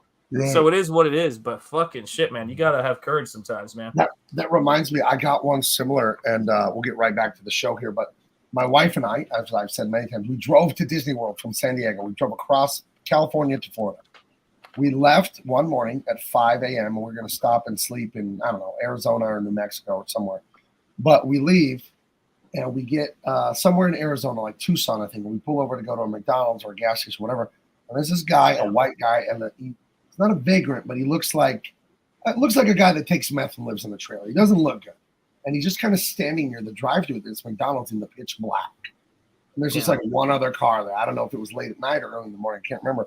And he comes up to the window of our car, like an inch away from it, my driver's window. And he's like, and I'm like, you know, I don't open the window. I'm like, what do you need? And he just like, he didn't say anything. He just stared at me. And I looked down and he had a wad of like $1,000 hanging halfway out of his front right pocket. Wow. And he's like, do you know where blah, blah, blah is? Like bullshit question. Like, that's not what you don't really mean this question. And I'm just like, yeah, I don't know. And I got the fuck out of the parking lot. Like, I don't think so. I don't know what you're up to or where your fucking hidden buddies are, but I'm getting the fuck out of here. And it was late at night. We left after my wife finished work and drove to Tucson from San Diego. And that's like 6, 7, 8 hours. So I think it was like 1 a.m. That's right. And Get the fuck out of there. He was looking to roll somebody or something. He was an inch from the glass and like, do you know where something? It's like, what the fuck would I know? I'm in a McDonald's at 1 a.m. or whatever. Travel, fuck, I don't know that. But you could just like, you've met people. We all have. You meet someone in the dark or someone weird, and you can just feel the evil coming off of them, dude. Yep, you sure can. Yeah, that's weird. So, anyway, he has a little bit of a Speaking of evil, no, he has a bit of a breakdown here because he realizes he's just a frustrated dude who has made some horrible, and they're terrible, they're bad, no excuses for him. Some very bad choices. He's let his anger and his wrath get to him. You know, and that's what the Bible says. Wrath is a deadly sin, right? Rage, wrath. Rage is beyond anger. Rage means to kill and destroy. Anger means you're angry. You yell at somebody, you're angry. Wrath means I want to destroy that, whatever it is, a person, a thing, a concept. And that's what he's living out here. He's living out wrath, and it's terrible. And it's pretty much finished his life. So back at the party house, the cops are still not taking Mama seriously. Saddest fucking party house ever. Fuck. Happy birthday. Oh, yeah, that shit was sad. No shit. Oh. But the cops are basically telling her, listen, we've been here 5 times. Your husband's just messing with you. Stop being a hysterical dame. You know? So they leave. And the children have a nice day. Right. Sorry. Now, see, in 1993, was this 30 years ago? Yep. That, if you saw this movie, that's just a rainbow sticker on there. Right. But 2023, that's not just a rainbow sticker that you're going to ignore. That means something else. And we would look at that totally differently. We would see that as infiltration. You know, we would see that as indoctrination, you know, living through the times we're living in today. But there was a time long, long ago where it was just a rainbow sticker. Right. Yep. Yeah, I mean, to me, I'll just say this. I don't give a shit what anyone says. As a Christian, I find that rainbow flag so offensive because it's sacrilegious. The rainbow in the Bible is God's promise to Noah. Noah and the ark. Believers. That's what the rainbow symbolizes. And to take a sacred symbol for Christians and turn it into something that is anti-Christian. And these people have made it clear they hate Christians because they say it with their own mouths. It's so offensive. You know, it's so offensive. Here's a freaky one. Aruma Face says, yeah, that happened to her and her late husband.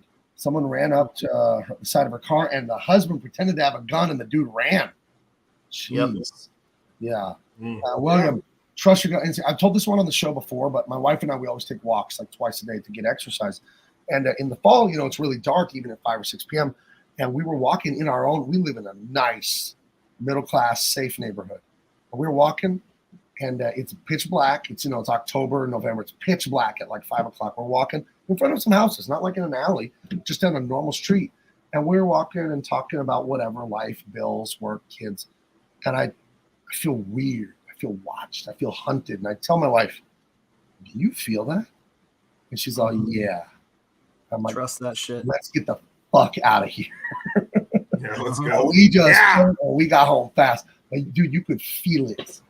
You know, it's like I can feel the hair on my neck right now. It's like the creepiest shit ever, dude. Get the fuck out of there. Is what we said. Thank God that God gives us like a sense like that, like whatever it is, however that works. I don't know the science of how that works, but Jericho, Sean, have either of you ever had that? Fuck yeah.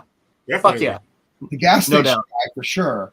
You know. Well, no, I mean, I'm talking about like I told you this. I saw this dude who came by and visited our college in the first second because if you've ever been around serious people and you're a serious person yourself, you can spot serious people. Like if you've been in fucked up situation. Right. And I saw this dude and I tried to de-escalate a situation between him and this other guy because there's a way that somebody who is a psychopath, sociopath looks at people like they're just trying to figure out what the technical consequences are, but they've made up their mind that they could kill this person and have a sandwich later.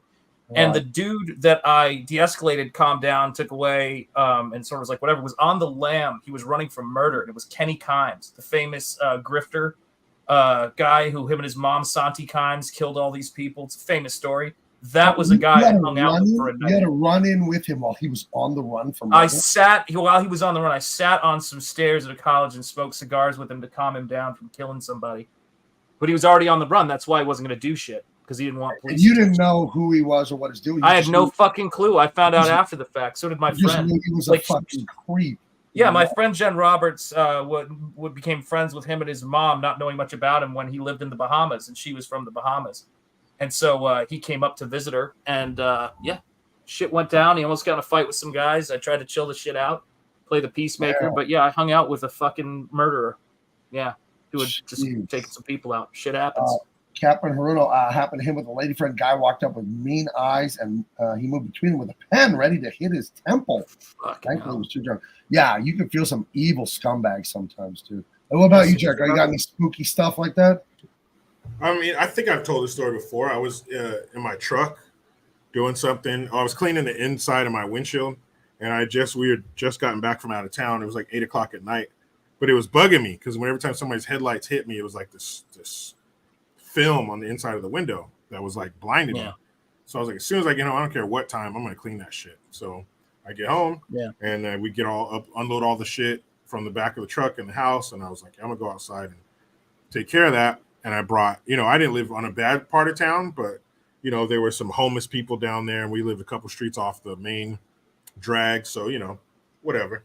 So I got my Glock 21, and it's black, but I got a silver barrel for it, so that silver barrel really makes it pop. Like you can see it, you can see how big it is. And dude comes up to me, hey, is this he knocks on the window, is this a stick or automatic? I was like, what? And he goes, what? Like he was getting an attitude, and so I put the gun up like this. I was like, man, you better get the fuck out of here. So did you say no, it's semi-automatic? Yeah, you fucking dude, he's some young punk. The kid was like fucking 17, 18 years old. Dude almost got blasted. There's no way I was gonna tussle with that kid or let him get inside. If he showed any aggression, it was over. And I remember it was another kid too. And I saw him when he was across the street. He crosses the street. He's walking in the middle of the street right toward my truck. And when he got to a certain point, I knew he was coming up to me. And I just had it on the center console, and then I grabbed it and I pointed at him. I was like, dude, you better fucking roll out. And then I thought, I was like, how fucked up is that I'd have to blast this fool? And you put me in that situation. I don't want to do that, but if it's me or you, fuck, I'm going shit. If it's you or him or your kids, fucking shit, man. When you got kids in the car, the fuck out of here. No, I was by myself, but I was in my driveway. My family was in the house. Fucking shit, dude. I got another creeper like that. So I love Vegas. I'm always there. I went with my brother and Jorn, Filipino guy, my best friend. And we were out, doing fun stuff all day, shooting guns and eating and this and that. And I wanted a burger. And it was like 1 a.m. And my brother and my buddy we're tired. So I walked out of the MGM. And if you've been to the Las Vegas Strip, the MGM is like the last one. And then you cross the street. It's Excalibur, Tropicana, Mandalay. It's kind of it's dark down there. If you go north, there's a lot more action and light. It's kind of safe. But at the end, by the MGM at night, it's very dark. There's weird dudes just standing around, probably selling drugs and strange stuff. I go down the escalator, and you have to go to the corner and then back in the dark. And this dude just comes out of the shadows. Tells me he just got out of prison, doesn't have any money, and like, can I give him some money for the bus? And like, dude, it's like 1:30 in the morning, 2 in the morning, And in my head, I'm always thinking, where's your buddy? You're going to get my attention, and then your buddy jumps out, right? That's what I always think. Yeah, so I just give this guy a death stare, and I tell him, I don't know what the fuck you're talking about. And he got like a little, whoa, like scared of me and took off. But I had to bluff him because he was a freaky dude. Yeah, it was just, you could see it, like just evil eyes and weird shit. So I just gave him a worse look. And I guess I called his bluff. But He's like, yeah, I need just a little money for the bus and just got out of prison and can't get home to whatever. Fuck you I going on the don't bus? know. I don't know what the fuck you're talking about, dude. And he booked it when I told him that. And maybe he's somewhere telling a story right now. Yeah, man, this weird Arab guy, he just fucking chewed my face off for no fucking reason. Like, dude, I just got out of prison. I needed some help. Dude's a dick. Right. Like, So fuck you. Yeah. You weirdo. Fuck that. Yeah, I Yeah, showed get the the fuck fuck away. off and made my way to like crowds of people. Like, Yeah, you quickly. can't take no chances. Sorry. Yeah. And I didn't want to go that way late. I asked my brother, my friend, come with me because I go to Vegas so much that you don't want to go there late. The end of the MGM, it's a dark corner. There's no lights. There's no music. There's nothing happening there. And there's some huge escalators and things that block your view from like the rest of the people. So it's easy to like be in the dark in a corner back there. And but it was the way out of the building to where I was headed. So shouldn't have gone that way. Should have found a different exit. So none of the mice says he talks to himself everywhere he goes. People leave him alone. It works for me. That'll do it. Yeah. So, all right. So here we go. So, Mama can't get the cops to believe her that this is dangerous. And he's down at Venice Beach, the famous place where Arnold would lift weights and all that. And because she lives in Venice right by the beach. And he's there now. And he calls her on the phone and he tells her, hey, guess what they did to our favorite shop? They did something. And it terrifies her because she realizes how close he is. Oh my God, he's a block away because he's talking about our favorite store and they changed the menu or something, whatever. He tells her something that you could only know if you were there. So her and the little girl, they book it. They run, and if you've ever been to like a pier or anything like that, they're usually packed. There's food, there's like souvenirs and all that. So they'll be safe running into a crowd. So they book it. And Pendergast, go ahead. I bet you Venice 1993 is so much better and safer than Venice now. Fuck. What wasn't and what isn't? No, you can't. I don't go to LA. I don't live far at all. I see no reason to go.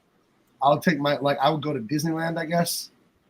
And I don't want to get into this, but I struggle with that because I look at the Disney Corporation, what they are doing to American culture. I'm like, I don't want to give them money, but I fucking love Disneyland. Dude, you and I both have this in common. All right. I went to Disney World for my honeymoon because to me, when I was a kid, Disney was, and not to get into all this shit, but depending on what your youth is like, if you go to a place like that, if you happen to have the fortune to be able to go to a place like that, the good fortune, and you see a place that's clean, that's safe, and what it was during that time, that shit hits you, man. It's like you feel like this is like it's like a idyllic situation. Mainstream is you don't have to worry about all the fucking dangers of that you can have in childhood, man. And to see I'm kind of done with them, man. But it's like to see what they've done to Walt's legacy, it sickens me. But I know that his legacy is beyond the company. So when people ask me if I'm a Disney fan or what are you a fan of, I say I'm a fan of Walt E. Disney, Walter Elias Disney. I'm not a fan of the Walt Disney Company. Two fucking different things. I agree. I'm a fan of Walt Elias Disney and his vision and what he did up until late 90s, early 2000s when they just started to get more and more and more woke and just take a shit all over Walt's grave. Yep. So it's a disgrace. But you're right, Sean. That stuff is locked into my being of going to the Haunted Mansion when I'm 8 years old or 7 years old. And how, as an artist, someone that loves to draw, we've talked about this before. I love model airplanes, dioramas. I love actually building stuff. And Disneyland to me is the ultimate model airplane diorama. Like they built stuff like I love to do as a kid. And that's why I love Disneyland specifically. That place, it's like, wow, if you gave me $10 billion, if I won the Super Lotto and I won $10 billion, I would literally build a theme park. That is, people can laugh. That's a literal goal of mine. I want to make big man comics big enough, movies, video games, music, all of it entertainment, like Walt Disney. Build my own theme park here in California or somewhere. That is actual goal of mine. I haven't figured it out yet, but I want to. This is this place, this space that you're in right now with the three of us, and I'm so glad that you guys got together over at San Diego Comic-Con and you got a chance to meet Eric July, who Gabe works for. He's a terrific guy, and of course Dean, who you got a chance to meet. But this right here, this space, that Razorfist calls the Iron Age space, whatever you want to call it. We are taking pop culture, which has been leveled, and we're getting those raw materials out of the ground and hammering it into something that's a foundation for the greatness that we expect in the future. And I tell you, I feel so fucking optimistic about it, man. So fucking optimistic. I do too. I was telling people the other day, if you wanted to be at Disney in the 30s, you're there now. Yeah, with the you independent are there. stuff. Because they weren't super successful or rich yet. They were still getting started in the late 20s and all that. And that's where you are right now for this whole internet, YouTube, comic books, YouTube podcast. You're there. You're on the ground floor if you're willing to put the work in. So I would. And Jericho and I have been working. We've been just coming up with some cool shit. We'll see, what we come up with, man. But we're fucking motivated. Like Jericho's like, "Hey, man, can you help me with this shit?" I'm like, "Hell yeah, man!" Because I gotta watch the shit anyway. I love you. It's like interactive TV, Jack. The wave of the future. Like Jericho's like, it's fucking great, man. Because I love Jericho's shit, and he's like, "Hey, man, do you want to do some shit?" I'm like, "Hell yeah! What time is it there? Put the kids down. Let's talk." Fucking hell. Shit. Yeah, big things coming. Big things. Captain Bruno, do you feel it's okay to take a kid since they don't know how disgusting Disney is, so they legit enjoy themselves? Maybe educate them on their evils later in life. I think so. I think boycotting would be the best thing to do. But to me, it's like Disneyland. That place is such an important place to me. It's such an inspiration to me. I want to take my granddaughter there when she's old enough. I do. I know that pisses people off. You got to boycott this, that, and the other. But as I feel right now today, like I'm going to take her. I'm sorry. I'm going to take her to Disneyland. And we're going to avoid the woke stuff. We're not going to watch the woke. Do me a favor, though. Do any of it. If you haven't done it yet, which I'm guessing you haven't, do me a favor. Because she has the same birthday. God bless. My granddaughter has Walt Disney's birthday is my granddaughter's birthday. And my best friend in the whole world, Nick, has the same birthday as well. So I love that day. It always puts a big smile on my face. But go up to Jericho's neck of the woods, even though you would have to brave San Francisco to do it. But go to the Walt Disney Family Museum, which is a tribute to the man Walter Elias Disney that was founded by his daughter, Diane Disney Miller. And it's got such incredible stuff there. They did an exhibit on Tyrus Wong. But yeah, we got to make the history of Walt E. Disney. We got to celebrate that and his anti-communist stance, all of that great shit, man. We're going to make it happen. Absolutely. Change the record, man. Flip the script. Rufus, how do you avoid the weird shit? You just go to the Haunted Mansion. You go to Pirates of the Caribbean. Those are works of art. And you don't have to show them the other stuff. You don't have to show them the rebellious bitch movie Frozen. What a hateful fucking movie. Jordan Peterson covered it well. What a hateful movie. I've never even seen it, but I've heard enough about it to know, it's girl boss. I don't need a man. I'm always right. My feelings are all that matter. Reality doesn't matter. I mean, the name of the hit song is Let It Go. The cold never bothered me anyway. Nice fucking cope. Nice fucking delusion. So then why are you singing about it, hon? Sorry, go ahead. Yeah, I don't care so much. I'm going to break into song. So anyway. See, go to Nazi. Yeah, we're getting close. Yeah. We're on a tear. Yeah. We're almost there. Hey, we're back, baby. We're doing 4+ hours tonight. We're almost there. Yeah, we're getting there. We get to the house at Venice. The cops, Rachel, the vision of beauty, Rachel and Robert Duvall, Pendergast, they're on their way, but he's beat them there. And he's in the house. His wife and daughter run away. And this is a very tragic moment. He's watching old VHS tapes of his daughter's birthday. He got her a puppy, and it's sort of happy. But then there's parts where he's like, yelling at the daughter and the wife, put her on the horse. Like he has a little wooden horse or something, or a bike or something. Put her on. And the girl's like screaming, and the mom's like, she doesn't want to sit. He's like, put her on it. And he's like having that thing, that temper. And it's like really sad. And he's seeing himself. Right. He's like, Jericho, we've all been fathers for a long time, all of us. Your kid's the youngest, Jericho, but you think of some of the bad moments you've had as a father or a husband, where you argued with your wife, or you did yell at your kids or whatever, and then you thought about it later and like, I could have handled that better. And the guilt you feel as the father, the provider, I think is some of the never. They should have put the kid on the horse. I was very clear. Sorry, what are we doing? God, I got to work on myself. No, but it's very true. It's such a terrible feeling when you think of fucking horrible God. And for him to see his whole life is basically ruined, and it's his own fault. The machine, the work, the whammy burger, the golf club asshole, the vatos, they are all bad. but what were his reactions to that badness? His reactions Yeah.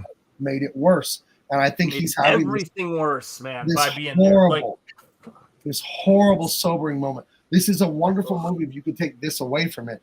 For men specifically, yeah, emotional regulation is one of the most important things you can have as a man. You are allowed to have any emotion you want, any thought you want as a man, but you can't just do it. You can't just go, that guy cut me off. I'm going to punch his fucking lights out. Like, and then what's going to happen later? Yeah. Like, it doesn't just end there on the street and everyone's like, yeah, you're a badass. You got him. Like, he deserved it. Right. And it's like, it doesn't matter if the guy cut you off and flipped you the bird. You can't become a fucking animal. Yeah, you can't act This like that. guy, I think it's dawning on him that he has destroyed his life, his daughter's relationship, everything, because he's just chosen to indulge his rage. And it's devastating. Yep. And he did destroy his daughter's life because he's, he's past the point of no return. He's out of her life. What is she going to learn about the man who was her father? Every happy memory she tries to have is going to be colored by what he's done now. Mm-hmm. Fucking tragic, man. She wanted a horse. I got her a horse. Put her on the horse. And the kid's like screaming and kicking her legs. Oh, dude. Put on a fucking horse. Turn that thing into glue. Captain Haruno shares that he had a real hard time with his dad. I've forgiven him for most of it, but he says it kills him to know he did those things. Yeah, well, it's good of you to forgive him, man. That's big. Because I know as a dad, I love my kids and did everything I could, but I messed up as a husband, as a father I have. And it just, the shame and regret you feel, but I guess you got to let it go. And just like Jesus told the lady who was caught in adultery, go forth and sin no more. Okay, you did it. Ask for forgiveness, but you really have to change. You really have to change. Yeah, you slut. Yeah, man. I mean, that shit, man. That shit, in one of the last paragraphs of, and it's not, well, you were asking me this, so I'm going to present this real quick because I think this shit's important. This is a sneak peek at something that is the second to last page of the book. I think Jericho's seen it. I may have even showed it on the stream, but then I'm, tired, man. It's fucking crazy. But this is sort of the closer for my book, and you can see it's like with gratitude to all these fine folks. There's even a double impact, triple threat. Oh, nice. Boys there with the thank you. But this is the thing, right? This paragraph was the most important in the book. When you read the book, you'll kind of get the sense of it. But with love and forgiveness and prayers for those who have injured me, my bones have set, my bruises have healed, and my spirit was not broken. By the grace of God, I've found peace in your absence, and I wish you the same. You got to be in that fucking space, man. You got to be in that fucking space. And that's the shit this dude's missing, man. Don't fucking let it happen. Yeah. Don't let it happen. Don't give in to your rage. Do not indulge your rage. William 03, it's like those guys who kill the daughter's molester, and now the daughter has no dad. Yeah, what's that one famous guy that shoots the guy at the airport that we've referenced? Oh, yeah. Yeah, he got off for that. Yeah, he didn't serve any time. Right. Yeah, justifiable fucking homicide, man. Right. That case, no, but I mean, that case, dude, I remember when I heard about that, and I couldn't even, dude, I'm one of those people, I got too nauseous, man. I couldn't even read the fucking start of what that motherfucker did, man. Yeah, you know what I mean? It was bad. It's like, fucking, he needed killing, period. He earned it. Yep. Right? Yeah. He did reap what he sowed. Anyway, Crazy Wife is bitching out Duval one more time. You're going to be home. And he finally deals with his anger and frustration with outrage. He has a firm hand. He puts his wife in order, says, what's her name? Catherine. I don't know. Susie. I don't know her name. He's like, Catherine, that is enough. I'll be home. When I'm home, you're going to make the chicken. You're going to leave the skin on the chicken. You're going to do X, Y, and Z. She's like, okay. And he finally gave her that firm hand. That she needed. Shut up. Without turning into this guy. So you see, these people have had their bad events in their lives, but he didn't let it turn him into a prick, Pendergast. So that's a good thing for him there, where he character arcs with the same kind of temptations, where he can fly into wrath and rage. And he doesn't. He lovingly tells his wife, that is enough of your nonsense. I got a job to do. I'll be home. Okay? So, yeah. So harnessing rage, maybe a plus coming up. I would say this. If you have rage, if you have all these bad emotions, just be aware of them, observe them. Don't do what they tell you to do. Think before you act. My grandpa told me when I was a little kid, the simplest thing, I'll never forget it.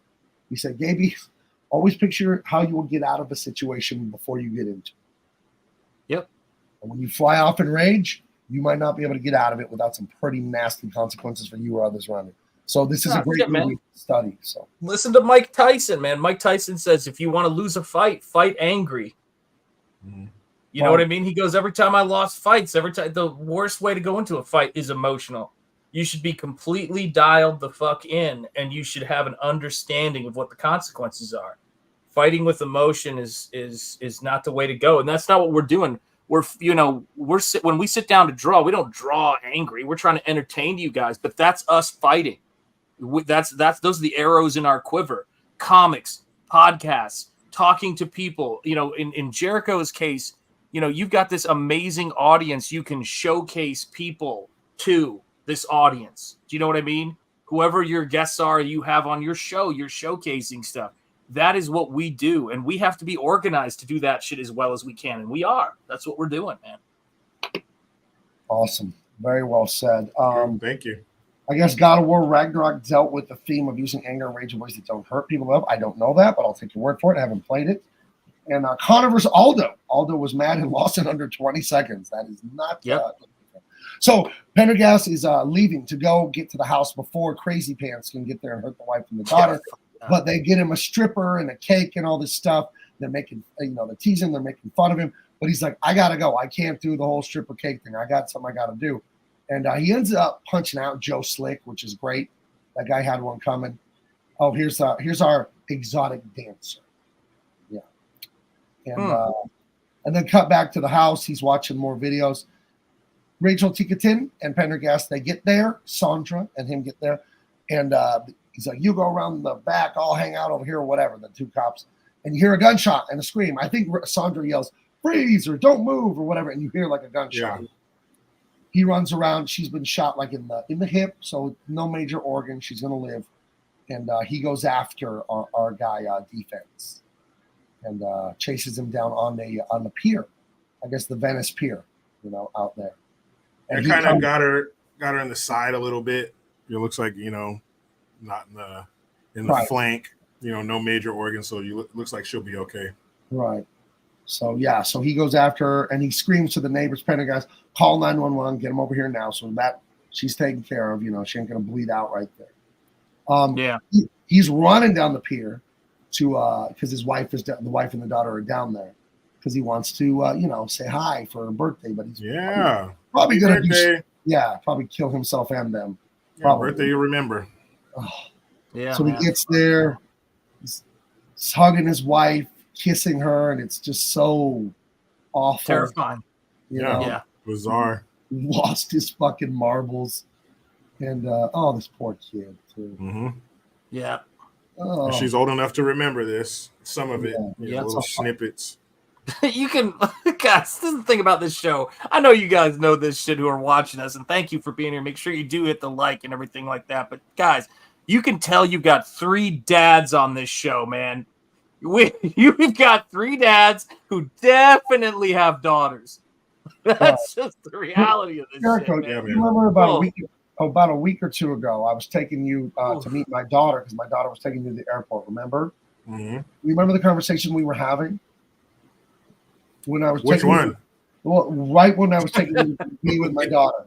Right when my daughter was picking you up in front of the Marriott. Oh, yeah. We were walking over there. Yeah. I remember. We were talking about daughters and children. And like, could you imagine being a deadbeat dad or mistreating a child or just not even being in your kid's life? And we're all 3 committed fathers. And like, I don't even know. I don't even understand. Like, there's evil we all understand, like rob a bank because you want money. Don't do it. But it makes sense, right? It's evil. Don't do it. But it has a logic to it. But like abandon your kids or be horrible, abusive. Like, I don't understand. What do you do with your day? What do you do with your time? The bank robber's getting money, so I understand. I don't approve, but I understand it. But like hurting the innocents like this, like that's just pure evil is the only explanation I can come up with. It's literally like the devil. What's incredible to me about all this shit, and this is something someone told me this once, and it just did my head in, man, because I know people are looking for hope, people are looking for all of this kind of shit, and it's true, man. It's a beautiful thing. Somebody said, if the cycle of abuse couldn't be stopped and turned back, within 3 or 4 generations of human beings, everyone would be this way.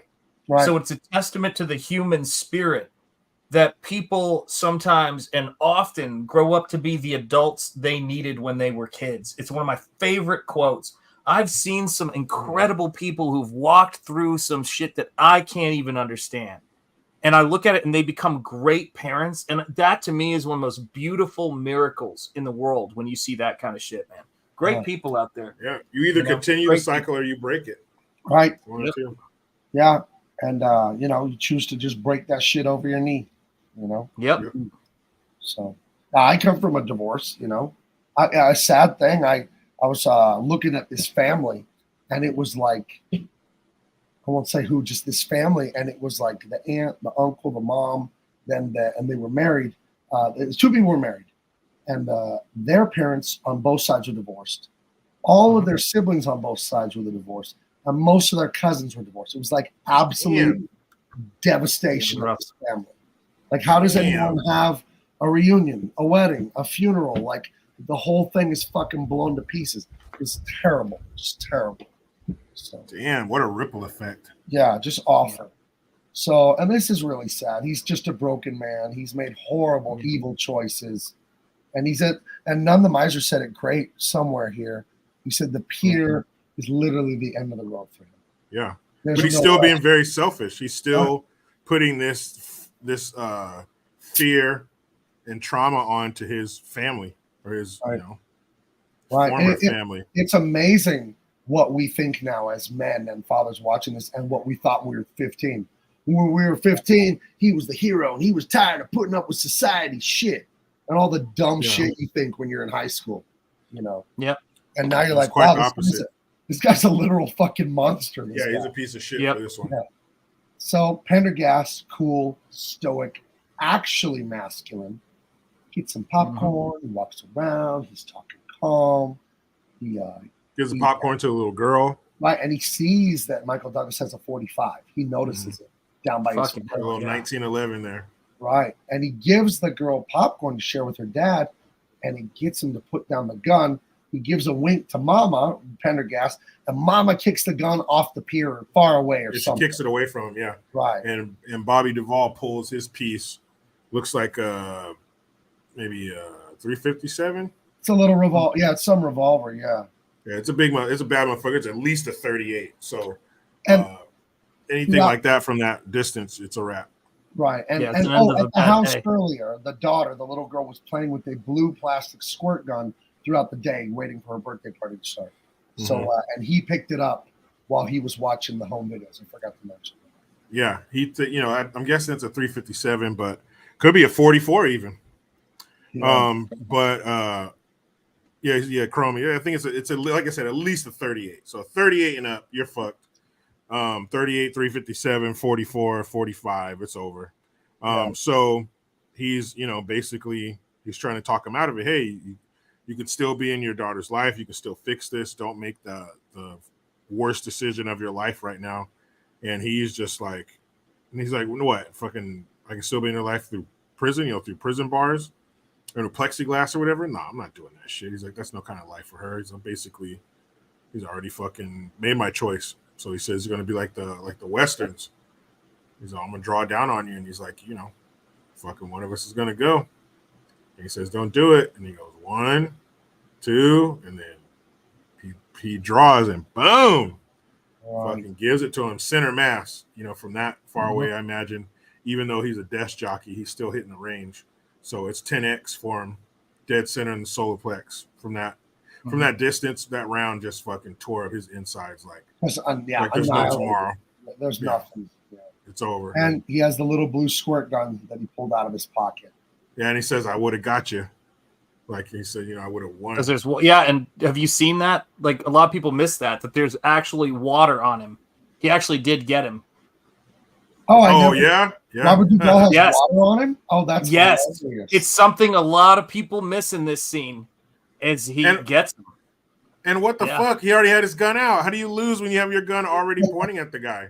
I don't know. How do you lose that one? But he drills him. He does a swan dive. I thought it was in poor taste when the people on the side watching held up those 10 cards after he landed. Yeah, There were 4 of them. That little table set up. Right, and then the fucking Russian judge gave him a 3. That was fucked up. So of course, right? What do you expect? Mr. E points out he could be back in the sequel. I Fell Down. You don't know. Still falling. Oh shit. Let's see, real quick. Weapon X. Gabe, did you guys see the news about that Oakland granny with her 250 Magnum and those house invaders? No, but if that story goes the way I hope it did, good on Granny if she defended herself. Yeah, I've read found some stories like that when I used to do the good gun on my live streams, where this one old lady had them folks running out of the house screaming, and one of them got killed. She was like, "Damn, I ain't gonna come in my house." They got fucked up. I don't know why the mainstream media doesn't cover those kind of stories more. They're much more exciting. I remember my dad telling me that when I was a little boy. He said growing up in Libya, there was obviously crime. There were all kinds of evil people. But he said it was much less than here because he said a child, I won't say the word here, a child hurt her in Libya. He said they'd take him on TV and shoot him on TV or hang him on TV. Yeah. There you go. And it kind of sent the message. You want to do this kind of shit? Well, this is what happens. You'll be on next week, buddy. We'll have you right here at 5 o'clock. Don't miss Next Stretcher Thursdays. Smiling, Shanth, and Jetty will carry it out. And what comes on after Next Stretching Thursdays? Bullet behind the ear. That's right. And don't forget Wood Chipper Wednesdays. Ooh, wood chip me. Ooh, you got it everywhere.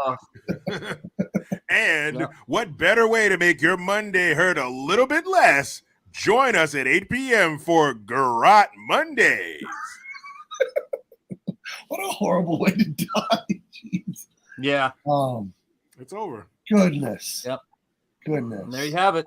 The sequel could be called Heads Up, Don't Trip. There you go. Yep. And it's a great movie. It's a bit of not a Greek tragedy, but it is a tragedy movie because poor Michael Douglas seems like a loser his whole life and just makes worse and worse and worse decisions. And I think it's a great lesson for men. Do not fall prey to your rage. You know, that's a very common thing for men. That's a huge fuck up for all people, men and women. But human male is the most dangerous creature in our known universe. You should not let your rage go because you could do some very stupid, permanent things. You know? My dad told me. Well, he would always say, totally. Go ahead, Sean. No, dude, go. I'm sorry, I fucked you up. I'll remember it. What do you tell me? Your dad would always say, controlling your rage. Oh, yeah. He would always say, son, a man that doesn't care is dangerous. Right. And that is so true. If he doesn't care to check his emotions, it just allows them to take over. I think that's why boys raised by single moms, that's a big issue for them. That's why the prisons are literally full of them, because you're trained to have the emotions of a woman, but you have the physical capabilities of a man. And that's a bad combination. That, as we see, is a deadly, dangerous combination. Sure is. Join us every Monday for Bullet of Justice, followed by Family Matters. Yeah, and if I can, that's a real segue. Did I wanted to I do that. I wanted to weigh in with, because I disagree with you when you say that human man is the deadliest creature. I'm sorry, I'm an Indian, and I know that's bullshit. No, hold on, we can't play this. I got the copyright last time you played it. Oh, fuck it. I'm turn off then. But not a copyright strike, but I got that thing where they're like, hey, we're giving all your money to someone. Claim. Yeah. A claim. Yeah. Let me tell you something, folks. Let me look into your eyeballs, your ocular lenses, okay? From the land of Northern California, people at a zoo fucked with a tiger and found out. Those fuckers are everywhere. So just know that, okay? The tiger cleared that little habitat. It was like, fuck it, I'll kill you. Yeah. He went Jordan on that shit. What's this, 20 feet? No problem. Yeah. You know, I got to share a great moment from Comic-Con. I don't think Dean would care about this. Remember when Dean was telling us that he plays in a basketball league with like Michael B. Jordan and Steve Urkel and all that? Remember Jericho? Yeah. He was telling us, and he says Steve Urkel, when they talk trash to him about Jaleel White, that's his real name, right? Jaleel White, yeah. He doesn't like being teased about Urkel like in a serious way. He like gets mad when people bust him for Urkel, which I'm not him. Like, whatever, you should embrace it, dude. It's a beloved character. Like, people don't. Yeah, that's how it got you here. Yeah, people think Urkel's funny. But I told Dean, if I was playing on the court, I'd cross up Jaleel, hit a 3 on him, and say, "Did I do that?" Be ready to fight. And then get in a fist fight with Jaleel White. So there you go. But if you're gonna get in a fist fight, let it be with Jaleel White. All right. Well, that was a beauty. I love this movie. It's very sad. Has a great lesson in it, and of course, the beauty. Rachel survives. Thank goodness. I was worried. It was touch and go. I was very worried about her for a minute. What'll it be next week, kids? Right. That's right. And golly, what a sad ending to this movie. Rough, man. Oof. Rough, but well done. Oof. This is what he wanted. Anyway, thank you for tuning in. We don't know what we're doing next week. Maybe we'll go down a little Michael Douglas jag. I don't know. Maybe we should. We've been talking about Brandon Lee forever too. I don't know, but I had to get this movie out of my system because I love this movie. So thank you guys. I'm down for a rapid fire. We'll talk about it. Okay. Yeah, we'll figure it out in the text group. And thank you guys for being here. Tomorrow morning at do I do that at 11:30 with my daughter? Father-daughter dance right here on this channel. And check out all the links in the description for Sean, for Jericho, for myself. Check out Big Man Comics, my fully functional battle station. You can buy all my great merchandise there. And we will see you guys later. Bye-bye. Take care.